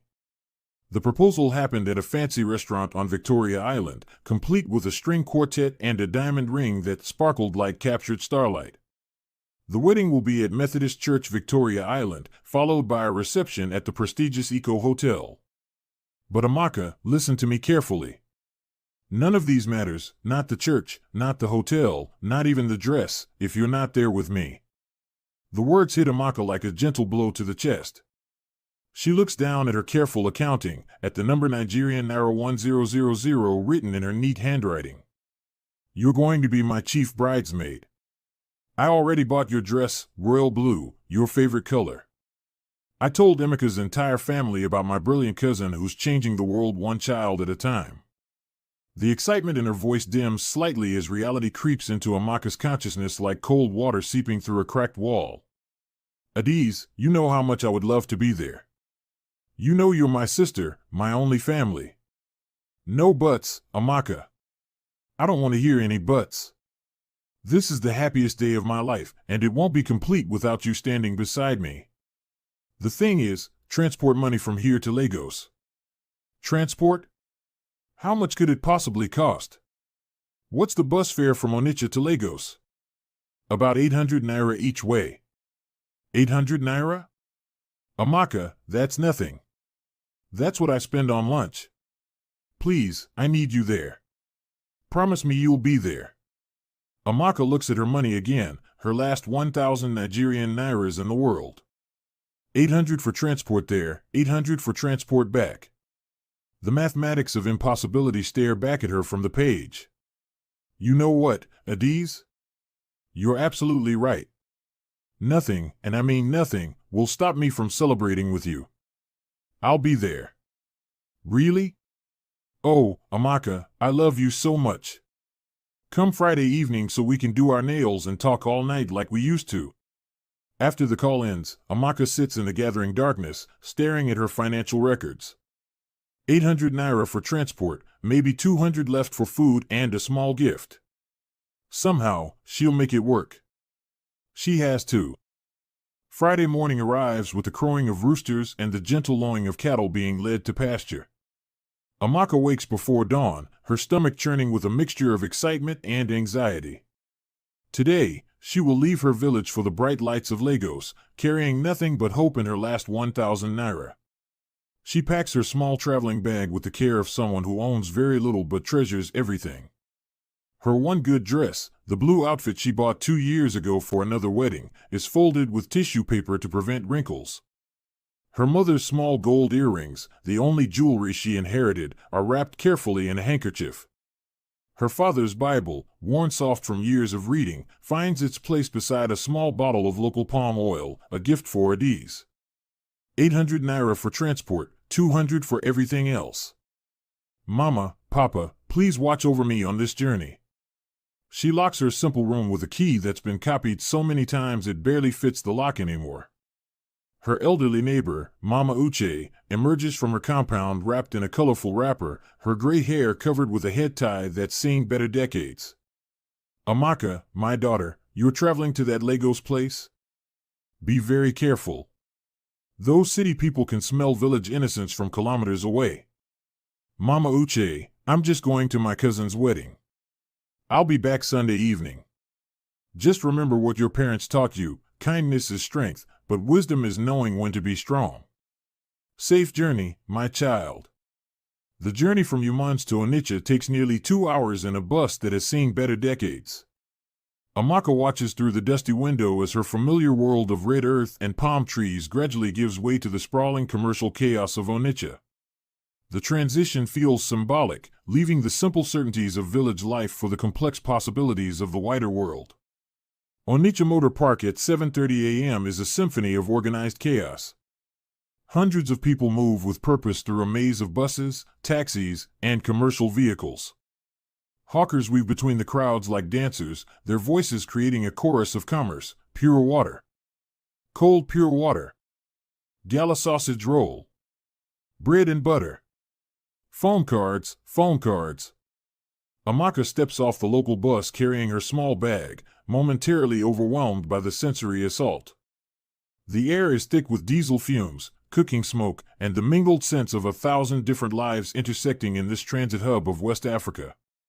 She approaches a ticket booth, really just a wooden table with hand-painted signs advertising destinations across Nigeria. Behind the table sits a middle-aged man reading a sports newspaper, seemingly oblivious to the chaos around him. Where you dey go? Lagos, please. 800 naira. Next bus dey go 8 a.m. sharp.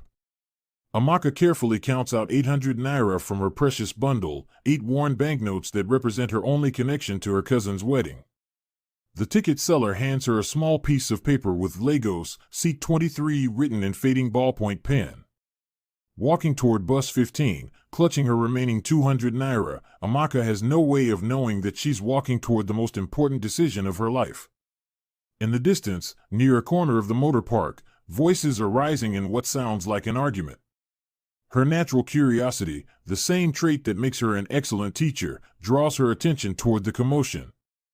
In a corner of the bustling motor park, where the shadow of a large billboard advertising skin bleaching cream provides temporary respite from the morning sun, a small crowd has gathered. But this is not the good-natured crowd of people sharing jokes or discussing business. This crowd carries the tension of conflict, the sharp edge of judgment. Abeg, make una leave this man alone. Every single day now the same story from his mouth. Now professional beggar be this. Hospital story today, tomorrow he go tell us say armed robbers attack his house.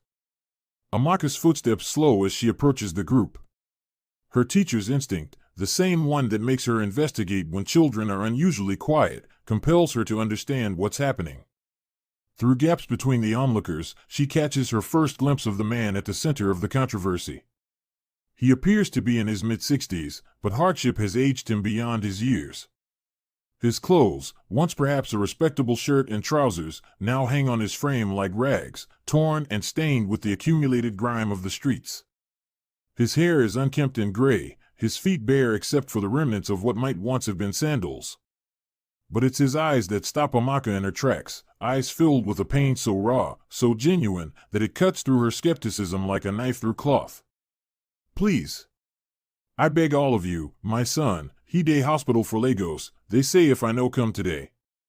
Hospital again? Yesterday you tell different story. Day before yesterday now another story. But the old man seems not to hear the accusations. He's lost in his own world of anguish, talking as much to himself as to the crowd around him. Motor accident happened yesterday evening, around 6 o'clock. They call me from Lagos General Hospital, say make I come quick. And then he breaks. Not the theatrical breaking of someone putting on a performance, but the genuine collapse of a human spirit pushed beyond its limits. His shoulders shake with sobs that seem to come from the depths of his soul. Look how he dey cry like woman. Dem teach him for acting school? Abeg, nobody should give this man one kobo. Na scammer he be. The crowd begins to disperse, people shaking their heads and muttering complaints about these beggars and what the world is coming to. But Amaka remains, frozen in place, watching this broken human being with growing concern. As the last of the crowd melts away, returning to their own journeys and destinations, the old man continues his private agony. He talks to himself now, unaware that anyone is still listening. Chike, my son Chike. Papa dey try to come. Just hold on small, just hold on. Papa go find way to reach you. Something about the way he says the name Chike, with such tenderness, such desperate love, pierces Amaka's heart.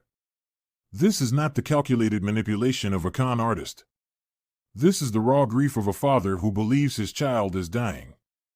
God Almighty, why you punish me like this? First you take my beautiful wife 5 years ago, now you want to collect my only child too?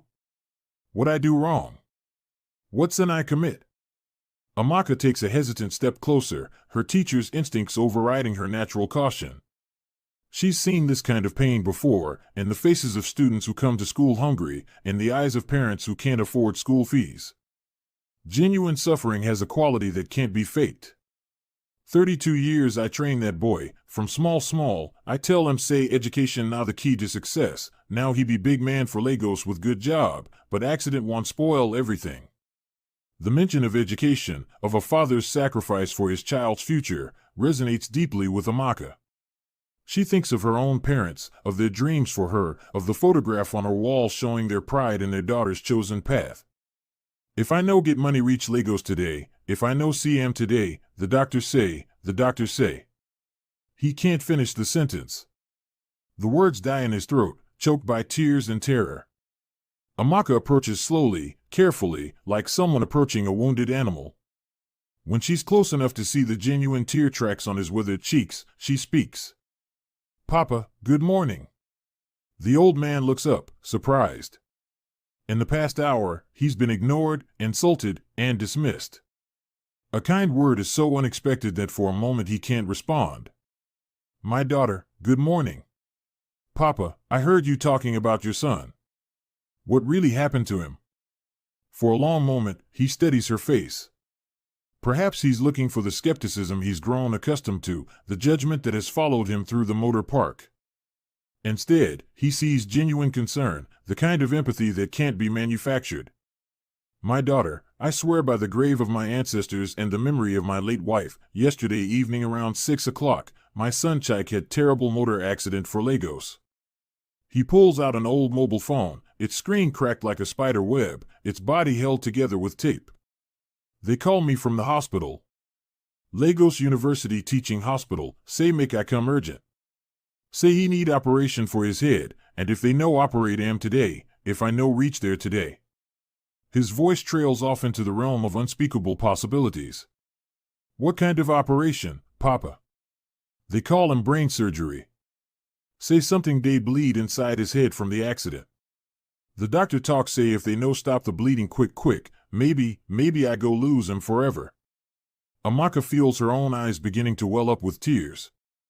She thinks of her students, of how she would feel if something happened to any of them. Then she multiplies that feeling by the bond between parent and child. He be my only child, my daughter. After his mama died 5 years ago, now only me and him remain for this world. He be everything to me, my son, my friend, my hope for tomorrow. Papa, how much money you need to reach Lagos? 800 naira for the bus. But I no get even 50 naira for my pocket. I don't try everything, I beg from house to house, I ask the church people, I even go to the local government office. Nobody fit help me. 800 naira. The exact amount of Amaka's bus ticket to her cousin's wedding. The number hangs in the air between them like a bridge waiting to be crossed. In this moment, suspended between compassion and self-preservation, Amaka faces the defining choice of her young life. Behind her, Bus 15 is loading passengers for Lagos, her connection to Adi's wedding, to family celebration, to keeping her word. Before her sits a broken old man whose story might be true or might be an elaborate deception. Lagos passengers. Who get ticket, make una enter motor. We dey go now. The call pierces through Amaka's internal struggle like an alarm clock interrupting a dream. She stands up slowly, her mind racing through calculations both financial and moral. She looks toward the bus, then back at the old man, then at the ticket in her trembling hand. Chike, forgive your papa. I try my best, but looks like I no fit come help you. God go have to take care of you now. Something about his resignation, his quiet acceptance of defeat, breaks something inside Amaka's chest. She thinks of her parents, of how they raised her to see beyond her own needs, to recognize that sometimes the greatest victories come through sacrifice. Without a word, she turns and walks back toward the ticket counter. The ticket seller looks up with irritation. Please, I need to return this ticket. Return? Why? Bus day go right now. It's an emergency. I need to help someone. Now 50 naira I go give you back. We know they do full refund. 50 naira. Out of 800, only 50 back. The unfairness of it stings, but Amaka has already crossed her emotional Rubicon. Give me the 50 naira. She now has 250 naira total, her original 200 plus the 50 naira refund. It's not enough for transport to Lagos and back, but it's enough to change one old man's world. She walks back to where the old man sits, his head in his hands, defeat carved into every line of his posture. When she stops in front of him, he doesn't look up. Papa. He raises his head, eyes red from crying. I won't help you reach Lagos to see your son. Help me how, my daughter? Amaka holds out 250 naira, everything she has in the world. The bills are worn and wrinkled, but they represent something far more valuable than their face value. They represent faith, hope, and the kind of love that sacrifices for strangers. My daughter, what you they do? Take this money, Papa. Go buy your ticket to Lagos. The remaining 50 naira, use it buy food and water for the journey. The old man's hands shake as he stares at the money. But you. I see you with your own ticket, you get your own journey to make. Don't worry about me, Papa. Your son needs you. That's more important than anywhere I was going. My daughter, this now all your money? It is all her money, every naira she possesses in the world. But Amaka has learned something about truth from her parents' teachings and her years of working with children. Sometimes the most important truths are the ones that protect others from feeling like burdens. No, Papa. I get small money for house. Just take this one and go save your son. She presses the money into his trembling hands, closing his fingers around the bills like she's passing him a sacred trust. What is your full name, Papa? My name not Chief, my name not Thomas. Chief Thomas Okonkwo. Chief Thomas, my name is Amaka. Amaka Okafor from Uman's village, Anambra State. She takes out her phone. Please save my number. When you reach Lagos and see your son, call me. Let me know that he's okay. With shaking fingers, Chief Thomas enters her number into his cracked phone, 0803. Amaka, my daughter Amaka, how God go bless you for this kindness. How? Lagos. Final call. Who dey go Lagos, make una hurry up. Papa, go quickly. Don't miss this bus. Chief Thomas takes a few unsteady steps toward the bus, then turns back and crushes Amaka in an embrace that smells of old clothes and desperate gratitude. God bless you, my daughter. I go never forget this day. Never in my life. When you need help, God go send angel to help you too. He hurries to buy his ticket and boards the bus. Through the dusty window, Amaka can see him waving at her with tears streaming down his face.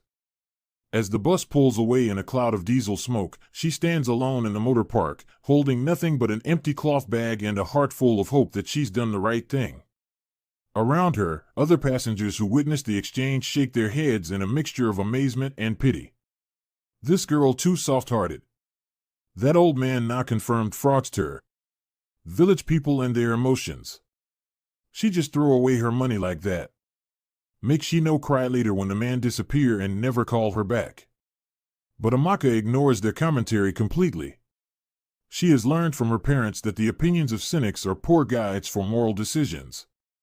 She sits on a wooden bench, takes out her phone, and prepares to make the most difficult call of her life. The phone feels heavy in Amaka's hands, heavier than its actual weight, burdened by the conversation she's about to have. Around her, the motor park continues its chaotic dance of commerce and travel, but she feels isolated in a bubble of impending loss. She dials Adi's number with trembling fingers, each digit entered with the weight of disappointment. Amaka. Are you on the bus? Oh my God, I couldn't sleep last night. I kept thinking about all the things we're going to do together. Are you excited? I'm so excited I can barely breathe. The joy in her cousin's voice is like a knife turning in Amaka's chest. She opens her mouth to speak but finds that the words have turned to stones in her throat. Adiz. I need to tell you something important. What is it? You sound strange. Are you okay? Did something happen to the bus? How do you tell someone that their dreams are about to be crushed by your choice? How do you explain that love sometimes means disappointing the people you care about most? I won't be able to make it to your wedding. Silence. Complete, devastating silence stretches across the phone connection like a chasm opening between two continents. Amaka can hear her own heartbeat in her ears. What do you mean you won't make it? Amaka, the wedding is tomorrow. Tomorrow morning. Something happened, Adiz. Something I couldn't ignore. I had to use my transport money to help someone who needed it more than I needed to travel. Help someone? Amaka, what are you talking about? This is my wedding. My wedding. The most important day of my entire life. Through the phone, Amaka can hear her cousin's breathing becoming rapid and shallow, the sound of someone approaching panic. There was an old man, Adiz. His son had a terrible accident in Lagos. He needed money to get to the hospital before it was too late. I don't care about any old man. I don't care about his son. Amaka, how could you do this to me? You promised. You looked me in the eye and promised. Each word hits Amaka like a physical blow. She understands Adiz's anger, even as it tears her apart. I couldn't let him watch his child die when I had the power to help. I couldn't live with myself knowing I chose a party over a human life. A party? You're calling my wedding a party? And his son is more important than me? More important than your own family? It's not like that, Adiz. You know I love you like a sister. No. If you loved me like a sister, you would have found another way. You would have borrowed money, you would have asked me for help, you would have done anything except abandon me. The accusation hangs in the air like smoke from a fire, acrid and choking. Do you know what I've done for you? I already told Emeka's entire family about my brilliant cousin who's changing the world. I bought your bridesmaid dress with my own money. I had the program printed with your name as chief bridesmaid. I bragged about you to everyone. Amaka is crying openly now, her shoulders shaking with the weight of her choice and its consequences. Forgive me, Adiz. Please, please forgive me. Maybe I can find another way. Maybe I can borrow money from someone. With what? You just gave away everything you had to some stranger who probably lied to you. You're so naive, Amaka. So foolishly, dangerously naive. He wasn't lying, Adiz. I saw the pain in his eyes. It was real. A parent's love for their child, you can't fake that kind of anguish. You know what, Amaka? Don't bother trying to come at all. Ever. Don't call me, don't write to me, don't even think about me. Adiz, please don't say that. You're my only family. You're all I have left in this world. No, I was your family. A real sister, a real family member, wouldn't abandon me on the most important day of my life for some stranger off the street. The line goes dead with a click that sounds like a door slamming shut forever. Amaka stares at her phone in shock, then immediately calls back. The number is blocked. In the space of one phone call, she has lost her transportation money, her cousin's wedding, and her only remaining family relationship. She tries again from a different number, leaving a desperate voicemail. Adiz, please, please don't do this. I love you more than my own life. You're not just my cousin, you're my sister, my best friend, my only family. Please find it in your heart to forgive me. I was trying to save someone's life. Please don't cut me out of yours. But the phone remains silent. In the noise and chaos of Onitsha Motor Park, Amaka sits alone on a wooden bench, holding an empty cloth bag and a heart full of the hope that she's traded everything for someone else's miracle. With no money for direct transport back to Umans, Amaka faces a journey that will test her physical endurance as much as her emotional resolve. The direct bus fare of 300 naira might as well be 3 million. She simply doesn't have it. Instead, she must piece together a journey using local transport, a series of crowded, uncomfortable vehicles that will take her home by degrees, like a wounded bird making its way back to its nest one painful hop at a time. The first leg of her journey costs 30 naira, an overcrowded bus that smells of dried fish, palm oil, and human sweat. She stands for an hour, pressed between a woman carrying live chickens and a man whose radio plays Igbo gospel music at maximum volume. The road is rough, and every pothole jars her body and her already fragile emotional state. The second bus costs 20 naira and is even more crowded. She shares a seat designed for 2 people with a nursing mother and her sleeping toddler. The child's innocent face reminds her of her students, and she wonders what they'll think when she returns to school Monday morning, defeated and depleted. By the time she reaches the final stage of her journey, she has no money left for transport. The last 3 kilometers to Umans must be covered on foot, walking along the red dirt road as the sun begins its descent toward the horizon. She walks slowly, her small bag feeling heavier with each step, not because of its weight but because of what it represents, the remnants of a dream deferred, a family celebration missed, a relationship possibly destroyed. The familiar landscape that usually brings her comfort now seems to mock her choices. As she enters her village, the sun is setting, painting the sky in shades of orange and purple that would normally fill her with peace. Instead, she feels hollow, like a container that has been emptied of everything that once gave it purpose. Amaka. On. Why you come back so soon? I thought you'd go Lagos for wedding. Mama Uche, her elderly neighbor, calls out in surprise. The questions she doesn't want to answer come from people who care about her welfare. How do you explain that you sacrificed everything for a stranger's crisis without sounding either foolish or noble? How do you make people understand a choice you're not even sure you understand yourself? The journey, it didn't work out, Mama Uche. Eh? What happened? Come, let me give you some food. You look like person we no eat for days. That evening, sitting alone in her small room, Amaka holds her parents' photograph and speaks to their smiling faces as if they were still alive, still available to guide her through life's impossible choices. Mama, Papa, I hope wherever you are, you're not ashamed of your daughter.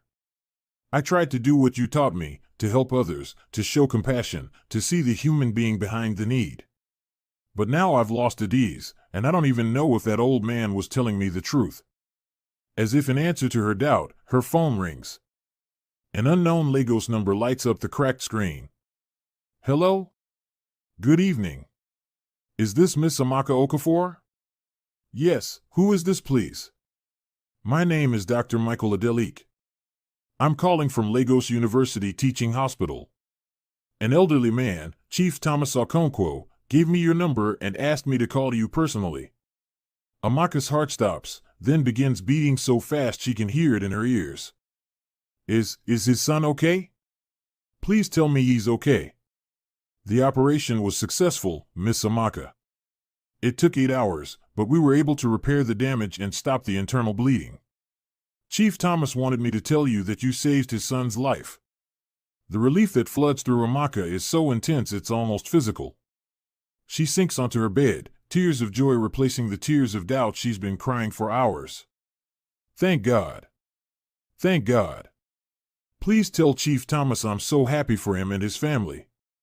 He also wanted me to give you another message. He said to tell you that what you did today was not just kindness, it was a miracle. And he promised that God will reward your sacrifice in ways you cannot imagine. After the call ends, Amaka sits in the darkness of her small room, feeling lighter than she has all day. At least she knows now that her sacrifice was not in vain, that somewhere in Lagos, a father and son are reunited because she chose compassion over convenience. 1 week passes like a slow healing wound. Amaka returns to her classroom Monday morning with the determined smile of someone trying to convince herself that everything is normal. Her students, with the intuitive wisdom of childhood, sense immediately that something has changed in their beloved teacher. She goes through the motions of teaching, writing equations on the chalkboard, asking questions, encouraging answers, but there's a heaviness to her movements, a shadow behind her eyes that wasn't there before. Teacher Amaka, you know, smile like before, Chioma says in a small voice filled with concern. Even when you day smile, your eyes look sad. What happened? Amaka kneels to Chioma's level and attempts to manufacture the brightness that once came naturally. I'm fine, sweetheart. Sometimes adults have worries, but it doesn't mean we love you children any less. Let's focus on our mathematics lesson, okay? As she returns to the chalkboard, her phone rings. For a week she has hoped each ring might be Adiz calling to reconcile, and each time she has been disappointed. This time the number is unfamiliar, a Lagos area code that makes her heart skip with curiosity. Children, continue with your copying. I'll be right back, she says, stepping into the corridor. Good morning. Is this Miss Amaka Okafor? Asks an elegant female voice, refined, educated, warm. The cultured tone carries respect and emotion. Yes, this is Amaka. Who am I speaking with, please? My name is Mrs. Beatrice Okonkwo. I got your number from someone who said you helped them recently. Someone very important to my family. Okonkwo, the same surname as Chief Thomas. Amaka's pulse quickens as the pieces begin to connect. Are you related to Chief Thomas Okonkwo? You know my husband, the woman replies with surprise and pleasure. I met him at Onitsha Motor Park last week. He said his son had been in an accident and he needed transport money to get to Lagos. I helped him buy a bus ticket. There is a long, emotional pause. My dear child, my precious daughter, I need to see you. Can you come to Lagos? I'll arrange everything, transport, accommodation, meals. The offer is overwhelming, but the depth of feeling in the woman's voice suggests this is about more than gratitude. Ma, I don't understand. Is Chief Thomas okay? How is his son? Everyone is fine, better than fine, the woman says gently. What you did for our family was extraordinary. Please allow us to show our appreciation properly. You really don't need to thank me. I'm just happy his son is alive. That's enough reward for me. Amaka, may I call you Amaka? What you did changed something fundamental in our lives. Please say yes to visiting us. This is very important to me, to all of us. Curiosity overtakes caution. Ma, the thing is, I don't have money for transport right now. Last week I used all my savings to help your husband, and... Don't worry about money, she interrupts. I'll send a car to pick you up from your village. Professional driver, comfortable vehicle, everything taken care of. A car? All the way to Anambra State? That must be very expensive. When someone saves your family, no expense is too great. Please send me your address and tell me what day works. Amaka looks back toward the classroom where her students copy sums from the board. For 3 years her life has been the same rhythm: teach, go home, prepare lessons, repeat.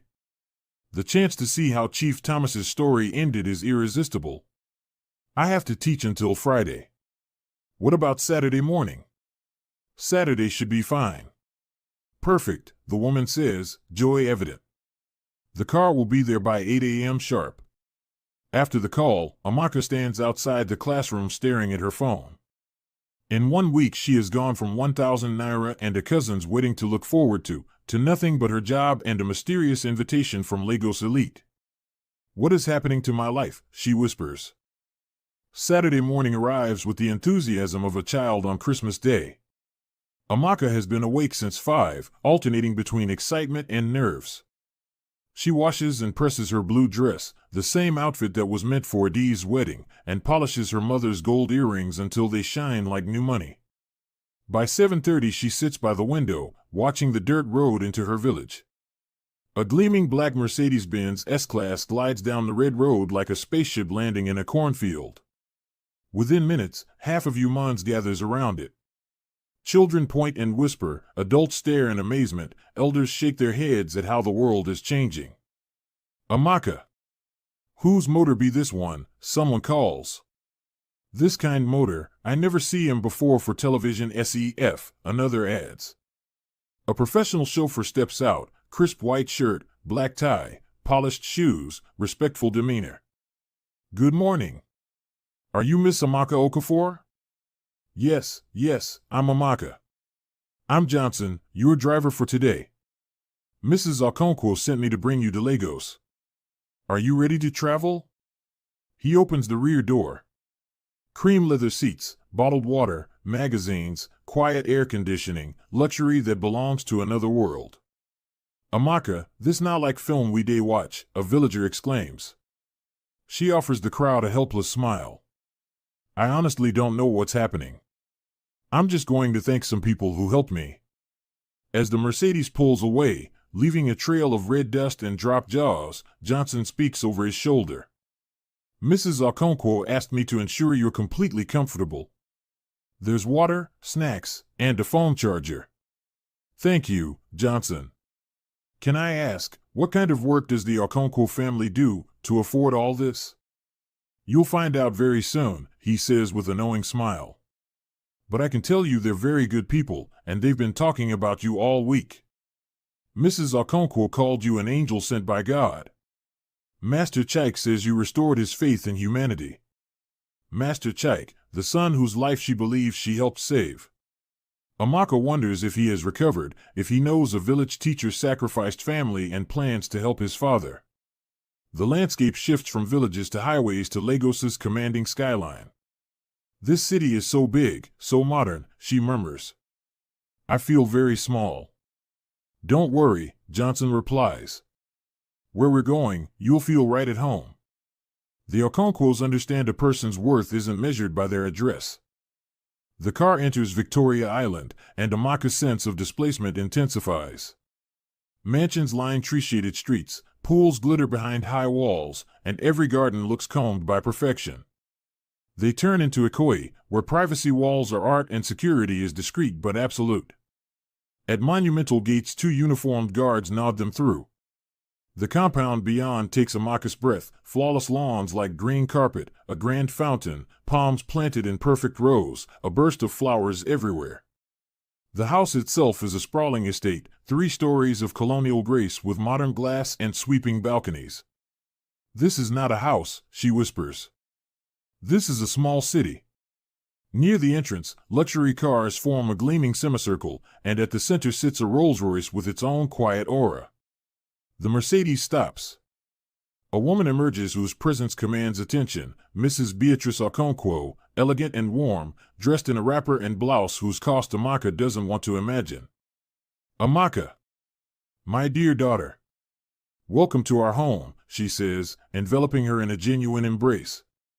Inside, the foyer alone dwarfs Amaka's entire living space, Italian marble, crystal chandeliers, museum-worthy art, fresh flowers everywhere. The living room holds Italian leather, Persian rugs, an enormous television, African sculpture, and the soft hum of perfect air. Please, sit wherever you're comfortable. You are in your own home now, Mrs. Okonkwo says. Staff appear with fresh juice, water, and delicate snacks on silver trays. Amaka chooses water, overwhelmed. Before we go further, Mrs. Okonkwo says gently, thank you for what you did for our family last week. There's no need to thank me, Amaka replies. I only did what felt right. It was extraordinary, the woman insists, leaning forward. But I must ask you some questions about that day. The old man you helped at Onitsha Motor Park, describe him exactly. Chief Thomas was about 65, in torn, dirty clothes. He looked poor, desperate. He cried about his son Chike who'd had a terrible accident. And what did you do when you saw his condition? I gave him my transport money so he could reach Lagos. All of it? Yes. It was my last money, 1,000 naira. I was meant to attend my cousin's wedding, but I couldn't watch him suffer when I could help. Tears fill Mrs. Okonkwo's eyes as she grasps Amaka's hands. Amaka, my precious daughter, that old man you helped, is my husband. The words hang like lightning before thunder. Amaka's world tilts. Your husband? Yes, the woman says through tears. Chief Thomas Okonkwo has been my husband for 35 years. And the son you helped save is about to walk down those stairs. A tall, handsome man in his early 30s descends the sweeping staircase with quiet confidence, warmth in his eyes. "So this is the famous Amaka I've heard about every day for a week," he says. "Chike, meet Amaka Okafor," his mother beams. "The young woman who restored your father's faith in humanity, and my hope for your future." Amaka shakes his hand, nervous in her simple dress. "I'm pleased to meet you. I'm so glad you're okay." "Please, just Chike," he laughs softly. "And I'm more than okay. But there's something you should know. There was never any accident, Amaka. No emergency surgery, no crisis." Amaka looks between mother and son, stunned.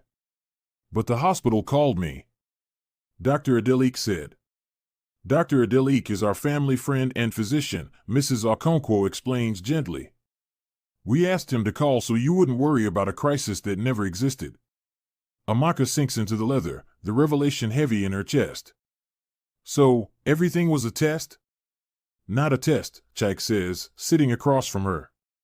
"A prayer answered. My parents have been praying that I'd find someone who could love without calculation. And you proved such people exist," Mrs. Okonkwo adds. "You gave a stranger your last money and sacrificed your plans. That's the measure of your heart." Amaka sits frozen, trying to reconcile the desperate man in rags with this palace and this gracious wife. "I don't understand. Your husband looked like he had nothing. He begged for transport money. He looked like he hadn't eaten." "What I'm about to tell you will explain everything," Mrs. Okonkwo says, holding both of Amaka's hands. "My husband, Chief Thomas Okonkwo, is the founder and executive chairman of Okonkwo Industries. We are the largest manufacturing conglomerate in West Africa." The words crash over Amaka like a wave. Factories across the continent, tens of thousands of employees, revenues in the billions, properties around the world. She studies a photograph the woman brings over, the couple with a younger Chike in front of a corporate headquarters, all confidence and pride. "Our son graduated from Harvard Business School with highest honors," the mother continues. "He's been CEO for 5 years. The company has tripled its profits under his leadership. But for all our blessings, we carry a burden money can't fix," she says. "Chike is intelligent, successful, and lonely. Too many people saw him as a bank account with legs. His heart was turning to stone." "So your husband disguised himself," Amaka murmurs, beginning to understand. "Yes. For 3 months he went to markets, parks, churches, hospitals, across Nigeria, asking for small kindness. He wanted to find someone who helped because it was right, not for reward." "What happened?" "Nothing," she says, voice breaking. "He was ignored, insulted, driven away. People spat at him, called security, threw things. He came home crushed and ready to give up." She smiles through tears. Then, on his final attempt, he met a young village teacher with only 1,000 naira. Footsteps sound on the stairs again, but it is only the echo of the story settling into place. Chike sits beside his mother, eyes warm. "Do you know what you did, Amaka? You gave a stranger not spare money, but your last money. You gave up your plans, your family's expectations, for someone you might never see again. When Thomas came home and told us," Mrs. Okonkwo says, "I cried for 2 hours. I told him, this is the daughter-in-law I've been praying for." "Mother," Chike chides with a smile, then turns back to Amaka. "What she means is that you've shown the character, compassion, and courage we hope to find in someone truly special." Amaka looks around the opulence, then back at their earnest faces. "I still can't believe this is real. I helped one of the richest families in Africa and never knew it." "You helped a human being in pain," Chike says. "The fact that you didn't calculate any advantage is exactly what makes you extraordinary." Golden light slants through floor-to-ceiling windows as Amaka struggles to reconcile her simple life with this new reality. "Now that you know who we are," Mrs. Okonkwo asks gently, "how do you feel? Has your opinion changed?" "Honestly, I feel the same as when I thought Chief Thomas was a poor man whose son needed help," Amaka replies. "I'm glad I could help. I'm happy your family is blessed." Chike and his mother exchange a glance born of too many disappointments and a sudden glimmer of hope. That response is why you're remarkable, he says. Most people, upon learning about our wealth, change instantly. I was raised to treat everyone with the same respect, Amaka says. My parents taught me a person's worth is measured by character and kindness. Tell us about them, Chike asked softly. They were teachers like me, she says, grief and pride threading her voice. They met at UNN, fell in love over books and dreams, believed education was the key to success and helping others the key to happiness. Even when money was scarce, they found ways to help students. They raised you to see wealth as responsibility, Chike says. Exactly. If God blesses you with abundance, it's so you can be a blessing. You hear that? Mrs. Okonkwo murmurs to her son. Even after learning about our wealth, she isn't asking for anything. She's thinking about how abundance should help others. Chike stands at the window, hands clasped behind his back, then turns. Since my father told us about you, I haven't stopped thinking of you, not just because of what you did, but because of who you are. In one spontaneous act, you showed integrity, compassion, selflessness, and courage. What my son is trying to say, his mother adds with a smile, is that he would like to get to know you better. I don't know what to say, Amaka admits. A week ago I was a poor teacher who gave away her last money. Now I'm in a mansion talking to billionaires about romance? When you put it like that, Chike laughs, it does sound surreal. But please, let me show you that wealthy people can have hearts as genuine as anyone's. Let me value your character the way you valued my father's tears. I won't lie, this is overwhelming, she says. And I didn't help your father to get anything in return. If you think I'm a saint, you'll be disappointed. We're not looking for a saint, Mrs. Okonkwo says gently. We're looking for someone real. Will you at least give me the opportunity to see where this connection might lead? Chike asks. Amaka looks from their hopeful faces to her worn shoes and back again. I need time to think. It's a lot to process. Of course, Mrs. Okonkwo says. Take all the time you need. But know this, your actions already proved you are exactly the kind of woman our family needs and wants. As the afternoon sun slanted through the tall windows of the Okonkwo mansion, Amaka still felt the weight of everything she had learned. Just a week ago, she had been a village teacher counting every naira. Now she sat in the heart of one of Nigeria's wealthiest homes, her sacrifice revealed, her heart caught between gratitude and disbelief. Mrs. Okonkwo leaned forward, her voice soft. Amaka, my dear, let me ask you something important. Now that you know who we are, how do you feel? Has your opinion of us changed? Amaka thought carefully. Honestly, Ma, I feel the same as I did when I thought Chief Thomas was only a poor old man with a sick son. I'm glad I could help. And I'm glad your family is blessed. But my feelings about kindness and love haven't changed. Chike and his mother exchanged a glance, hope sparking between them. That answer, Chike said quietly, is why you are remarkable. He steadied her for a moment, then asked gently, tell me about your parents. Her face softened. They were both teachers, like me. My father taught mathematics, my mother English literature. They believed education was the key to success, and that helping others was the key to happiness. Even when we had very little, they still gave to those in need. Chike nodded. They raised you to see wealth as a responsibility, not a privilege. Exactly, Amaka whispered. There was a silence, filled with meaning. Then Chike stood, motioning for her to join him in the garden. Outside, the evening air was cooler, the scent of flowers wrapping around them. Away from his parents' eyes, he spoke with a vulnerability she had not seen before. Amaka, I know my life is tied to Lagos, my firm, my responsibilities. And I know your life is tied to Umans, your students, your calling. I would never ask you to give that up. But I want to build something that stretches across both our worlds. Because what matters most to me is not where we are, but that we are together. Her breath caught at the sincerity in his eyes. And I cannot ask you to abandon your work, Chike. But I won't let gossip or distance decide for me. I want to try too, with you. His hand reached for hers, steady and sure. She placed her fingers in his, the warmth of his touch sealing a promise stronger than any words. Weeks later, Amaka returned to her classroom in Umans. Chalk in hand, she guided her students through lessons, her laughter echoing once again.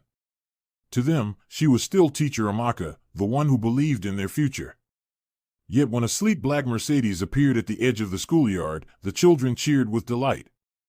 Their teacher's story had become something greater, proof that kindness could change a life. And in Lagos, whenever Chike walked through the glass doors of his firm, his heart carried the memory of that dusty motor park, the woman who had given her last naira, and the vow he made in the garden, that his life and love would be measured not by wealth, but by the truth of their bond. Their worlds were different, but their choice was the same. Amaka was no longer just a village teacher, nor Chike only a city lawyer. Together, they were two hearts bridging distance, family, and expectation. And in the eyes of everyone who came to know their story, she was more than the village teacher. She was the village bride. And so ends the story of the village bride. A tale that began with sacrifice at a dusty motor park and ended with two hearts choosing love across distance, duty, and expectation. Amaka and Chike remind us that true love is not about wealth or status, but about finding someone who sees your heart and walks beside you, no matter the road. If this story touched you, don't forget to like, share, and subscribe to African Tales and Hearts. Here, we bring you timeless African love stories filled with courage, tradition, and the power of the heart. Until next time, remember, sometimes the smallest act of kindness can open the door to the greatest love story of all. Welcome to African Tales and Hearts, where stories of love, family, and destiny come alive. Today, I have a tale that will make you question everything you think you know about love, worth, and destiny. This is the story about a love that bloomed in the most unexpected soil. And sometimes, the person meant for you is hiding in plain sight. But every great love story has roots that run deep, and, to understand why Simon made the choice that shocked an entire community, we must first journey back to where it all began in the red soil of Ondo State, where dreams were planted alongside yams, and a boy learned that true wealth isn't measured in naira and kobo, but in the strength of your character and the size of your heart. Let me take you back to a time when Simon was just a village boy, with calloused hands and impossible dreams. In the heart of Ondo State, where morning mist kisses cassava leaves and roosters serve as nature's alarm clocks, lived a family that understood the true meaning of wealth. Papa Samuel Adebayo was the kind of man who spoke with his actions more than his words. His hands told stories of 30 years spent coaxing life from reluctant soil, fingers permanently stained with earth that had fed 3 generations of his family. Every morning, before dawn, you could find him in his fields, talking to his crops like they were his children, because, in many ways, they were. Mama Grace, his wife, was a woman whose beauty wasn't in her face, though she was lovely, but in her spirit. She ran a small provision store that was barely bigger than a modern bathroom, selling everything from Maggie cubes to exercise books, from palm oil to pencils. Her customers didn't just come for goods, they came for her smile that could cure headaches, and her advice that could mend broken hearts. Young Simon grew up in this home where love was the main ingredient in every meal, where prayers were said not just before eating, but before planting, before harvesting, before any major decision. He learned to read by the light of kerosene lamps, because electricity was still a visitor that came and went as it pleased. But Simon's parents had a secret weapon against poverty's vision. While their neighbors saw only today's struggles, Papa Samuel and Mama Grace saw tomorrow's possibilities. They looked at their son and saw not just a farmer's boy, but a future that could break generational chains of limitation. Education is the inheritance we can give our son that no one can steal. Mama Grace would whisper to her husband during their late-night planning sessions, counting and recounting the meager coins they had saved. The decision that would change Simon's life forever came on a Tuesday evening, when the harmattan wind was blowing dreams across the landscape. Simon was 15, tall for his age, with muscles already shaped by farm work, and eyes bright with curiosity about the world beyond his village. Papa Samuel called a family meeting the kind where everyone sits on mats in the compound while kerosene lamps flicker like dancing spirits. The conversation that followed would echo through generations. "My son," Papa Samuel began, his voice heavy with the weight of difficult love, "the school in our village can only take you so far. But Cousin John in Lagos has agreed to let you stay with him, so you can attend a proper secondary school." Simon's heart dropped like a stone into deep water. Leave home? Leave the only world he had ever known? Leave his parents, who needed his help on the farm? Mama Grace, seeing her son's confusion, took his hands in hers, hands that smelled like palm kernel oil and unconditional love. "Simon, we are not sending you away because we don't want you here. We are sending you toward a future we cannot give you in this village."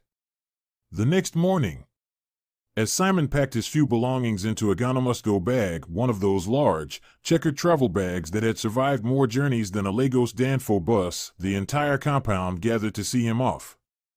Neighbors brought small gifts, a bar of soap here, a packet of biscuits there, prayers wrapped in hugs, and blessings folded into handshakes. Papa Samuel pulled his son aside for their final father-to-son conversation before the journey. "Simon, where you are going, you will meet people who have more than us. Do not let their plenty make you feel small. Remember, a diamond's value doesn't depend on the box it comes in."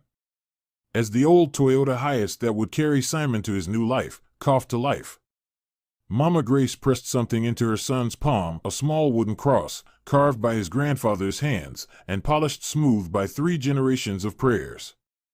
"When the city tries to change who you are," she whispered through tears that fell like benedictions, "remember whose son you are." Lagos hit Simon like a tsunami of noise, smells, and possibilities. Cousin John's one-bedroom apartment in Suralere became his new world, a world where he slept on a mat in the sitting room, shared bathroom space with 5 other tenants, and learned to navigate Okadas, motorcycle taxis, through traffic that moved like stubborn cattle. But every hardship was bearable because Simon carried his parents' sacrifice in his heart like a sacred flame.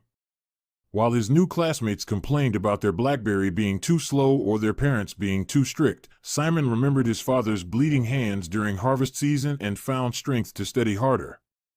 Every weekend, Simon would call home from a roadside cell phone, places where a person sits under an umbrella, charging people for use of their phone, paying 20 naira for the phone, to the lady, after a 5-minute call that connected him to voices that sounded like home. Papa Samuel would update him on the farm, which crops were doing well, which ones needed prayer, how many yams they had harvested. Mama Grace would ask about his studies, his health, whether he was eating enough, whether he was remembering to pray.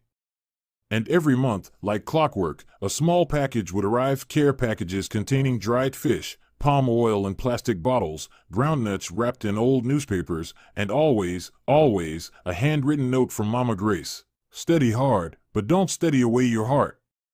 Remember who you are." By the time Simon finished secondary school with grades that made his teachers beam with pride, he had learned something more valuable than any lesson in textbooks. He had learned that where you come from doesn't determine where you're going, but it should always remind you why you're going there.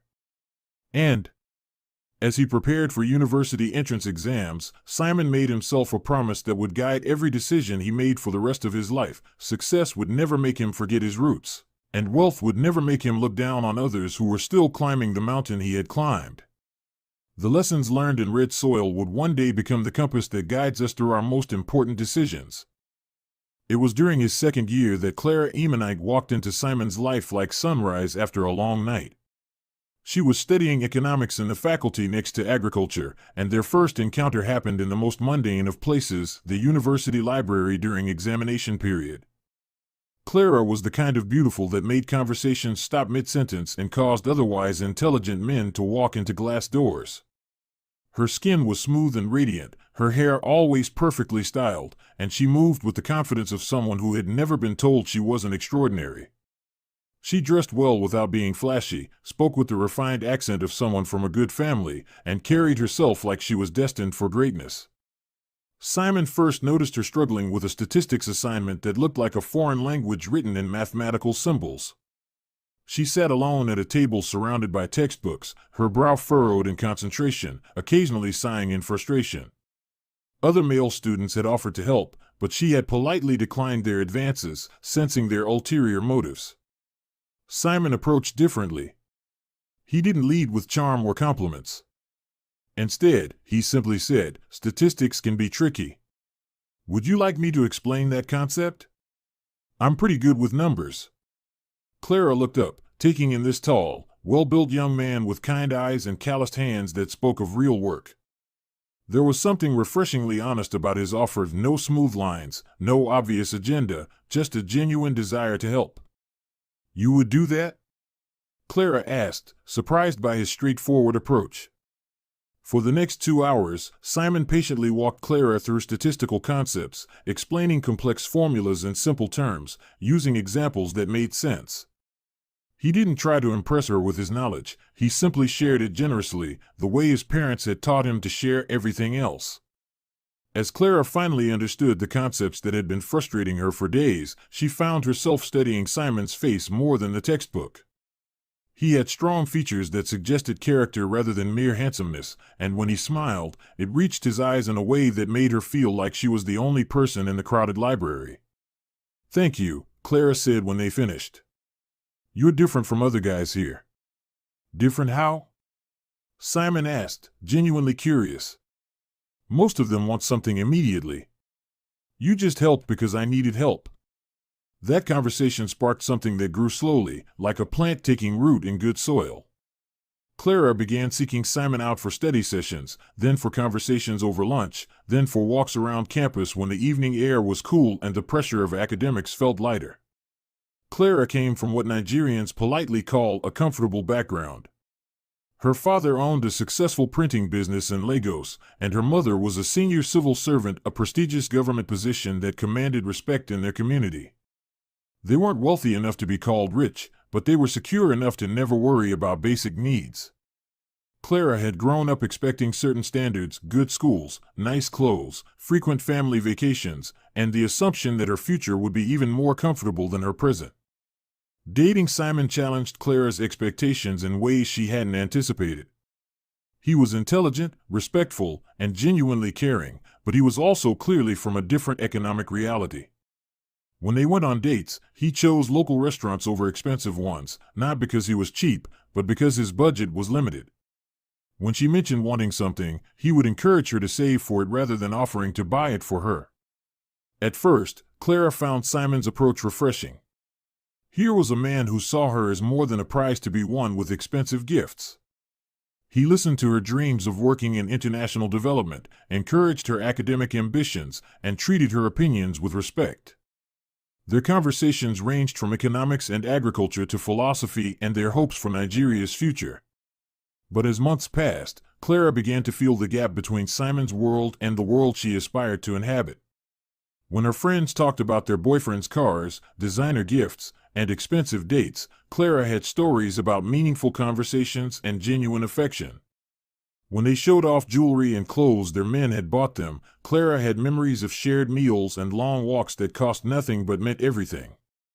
The disparity became more apparent during social events. When Clara's classmates organized parties or trips that required significant spending, Simon would politely decline or suggest less expensive alternatives.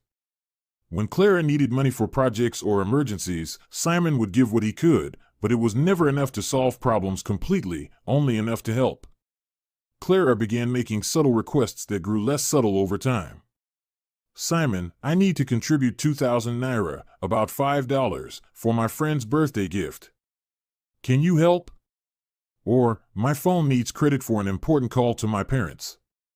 Do you have 1,000 naira, about $2.50, I can borrow?" Or, "There's a seminar I really want to attend, but the registration fee is 5,000 naira, about $12. Simon gave what he could, often sacrificing his own needs to meet Clara's requests. When he couldn't provide what she asked for, he apologized with the sincerity of someone confessing genuine failures. Clara would accept his apologies graciously, kiss his cheek, and assure him that she understood his situation. But deep in Clara's heart, a seed of dissatisfaction was taking root. She loved Simon's character, respected his intelligence, and was genuinely attracted to him as a person. But she also couldn't ignore the voice in her head that whispered about the kind of life she wanted, a life that required more resources than Simon seemed capable of providing. The moment that would haunt Clara's memory came during her friend Ruth's party. As she watched other girls receive expensive gifts from their boyfriends, Simon quietly handed her a small wrapped package. Inside was a handmade bookmark with her favorite Bible verse carefully written in his neat handwriting. It was beautiful, thoughtful, and cost almost nothing. Clara smiled and thanked him, but in her heart, she felt a pang of something she couldn't name. Was it disappointment or shame? She wasn't sure, and that uncertainty frightened her more than any clear answer would have. As their relationship continued through Simon's remaining university years, Clara found herself caught between her genuine affection for Simon and her growing awareness that love alone might not be enough to build the future she envisioned for herself. But university was just the beginning of their story.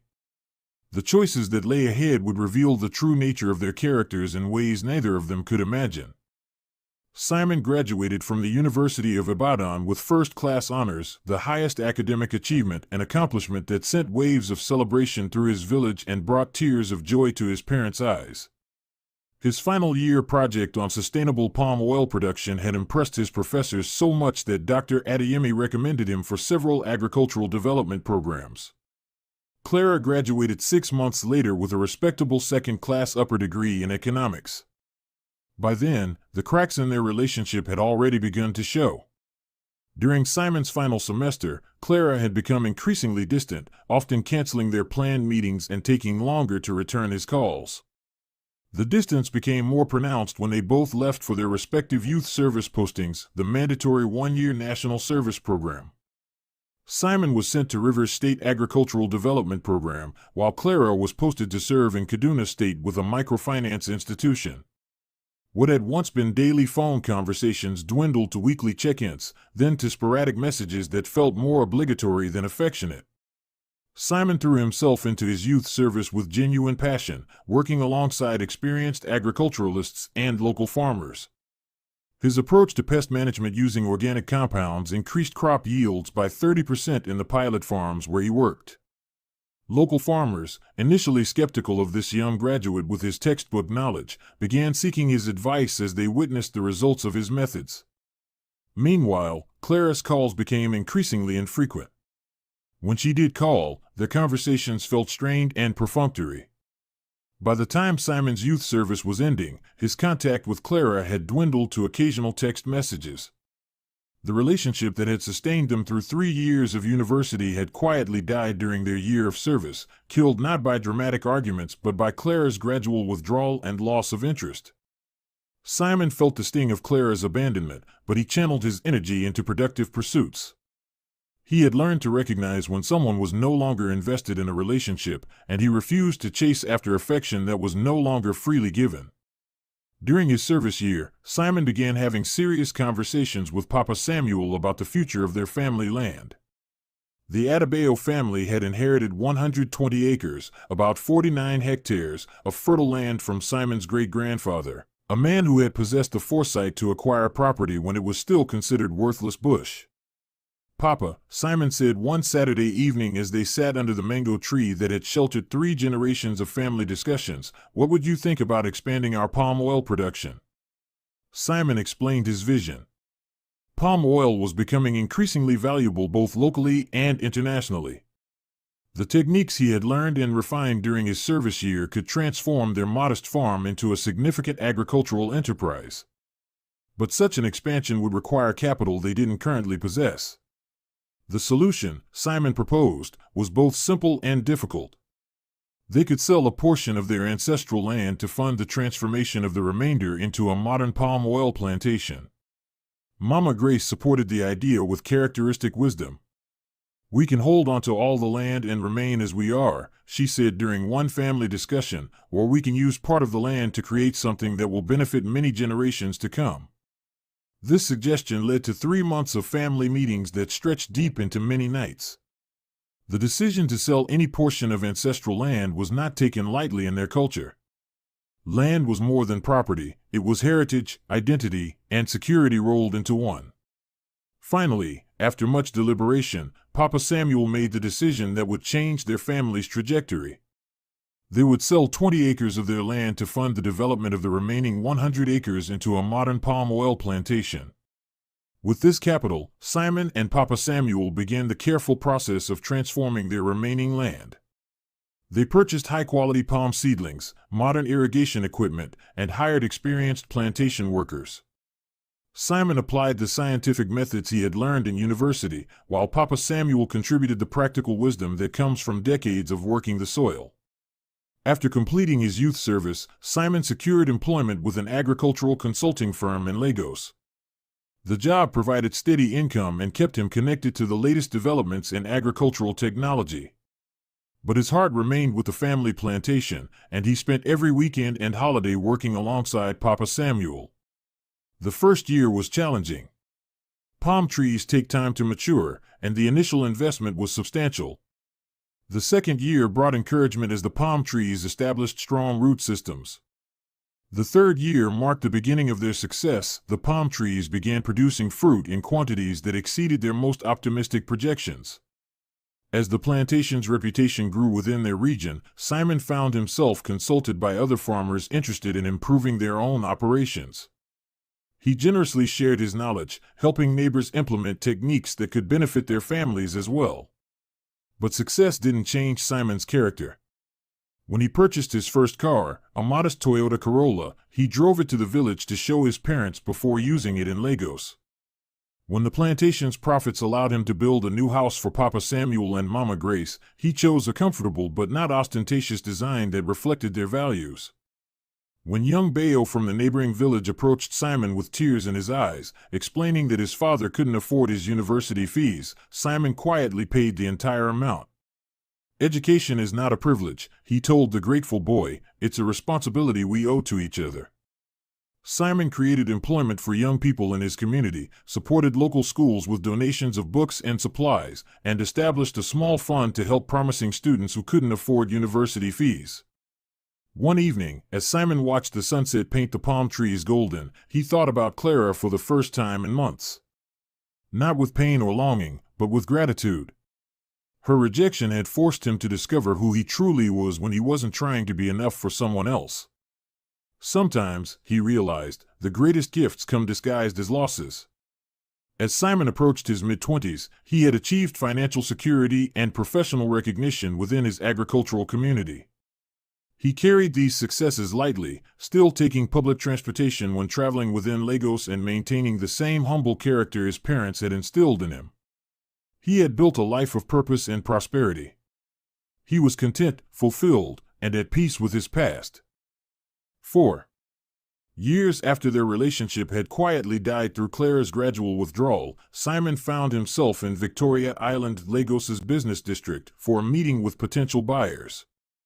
As he walked out of the gleaming office building on Amadou Bello Way, adjusting his simple but well-tailored shirt and checking his phone for his next appointment, Simon nearly collided with a woman stepping out of a black Toyota Camry at the curb. "Simon? Simon Adebayo?" The voice made him look up sharply. Standing before him was Clara, but not the Clara he remembered from university. This Clara wore a perfectly fitted business suit that whispered expensive secrets, her hair was styled in a sleek bob that framed her face elegantly, and she carried herself with the polished confidence of someone who had found her place in the corporate world. "Clara."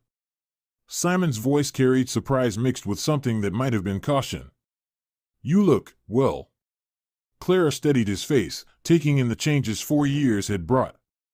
Simon had filled out more, his shoulders broader, his presence more settled and confident. He looked successful in an understated way that intrigued her.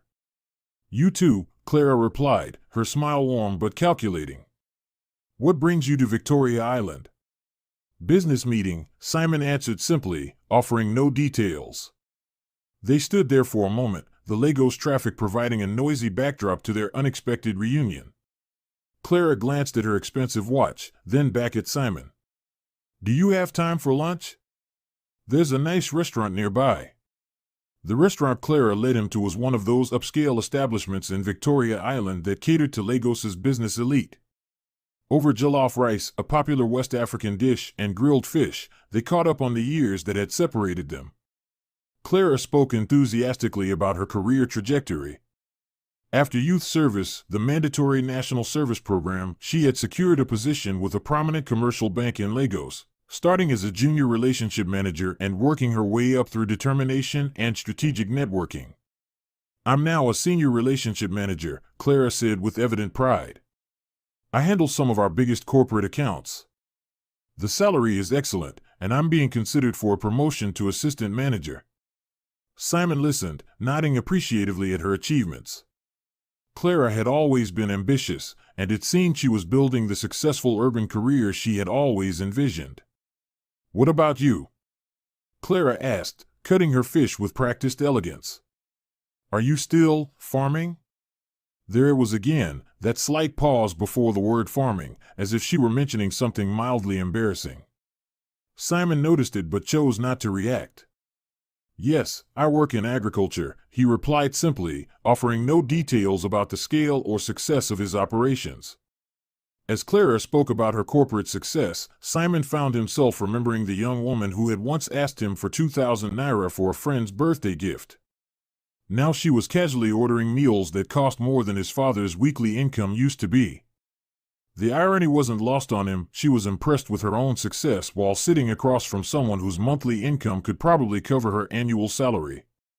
But Simon had learned the value of letting people reveal themselves in their own time.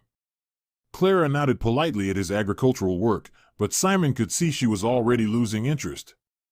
She changed the subject to ask about mutual friends from university, sharing gossip about classmates who had married, gotten prestigious jobs, or moved abroad. When Clara offered to drop him off at his next appointment, Simon politely declined and called an Uber instead. As his ride pulled up, Clara stood beside her gleaming Camry, watching him with puzzled interest. It was good seeing you again, Clara, Simon said as he opened the Uber door. You too, Simon. We should stay in touch this time. Over the following weeks, Clara began reaching out to Simon regularly. Their initial phone conversations were light and friendly, catching up on lost time and sharing updates about their current lives. Clara seemed genuinely interested in reconnecting, though Simon noticed she always showed little enthusiasm when he mentioned his agricultural work. So farming is treating you well? Clara would ask during their evening phone calls, her tone polite but disinterested. It keeps me busy and provides for my needs, Simon would reply, never elaborating on the true extent of his success. What Clara didn't realize was that Simon was deliberately keeping details about his financial situation private. His experience with success had taught him to be cautious about people's motivations, especially those who had previously shown little interest in his agricultural pursuits. As their conversations became more frequent, Clara began to assess Simon's current situation. She had expected to find him struggling in some rural farming operation, barely making ends meet. Instead, she found a man who seemed content and confident, who dressed well without being flashy, and who carried himself with quiet authority. What Clara couldn't understand was why Simon seemed so unbothered by her obvious success. In her experience, men either felt intimidated by her achievements or tried to compete with stories of their own accomplishments. Simon did neither. He simply listened, congratulated her genuinely, and offered no comparisons. It was either the confidence of someone who had nothing to prove, or the resignation of someone who had nothing to compete with. Clara couldn't decide which, and that uncertainty bothered her more than she cared to admit. You never really tell me much about your work, Clara mentioned during one of their conversations. How many people do you employ? What kind of crops do you focus on? Just basic farming operations, Simon would respond vaguely. Nothing too exciting for someone in the banking sector like yourself. Clara's curiosity was piqued, but Simon's consistent deflection told her that either his agricultural work was very modest or he was naturally private about business matters. After several months of renewed contact, Clara made a decision that reflected her elevated status at the bank. She had recently received another promotion, along with a salary increase that made her feel financially secure and confident about her future prospects. I'm thinking of getting my own place, Clara announced to Simon during one of their phone conversations. Something bigger and more suitable for my new position. Simon congratulated her on the promotion and expressed support for her housing plans. With my new responsibilities at work, I think I'll need to make some lifestyle adjustments, Clara continued. More professional entertaining, better presentation for my career advancement. Simon listened supportively, noting how Clara's priorities remained focused on status and appearances, much as they had been during their university years. As they maintained their careful dance of reconnection, both Simon and Clara were building assumptions that would soon collide with reality. Sometimes the most dangerous misunderstandings are the ones we create about people we think we already know. Clara saw Simon as the same modest farmer she remembered, perhaps doing slightly better than during university but still limited by his rural focus and apparent lack of ambition for urban success. Simon saw Clara as the same status-conscious woman from their past, now more polished and successful but still primarily concerned with appearances and material advancement. While Clara was making plans for her upgraded lifestyle and Simon was carefully managing their renewed acquaintance, across Lagos another story was unfolding that would intersect with theirs in ways none of them could foresee. Vivian Okon was 22 years old, but her eyes carried the weight of someone who had lived several lifetimes. She had the kind of beauty that was both striking and understated, smooth dark skin that seemed to glow from within, intelligent eyes that missed nothing, and a smile that could light up a room when she had reason to use it. Unfortunately, reasons for smiling had become increasingly rare in Vivian's world. Vivian came from Cross River State in southeastern Nigeria, from a family that had always struggled but never stopped dreaming. Her father, Mr. Joe Okon, was a skilled mechanic who could resurrect dead engines and make broken-down vehicles purr like new ones. His small workshop in their neighborhood was always busy with customers who trusted his expertise, but the money from his work barely covered their family's basic needs. Her mother, Mrs. Emily Okon, had been a seamstress with gifted hands who could transform simple fabric into beautiful clothing. She had dreams of expanding her business, maybe even opening a proper tailoring shop someday. But fate had other plans for the Okon family. When Vivian was 13 years old, her mother became pregnant again after many years of trying to give Vivian a sibling. The family was cautiously optimistic about the new addition to their household. But childbirth proved more complicated than anyone expected.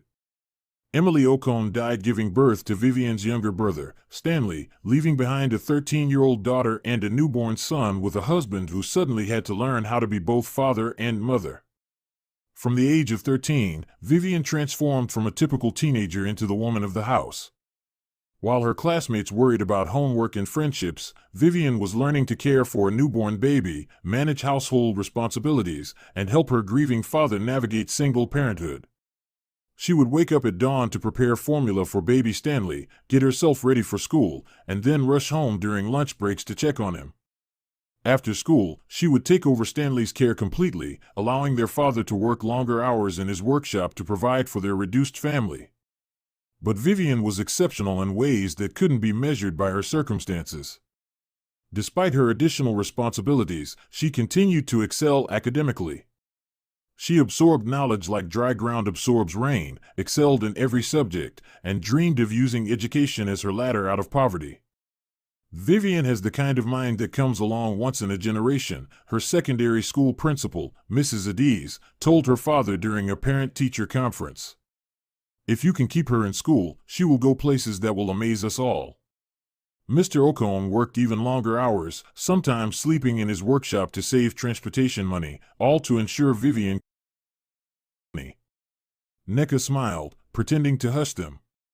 When she reached Issy's table, the tension thickened. Well, if it isn't our philanthropist, Nneka said sweetly. Enjoying the perks of literacy, I see. Issy turned slowly. Good evening. You're very composed for someone whose name is in every blog in Lagos, Nneka continued. Must be nice having powerful friends. Friends help when the work matters, Issy said evenly. Nneka tilted her head. Or when the friendship is personal. The air stilled. Two women at the next table froze mid-sip. Issy's lips curved. If you came for scandal, you should have brought better grammar. This is a literacy event. A few muffled laughs broke out. Nneka's smile thinned. We'll see how long that confidence lasts when the board demands answers. Then I'll bring them proof, Issy said. From across the hall, Ade saw the exchange. He'd planned to keep quiet, to let the storm pass. But watching Nneka lean close, venom masked his charm, something in him settled, enough was enough. When it was his turn to speak, Ade stepped onto the stage under the warm lights. He thanked the guests, praised the foundation team, then paused, just long enough for the hall to quiet. "There's something I'd like to address before we continue," he said. "Many of you have heard rumors about a certain woman connected to one of our reading projects." Eyes darted toward Issy's table. Nneka's smile returned, confident, expectant.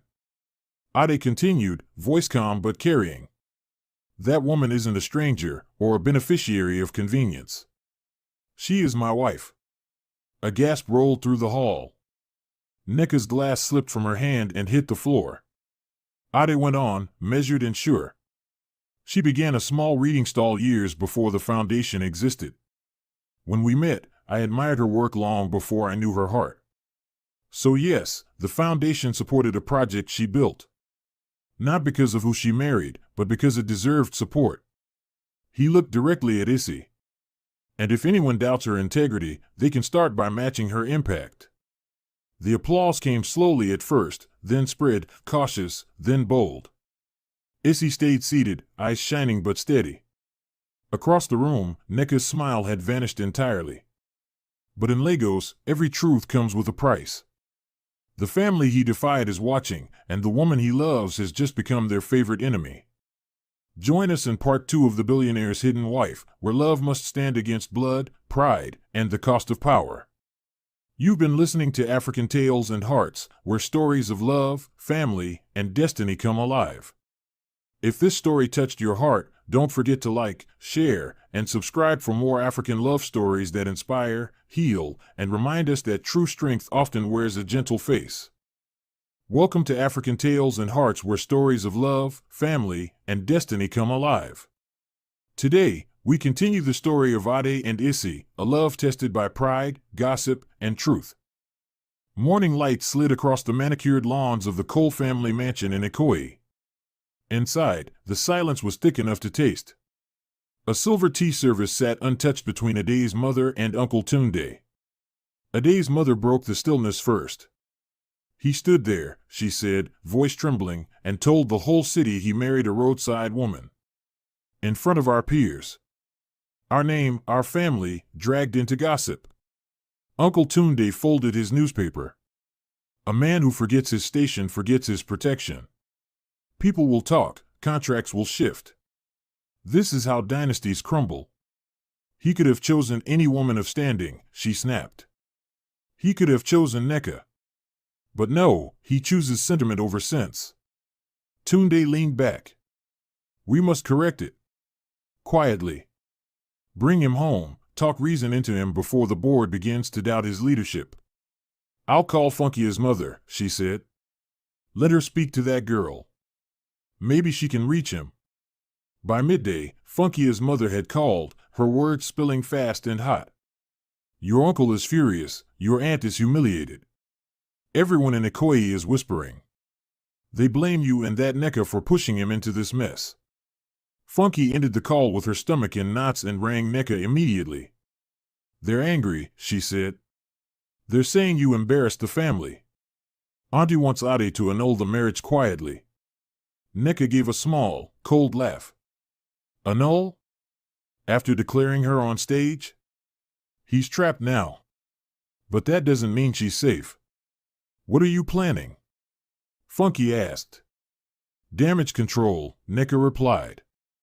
"If the family turns against her publicly, he'll have to choose between his blood and his wife. And we both know how those stories usually end." Funky hesitated. "Be careful, Nneka. They already think you went too far." "I haven't even started," Nneka said and hung up. At the foundation's offices, Ade faced the day with practiced calm. Reporters crowded the gate, but he walked through without slowing. Inside, his assistant hovered near the door. "Sir," Madam Funky called. "Your mother is asking you to visit." "I'll see them when I'm ready," he said, opening a file. "You know they won't stop," she murmured. "They can talk," he replied. "But my wife will not be their sacrifice." That evening, the mansion in Ikoyi buzzed with uninvited guests, old family friends who had come to advise. Voices filled the parlor. Marriage should elevate, not lower, one said. She's a good-looking girl, but good looks don't buy reputation, another added. Ade's mother sat still, smiling tightly while their judgments stacked like bricks. When they left, she turned to Tunde. He'll come home tomorrow. I'll make sure of it. Across the city, Issy folded newspapers into neat piles on her kitchen counter. Each headline shouted the same story in different tones: admiration, disbelief, scorn. She read none of them twice. Ade came in late, loosening his tie. They're angry. I expected it, she said. Families that build walls hate doors. He looked at her, almost smiling. That's one of your quotes again? She shrugged. If it fits. He sat beside her. They want me to take it back. Pretend the announcement was an emotional mistake. And will you? No. He reached for her hand. I meant every word. She studied his face. Then we prepare for war. Not the loud kind, the elegant one. His brow lifted. You've been reading strategy again? I've been reading people, she said. Your mother fights with silence. Nneka fights with spectacle. We'll answer with consistency. Ade exhaled, a small laugh escaping him. That sounds like you. I hope so, she said. Because it's both of us now. In Victoria Island, Nneka sat before a vanity surrounded by half-burned candles.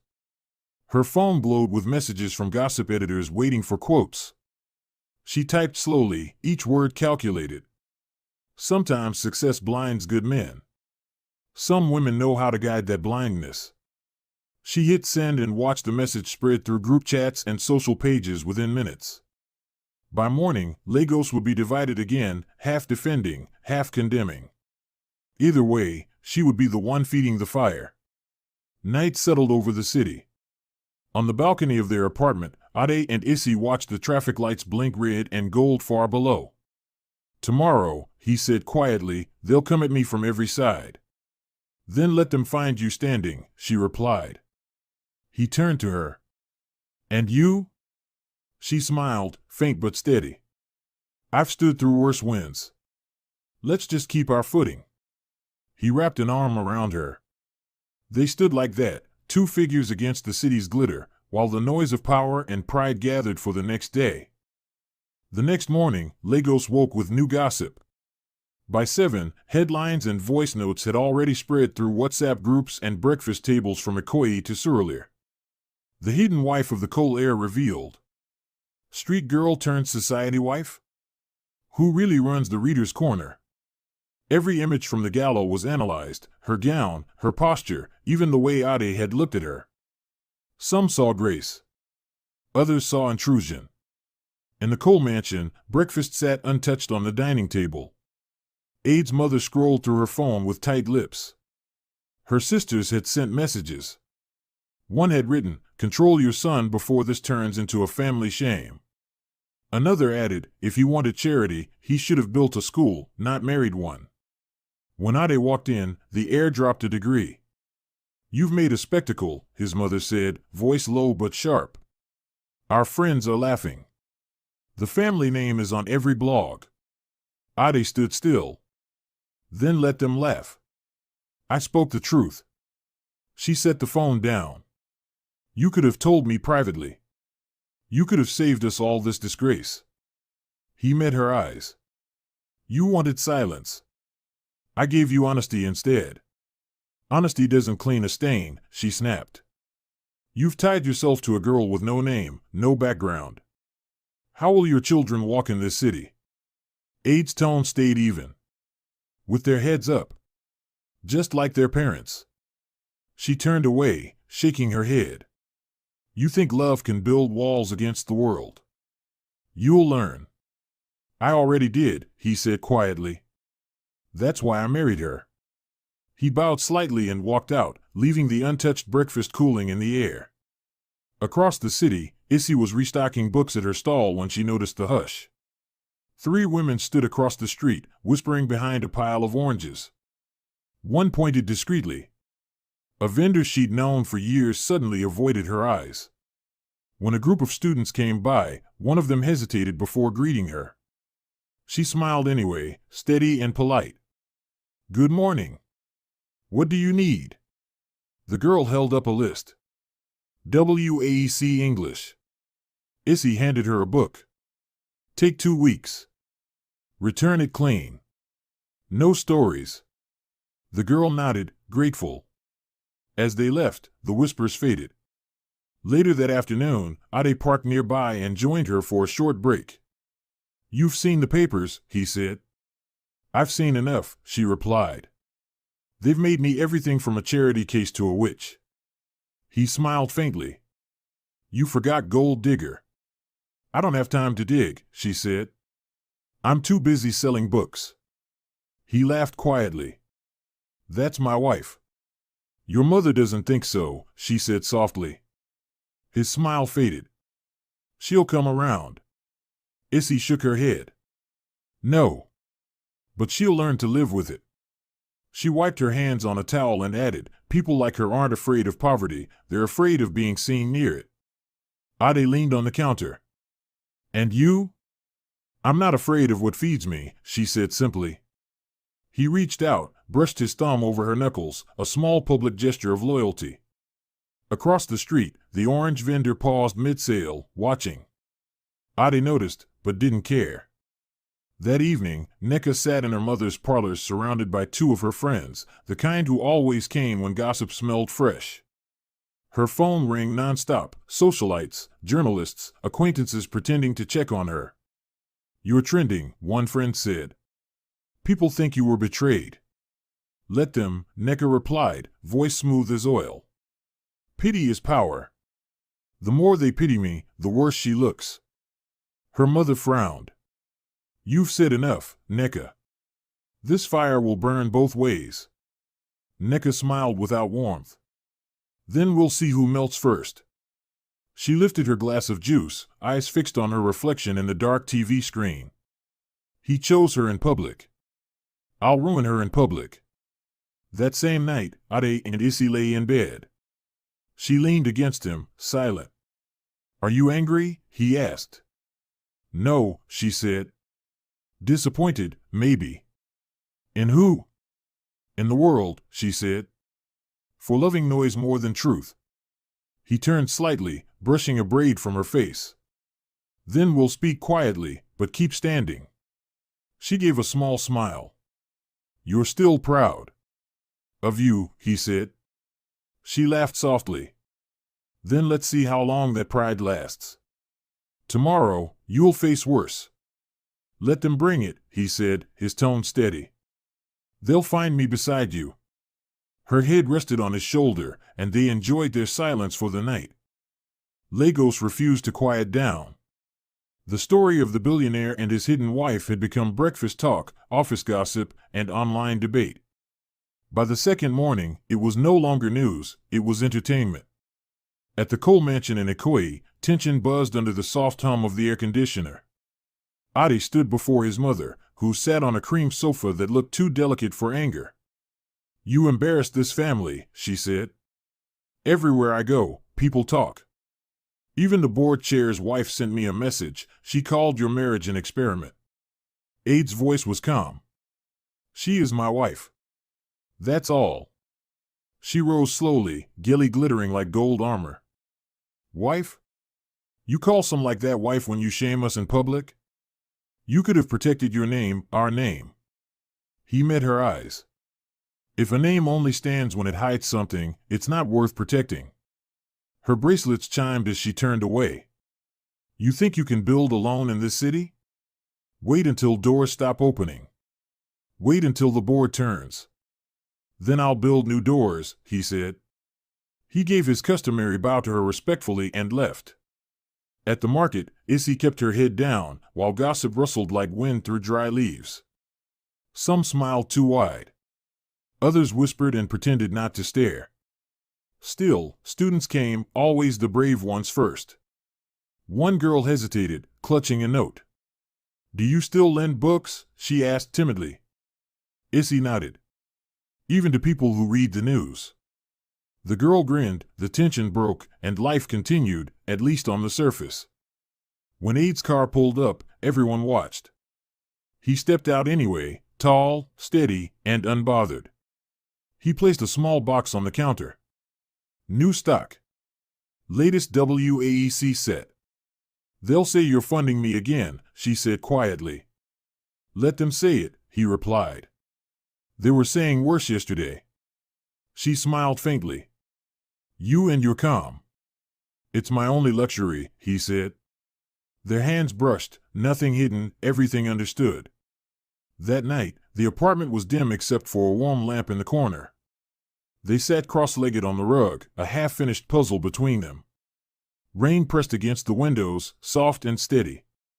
I heard from the board, Ade said finally. They want a meeting tomorrow. Some are calling for an internal review, to see if funding your stall counts as conflict of interest. Issy looked up slowly. So the gossip became paperwork. He nodded. It's starting. She fitted a puzzle piece into place. Then we'll answer clean. No hiding, no apologies. Before he could reply, his phone buzzed. He almost ignored it, then saw the message preview. His face changed. What is it? She asked. He handed her the phone. A headline glowed on the screen. Cole Foundation under federal review, sources cite financial irregularities. Issy blinked once. Federal? That's not gossip. Someone leaked internal files. Funk or NECA, he said quietly. They went to the press, she murmured. They want to bury you with your own good work. He ran a hand over his face. This isn't just rumor anymore. The ministry's involved. Then we get ahead of them, she said. Call the lawyer. Call your CFO. And I'll gather every document tied to the Reader's Corner. We fight clean. He gave a short laugh, not from humor, but from recognition. You really are my match. She reached across the puzzle, touched his wrist. We knew they'd come. We didn't know how fast. Fast is fine, he said. We're still ready. The rain eased. The air smelled of dust and new beginnings. They'll twist every truth we give them. Then we'll tell the truth louder, he replied. Messages piled up on Ade's silent phone and the storm gathered strength outside their window. On Monday morning, at the Cole Foundation, government investigators came to the office. Men in plain suits carried clipboards and sealed envelopes. The press was camped outside the building. Cameras clicked as journalists jostled for space. Inside, the staff whispered in corners, pretending to work. Ade arrived through the back entrance, calm and deliberate, his shoulders square. His assistant met him at the elevator, face worried. Sir, they're here from the Ministry of Social Development, he said. They're reviewing last year's disbursements. They've asked about the Reader's Corner. Let them ask, he said. Tope lowered his voice. Someone sent them internal files, complete with signatures and private minutes. They're saying it came from a board member. Ade's jaw tightened. That narrows it down to family. In the conference room, the lead auditor adjusted his glasses. Mr. Cole, he said evenly, we're not here to accuse, only to verify. But this particular project, the Reader's Corner, seems to have personal connections. Your wife runs it, yes? Ade met his gaze. She founded it. Long before this foundation existed. The man nodded slowly. We'll still need receipts, account statements, and proof of separation between foundation funds and private revenue. You'll have them by evening, Ade said. The man hesitated. And your board? Ade's lips thinned. They'll answer for themselves. Across town, Issy stood in the small reading room she'd built behind the market. Students bent over books, unaware of the reporters waiting outside. Through the open window, she heard the questions before they reached the door. Mrs. Cole, are you using charity money for personal gain? Are you hiding assets in your foundation account? She stepped out quietly, head high. No comment, she said. The truth doesn't need interviews. Flashes went off anyway. One reporter muttered, still playing the humble wife. Issy turned, her tone even. Better that than the loud accuser who sleeps badly. They blinked, half amused, half silenced, as she walked back inside. At a cafe in Victoria Island, Nneka leaned forward over her cappuccino, her smile perfectly rehearsed. The journalist across from her clicked a recorder. So, you were close to the Coles? Close enough to see what others ignored, Nneka said. She's clever. I'll give her that. But clever doesn't make clean. He built her, funded her, hid her, and now she's bringing him down. You're saying the accusations are true? I'm saying, she replied smoothly, where there's smoke, there's a woman pretending to fan herself. The journalist smiled, already picturing the headline. Back at the foundation, Tope slipped into Ade's office. They're freezing one of the accounts until the review ends, she said softly. And the board, half of them are demanding your temporary suspension. Ade sat at his desk, pen tapping once against the folder in front of him. Then he stopped. Call a meeting, he said. All senior staff, legal counsel, and communications. In 1 hour. Tope nodded, relief flickering in his eyes. By noon, the top-floor conference room was full. The air smelled of coffee, paper, and quiet fear. Ade sat at the head of the table, not behind it. The truth isn't on defense, he said. We don't hide, we document. Every expense, every transaction, pull them up. Lawyers will handle the audit. The rest of us will keep doing the work that matters. A few heads nodded. Someone exhaled. And about the rumors, he continued, don't answer them. Don't feed them. Let them starve. He paused. This foundation wasn't built for dinner invitations. It was built to keep children in school. If we remember that, this noise will pass. The room fell silent, then broke into quiet murmurs of resolve. That night, Issy joined him at the office. She brought food, fried rice, still warm, and waited until the others left. The floor-to-ceiling windows reflected the city lights. Files lay open across the table. You didn't eat, she said. I forgot, he admitted. Then remember, she said. If they see you collapse, they'll call it guilt. He smiled faintly, and she sat beside him, picking up a file. Half of these people are only pretending to help, she said. Let them, he replied. Pretending is a kind of honesty, it shows who they really are. They shared the quiet meal between stacks of paper. Outside, thunder rolled. Lagos prepared for another storm. The next morning, Lagos woke to rain, the kind that fell sideways, loud enough to drown radio chatter. Ade and Issy had prepared their counterattack. Stacks of files covered the dining table. Each was labeled neatly, grants, receipts, beneficiaries, audit trail. Issy flipped through the last folder and nodded. Every document is accounted for. Let's make sure they see it that way. By mid-morning, the auditors shuffled papers, lawyers whispered over laptops. When the lead investigator walked in, Ade handed him a thick file. Every naira spent, Ade said. Every book, every receipt. And proof that the Reader's Corner generated income before the foundation existed. The man opened the folder, scanning quickly. You're very organized, Mr. Cole. I built this place for accountability, Ade replied. Not applause. The man hesitated. If this checks out, we'll close the inquiry within 48 hours. Ade gave a brief nod. Good. Then I'll expect an apology printed as loudly as the accusation. Across town, Nneka sat in her car, engine idling, scrolling through her phone. The gossip blogs were already turning. One headline read, Exclusive, Cole Foundation Audit Finds No Fraud. Another, The Hidden Wife Speaks Through Proof, Not Words. Her jaw tightened. She called Funky. Did you see this? She hissed. I saw it, Funky said tiredly. They cleared him. You should leave it alone, Nneka. Leave it? Nneka's voice rose. After everything she took from me? She didn't take anything, Funky said quietly. He chose her. You just can't accept that. The line went dead. For the first time, Nneka realized no one was answering her calls. That afternoon, Ade sat across from a journalist friend in a small private studio. No stage lights, no crowd, just honesty and clarity.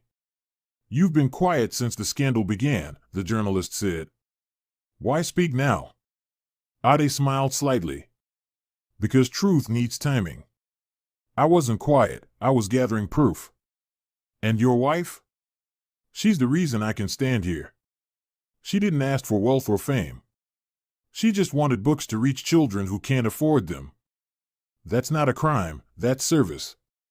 The journalist nodded slowly. So this was never about power. No, Ade said. It was about pride, the kind that builds walls between people who could lift each other. But love doesn't care for pedigree. It only asks, are you standing with me or against me? The recording light blinked red. Ade's calm voice filled the room, strong, measured, true. By evening, the interview aired. Clips spread like wildfire, not the gossip kind, but the human kind. Comments poured in, not just from Lagos, but from Port Harcourt, Ibadan, even London. Finally, a man who stands by his wife. This woman deserves respect. Let them talk, they'll learn. Issy read the messages quietly, a small smile curving her lips. When Ade returned home, she met him at the door. They listened, she said softly. He touched her cheek. They heard the truth. She exhaled, the first real breath in days. Then maybe we can rest. Not yet, he said. But soon. They sat together in the living room, rain still pattering against the windows. The city outside had found new gossip, new noise, but for the first time, their names weren't part of it. For now, the tide had turned. 2 weeks later, the city had moved on. The gossip that once swallowed Lagos had grown stale. But the story of the billionaire and his hidden wife still lingered, now as a lesson, not a scandal. The ministry cleared the Cole Foundation completely. The board issued a statement of confidence. And a smaller headline made the rounds that morning. Anonymous board leak traced to socialite, N.O. By evening, everyone knew Nneka had been the anonymous source. Her sponsors withdrew quietly. Invitations stopped coming. At her next event, the photographers looked through her as if she were invisible. When she arrived home that night, her mother waited in the sitting room. I told you, she said softly, fire doesn't care who lights it. Nneka said nothing. Her reflection in the window looked like someone else entirely. At the Cole Foundation, Funky came to apologize. A week later, the Reader's Corner reopened, this time as a full community library. The new signboard read, the Issy Cole Learning Center, supported by the Cole Foundation. Children filled the entrance, clutching books and laughter. Issy stood at the doorway in a fitted Ankara dress, sunlight catching the gold in the fabric. Ade joined her quietly. You did it, he said. We did, she answered. That evening, they hosted a small dinner with a few close friends. Later, after everyone left, Ade and Issy sat together on the couch. The city hummed below, softer now, its noise turning into rhythm. He reached for her hand. You still believe in love after all that? She smiled. I believed before it started. I just see it clearer now. He laughed quietly. You and your short sermons. They save time, she said. And they sat together in the calm they had earned, proof that dignity was its own revenge, and love its quiet justice. Love that stands through fire doesn't come out untouched, it comes out refined. Join us again on African Tales and Hearts, where stories of love, family, and destiny come alive. If this story moved you, don't forget to like, share, and subscribe for more African love stories that remind us, true strength wears a gentle face. Thanks for listening.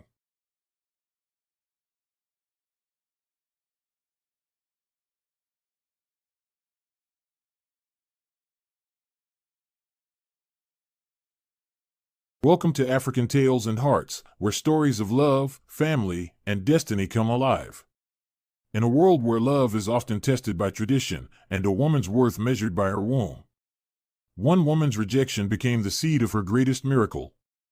This is the story of Amara, the woman her husband's family called barren, but who carried within her the greatest blessing of all. The night they called her barren, Amara was already carrying life inside her. No one in that compound knew the truth, not her husband, not his mother, not his sister. They thought she was broken. But in her belly, a heartbeat had already begun. Just months earlier, the whole village had praised her as the perfect wife, graceful, hardworking, beautiful. Her husband, Chinedu, once said her laughter was the sound of home.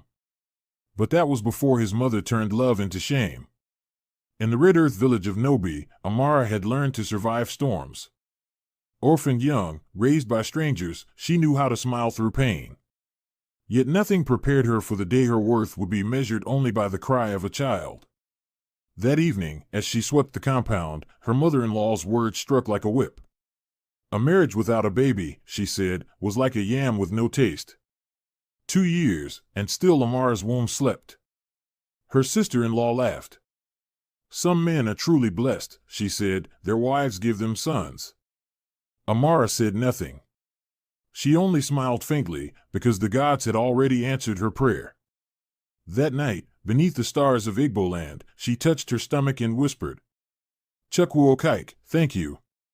She didn't know that while she prayed in gratitude, the shadows in her own home were already plotting her downfall.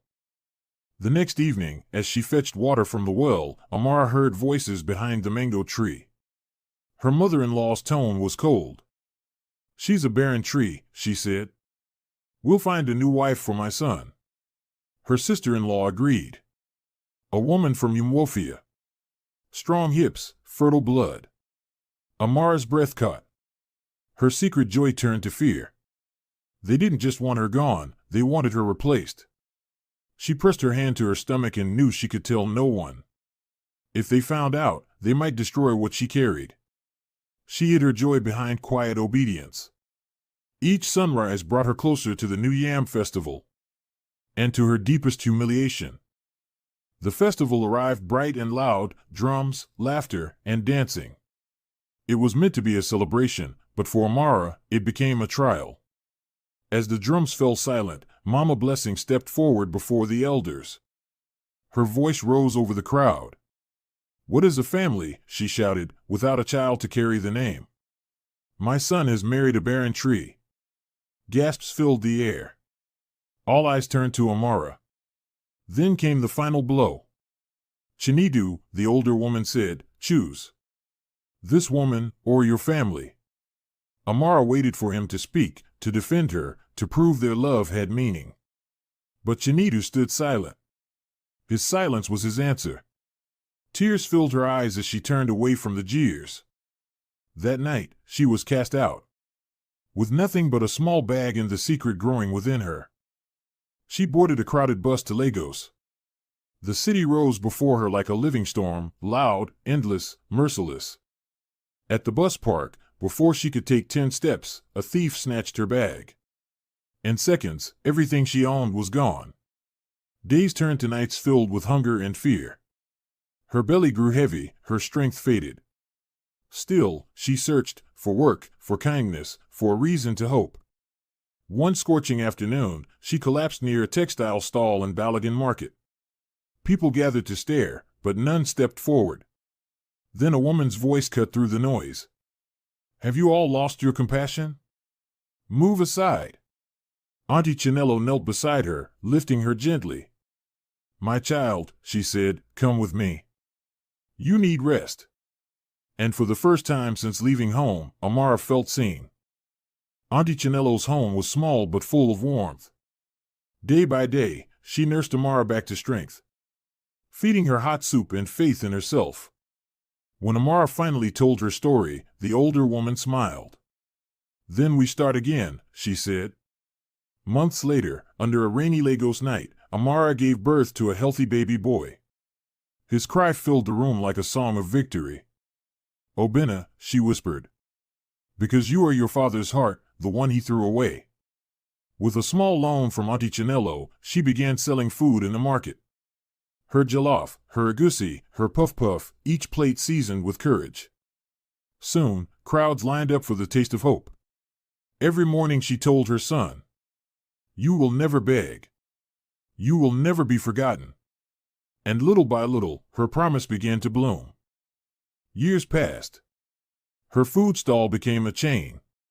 Her name became a brand. Amara's Kitchen. Then Amara Designs. She built an empire from nothing, weaving grace into every fabric she touched. By the time Obinna turned 8, she was one of Lagos's most respected entrepreneurs. Each evening, she would lift her son into her arms and whisper, "We made it, my love. We made it." But far away, in the village she once fled, her past was unraveling. The new wife had brought only trouble. The farm was dead. The laughter had gone. And regret had finally come home to stay. Mama Blessing sat by the dying fire, haunted by the memory of the daughter-in-law she had thrown away. Her pride had turned to dust. Chinidu's silence had become sorrow. When the creditors came for their land, they ran to the village elder for help. He sighed and said, "There is one who may help you, the queen of textiles in Lagos. They say her heart is kind." Mama Blessing frowned. "What is her name?" The elder smiled sadly. "Her name is Amara." The world seemed to stop. Their journey back to her began not with hope, but with the weight of shame. The headquarters of Amara Designs glimmered in gold and glass. When the 3 villagers entered, they felt small and out of place. They were led into a wide office with a panoramic view of Lagos. The chair behind the desk slowly turned. Amara sat there, poised, powerful, radiant. The silence was thick enough to hold a lifetime of regret. "Mama Blessing." "Adeobi." "Chinidu," she said calmly. "It's been a long time." Before anyone could speak, the door opened. A young boy ran in, holding a drawing. "Mummy. Look, I made our house." Amara smiled. "It's beautiful, Obinna." The visitors froze. The truth hit them like thunder. The child they had prayed for. The heir they had mocked her for not giving. He stood before them, alive and loved. Mama Blessing fell to her knees. "My daughter, forgive me." Chinidu's voice broke. "I was blind, Amara. Please, forgive me." She looked at them, steady and serene. "I forgave you long ago," she said. "But forgiveness doesn't erase truth. I didn't rise to prove you wrong, I rose to prove myself right." She glanced at her son. Hatred is too heavy a burden to pass to a child. And with those words, she turned pain into peace. Amara could have turned them away. But she chose mercy instead. She offered them a loan with strict conditions. And gave Chinidu honest work in one of her factories. Months later, she returned to Nobi. The red earth shimmered beneath her feet. Children ran through the fields, laughter ringing through the air. Among them was Obinna, his kite soaring high. Amara stood watching him, the sunset warm on her skin. She whispered, "You see, my love? The world can take everything from you, but never your will to rise." She smiled softly. "The greatest victory is not to stand above those who hurt you, but to stand so high their cruelty cannot reach you." And so ends the story of Amara, the woman who was cast out for being barren, but who carried within her the seed of destiny. Her journey reminds us that every rejection is a redirection. Every wound can become wisdom. And sometimes the sweetest revenge is simply living well. Thank you for listening to African Tales and Hearts, where every story carries the rhythm of our heritage and the heartbeat of love.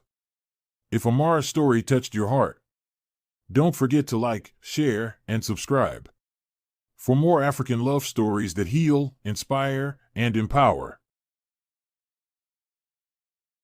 Welcome to African Tales and Hearts, where stories of love, family, and destiny come alive. Today we listen to a tale woven from the rich tapestry of East Africa, where destiny calls from the shadows and love illuminates the path to justice. Tonight, we journey to a kingdom suffering under tyranny, awaiting the return of its true heart. Prince Kwasi, the rightful heir to Azania, grew up unaware of his royal blood, a humble farmer in a remote village. His heart belongs to Imani, a wise and compassionate healer. But when a mysterious illness strikes and a tyrannical regent tightens his grip on the kingdom, their lives, and the fate of Azania, are irrevocably intertwined. Can a forgotten birthmark and a hidden heirloom reveal the truth? Can a village healer convince a reluctant prince to embrace his destiny, not for power, but to save his people? Join us now, as we uncover the enchanting story of the lost heir and the village healer. Let the story unfold. In the heart of East Africa, where the great Rift Valley carved its majestic path and the sun painted the savanna in hues of gold and amber, lay the once glorious kingdom of Azania. For centuries, Azania had been a beacon of prosperity, renowned for its rich culture, its vibrant trade routes that stretched from the coast to the deepest interior, and its lineage of wise and just monarchs. The capital city, Mwizi, was a bustling hub of commerce and artistry, its markets overflowing with exotic spices, intricately woven textiles, and the rhythmic clang of blacksmiths forging tools and ornaments. The people of Azania lived in harmony with their land, their lives guided by ancient traditions and a deep respect for their ancestors. But a shadow, long and dark, had fallen upon this once thriving kingdom. Years ago, a devastating tribal conflict, fueled by external forces and internal jealousies, had torn through Azania like a wildfire. It was a time of unimaginable chaos, of families scattered, and of a royal lineage seemingly extinguished. The conflict had left deep, festering scars on the land and in the hearts of its people. The vibrant markets of Mwizi grew quiet, the laughter of its children replaced by the mournful cries of loss. The people yearned for stability, for the return of the peace and justice that had once defined their kingdom. In the aftermath of this brutal conflict, a cunning and ruthless figure named Jafar had seized power. Regent Jafar, a distant cousin to the royal line, was a man whose ambition knew no bounds. He was shrewd, manipulative, and utterly devoid of compassion. Under his oppressive rule, the kingdom suffered. Heavy taxes crushed the spirit of the farmers and merchants, leaving them with barely enough to survive. Dissent, even the faintest whisper of discontent, was brutally suppressed, its proponents disappearing into the regent's dark dungeons. Fear, a cold, insidious presence, permeated every corner of Azania, slowly strangling the hope that once burned so brightly in the hearts of its people. The once proud kingdom withered under his iron fist, its glory fading into a distant memory. Yet, amidst this despair, a flicker of hope persisted, a quiet rebellion in the hearts of the common folk. Whispers of the lost prince, the rightful heir to the throne, still circulated in hushed tones around evening fires and in the secret corners of the market. Prince Kwasi, the true son of the last benevolent king, had been separated from his family during the chaos of the tribal conflict when he was but a small child. He was believed to have perished, lost to the ravages of war. But some believed he had survived, a hidden seed of royalty waiting to sprout. These whispers, though dangerous, were a lifeline for the people, a dream of a future where justice would once again reign. Unaware of his royal lineage, Prince Kwasi had indeed survived. He had been found, a bewildered and terrified infant, by a kind-hearted woman from a remote, peaceful village nestled deep within the fertile plains, far from the capital's turmoil. He grew up as a humble farmer, learning the rhythms of the earth, the wisdom of the seasons, and the profound values of community. His hands, strong and calloused, knew the feel of rich soil and the weight of a bountiful harvest. He was known for his kindness, his quiet strength, and an innate sense of justice that guided his every action. He attributed these qualities to his upbringing, to the lessons learned from his adoptive parents and the elders of his village, never suspecting they were echoes of a royal bloodline. Kwasi carried two secrets, though he knew not their true significance. The first was a unique birthmark, a small, intricate pattern resembling a stylized lion's head, hidden just beneath his left shoulder. He had always considered it a curious quirk of his body, nothing more. The second was a small, seemingly ordinary, forgotten royal heirloom, a beautifully carved wooden pendant, depicting a soaring eagle, that he had worn around his neck since he could remember. His adoptive mother had told him it was a charm, found with him as a baby, and he cherished it as a link to his unknown past, never imagining it was a key to a forgotten destiny. In this same tranquil village lived Imani, a compassionate and wise village healer. Her presence was a balm to the community, her gentle demeanor and keen intellect earning her the deep respect of all. Imani was revered for her profound knowledge of herbs, ancient remedies, and her intuitive understanding of both physical and spiritual ailments. She could soothe a fever with a concoction of forest leaves, mend a broken bone with practiced hands, and calm a troubled spirit with her gentle words. She embodied the wisdom and resilience of her people, a living repository of ancestral knowledge. Imani's profound connection to the natural world was evident in her every action. She drew her healing powers from the forests that bordered their village, from the clear rivers that fed their crops, and from the very earth beneath her feet. She spent countless hours in nature, listening to the whispers of the wind, observing the intricate dance of life, and gathering the potent ingredients for her remedies. She was a source of comfort and hope for her community, her healing touch a constant reminder of the earth's enduring generosity. Beyond her healing skills, Imani possessed a keen observational nature, an ability to see beyond the surface, to discern the hidden truths that lay beneath appearances. It was a trait that would, in time, prove to be the key to unlocking a kingdom's destiny. Life in Kwasi's adopted village flowed with the gentle rhythm of the seasons, a stark contrast to the turbulent currents that now gripped the capital city of Mwizi. Each day began with the crow of the rooster and the soft glow of dawn painting the eastern sky. Kwasi, with his broad shoulders and strong hands, was a pillar of the farming community. He rose before the sun, tending to his fields with a dedication born of love for the land and respect for the sustenance it provided. He found a profound joy in the simple pleasures, the feel of rich soil beneath his bare feet, the scent of freshly tilled earth, the sight of young shoots pushing through the ground, promising a bountiful harvest. He was content, his heart finding fulfillment in honest labor and the camaraderie of his fellow villagers. He would often share his harvest with those less fortunate, his generosity a quiet, unspoken testament to his character. His days were filled with the rhythms of farming, planting, weeding, harvesting, punctuated by communal gatherings, storytelling sessions under the stars, and the occasional lively market day. He was a man of few words, but his actions spoke volumes. He was the first to offer help when a neighbor's roof needed mending, the strongest arm to pull a stubborn ox from the mud, and the most patient listener when a friend needed to unburden their heart. He was, in every sense, a man of the people, deeply rooted in the values of his adopted home. It was within this peaceful existence that Imani's influence gently, yet profoundly, began to shape Kwasi's world. He had always respected her, as did everyone in the village, for her wisdom and her healing touch. But as he grew into manhood, his respect deepened into something more profound. He found himself increasingly drawn to her hut, not just for remedies for a scraped knee or a persistent cough, but for her calm presence, her insightful observations, and the quiet strength that radiated from her.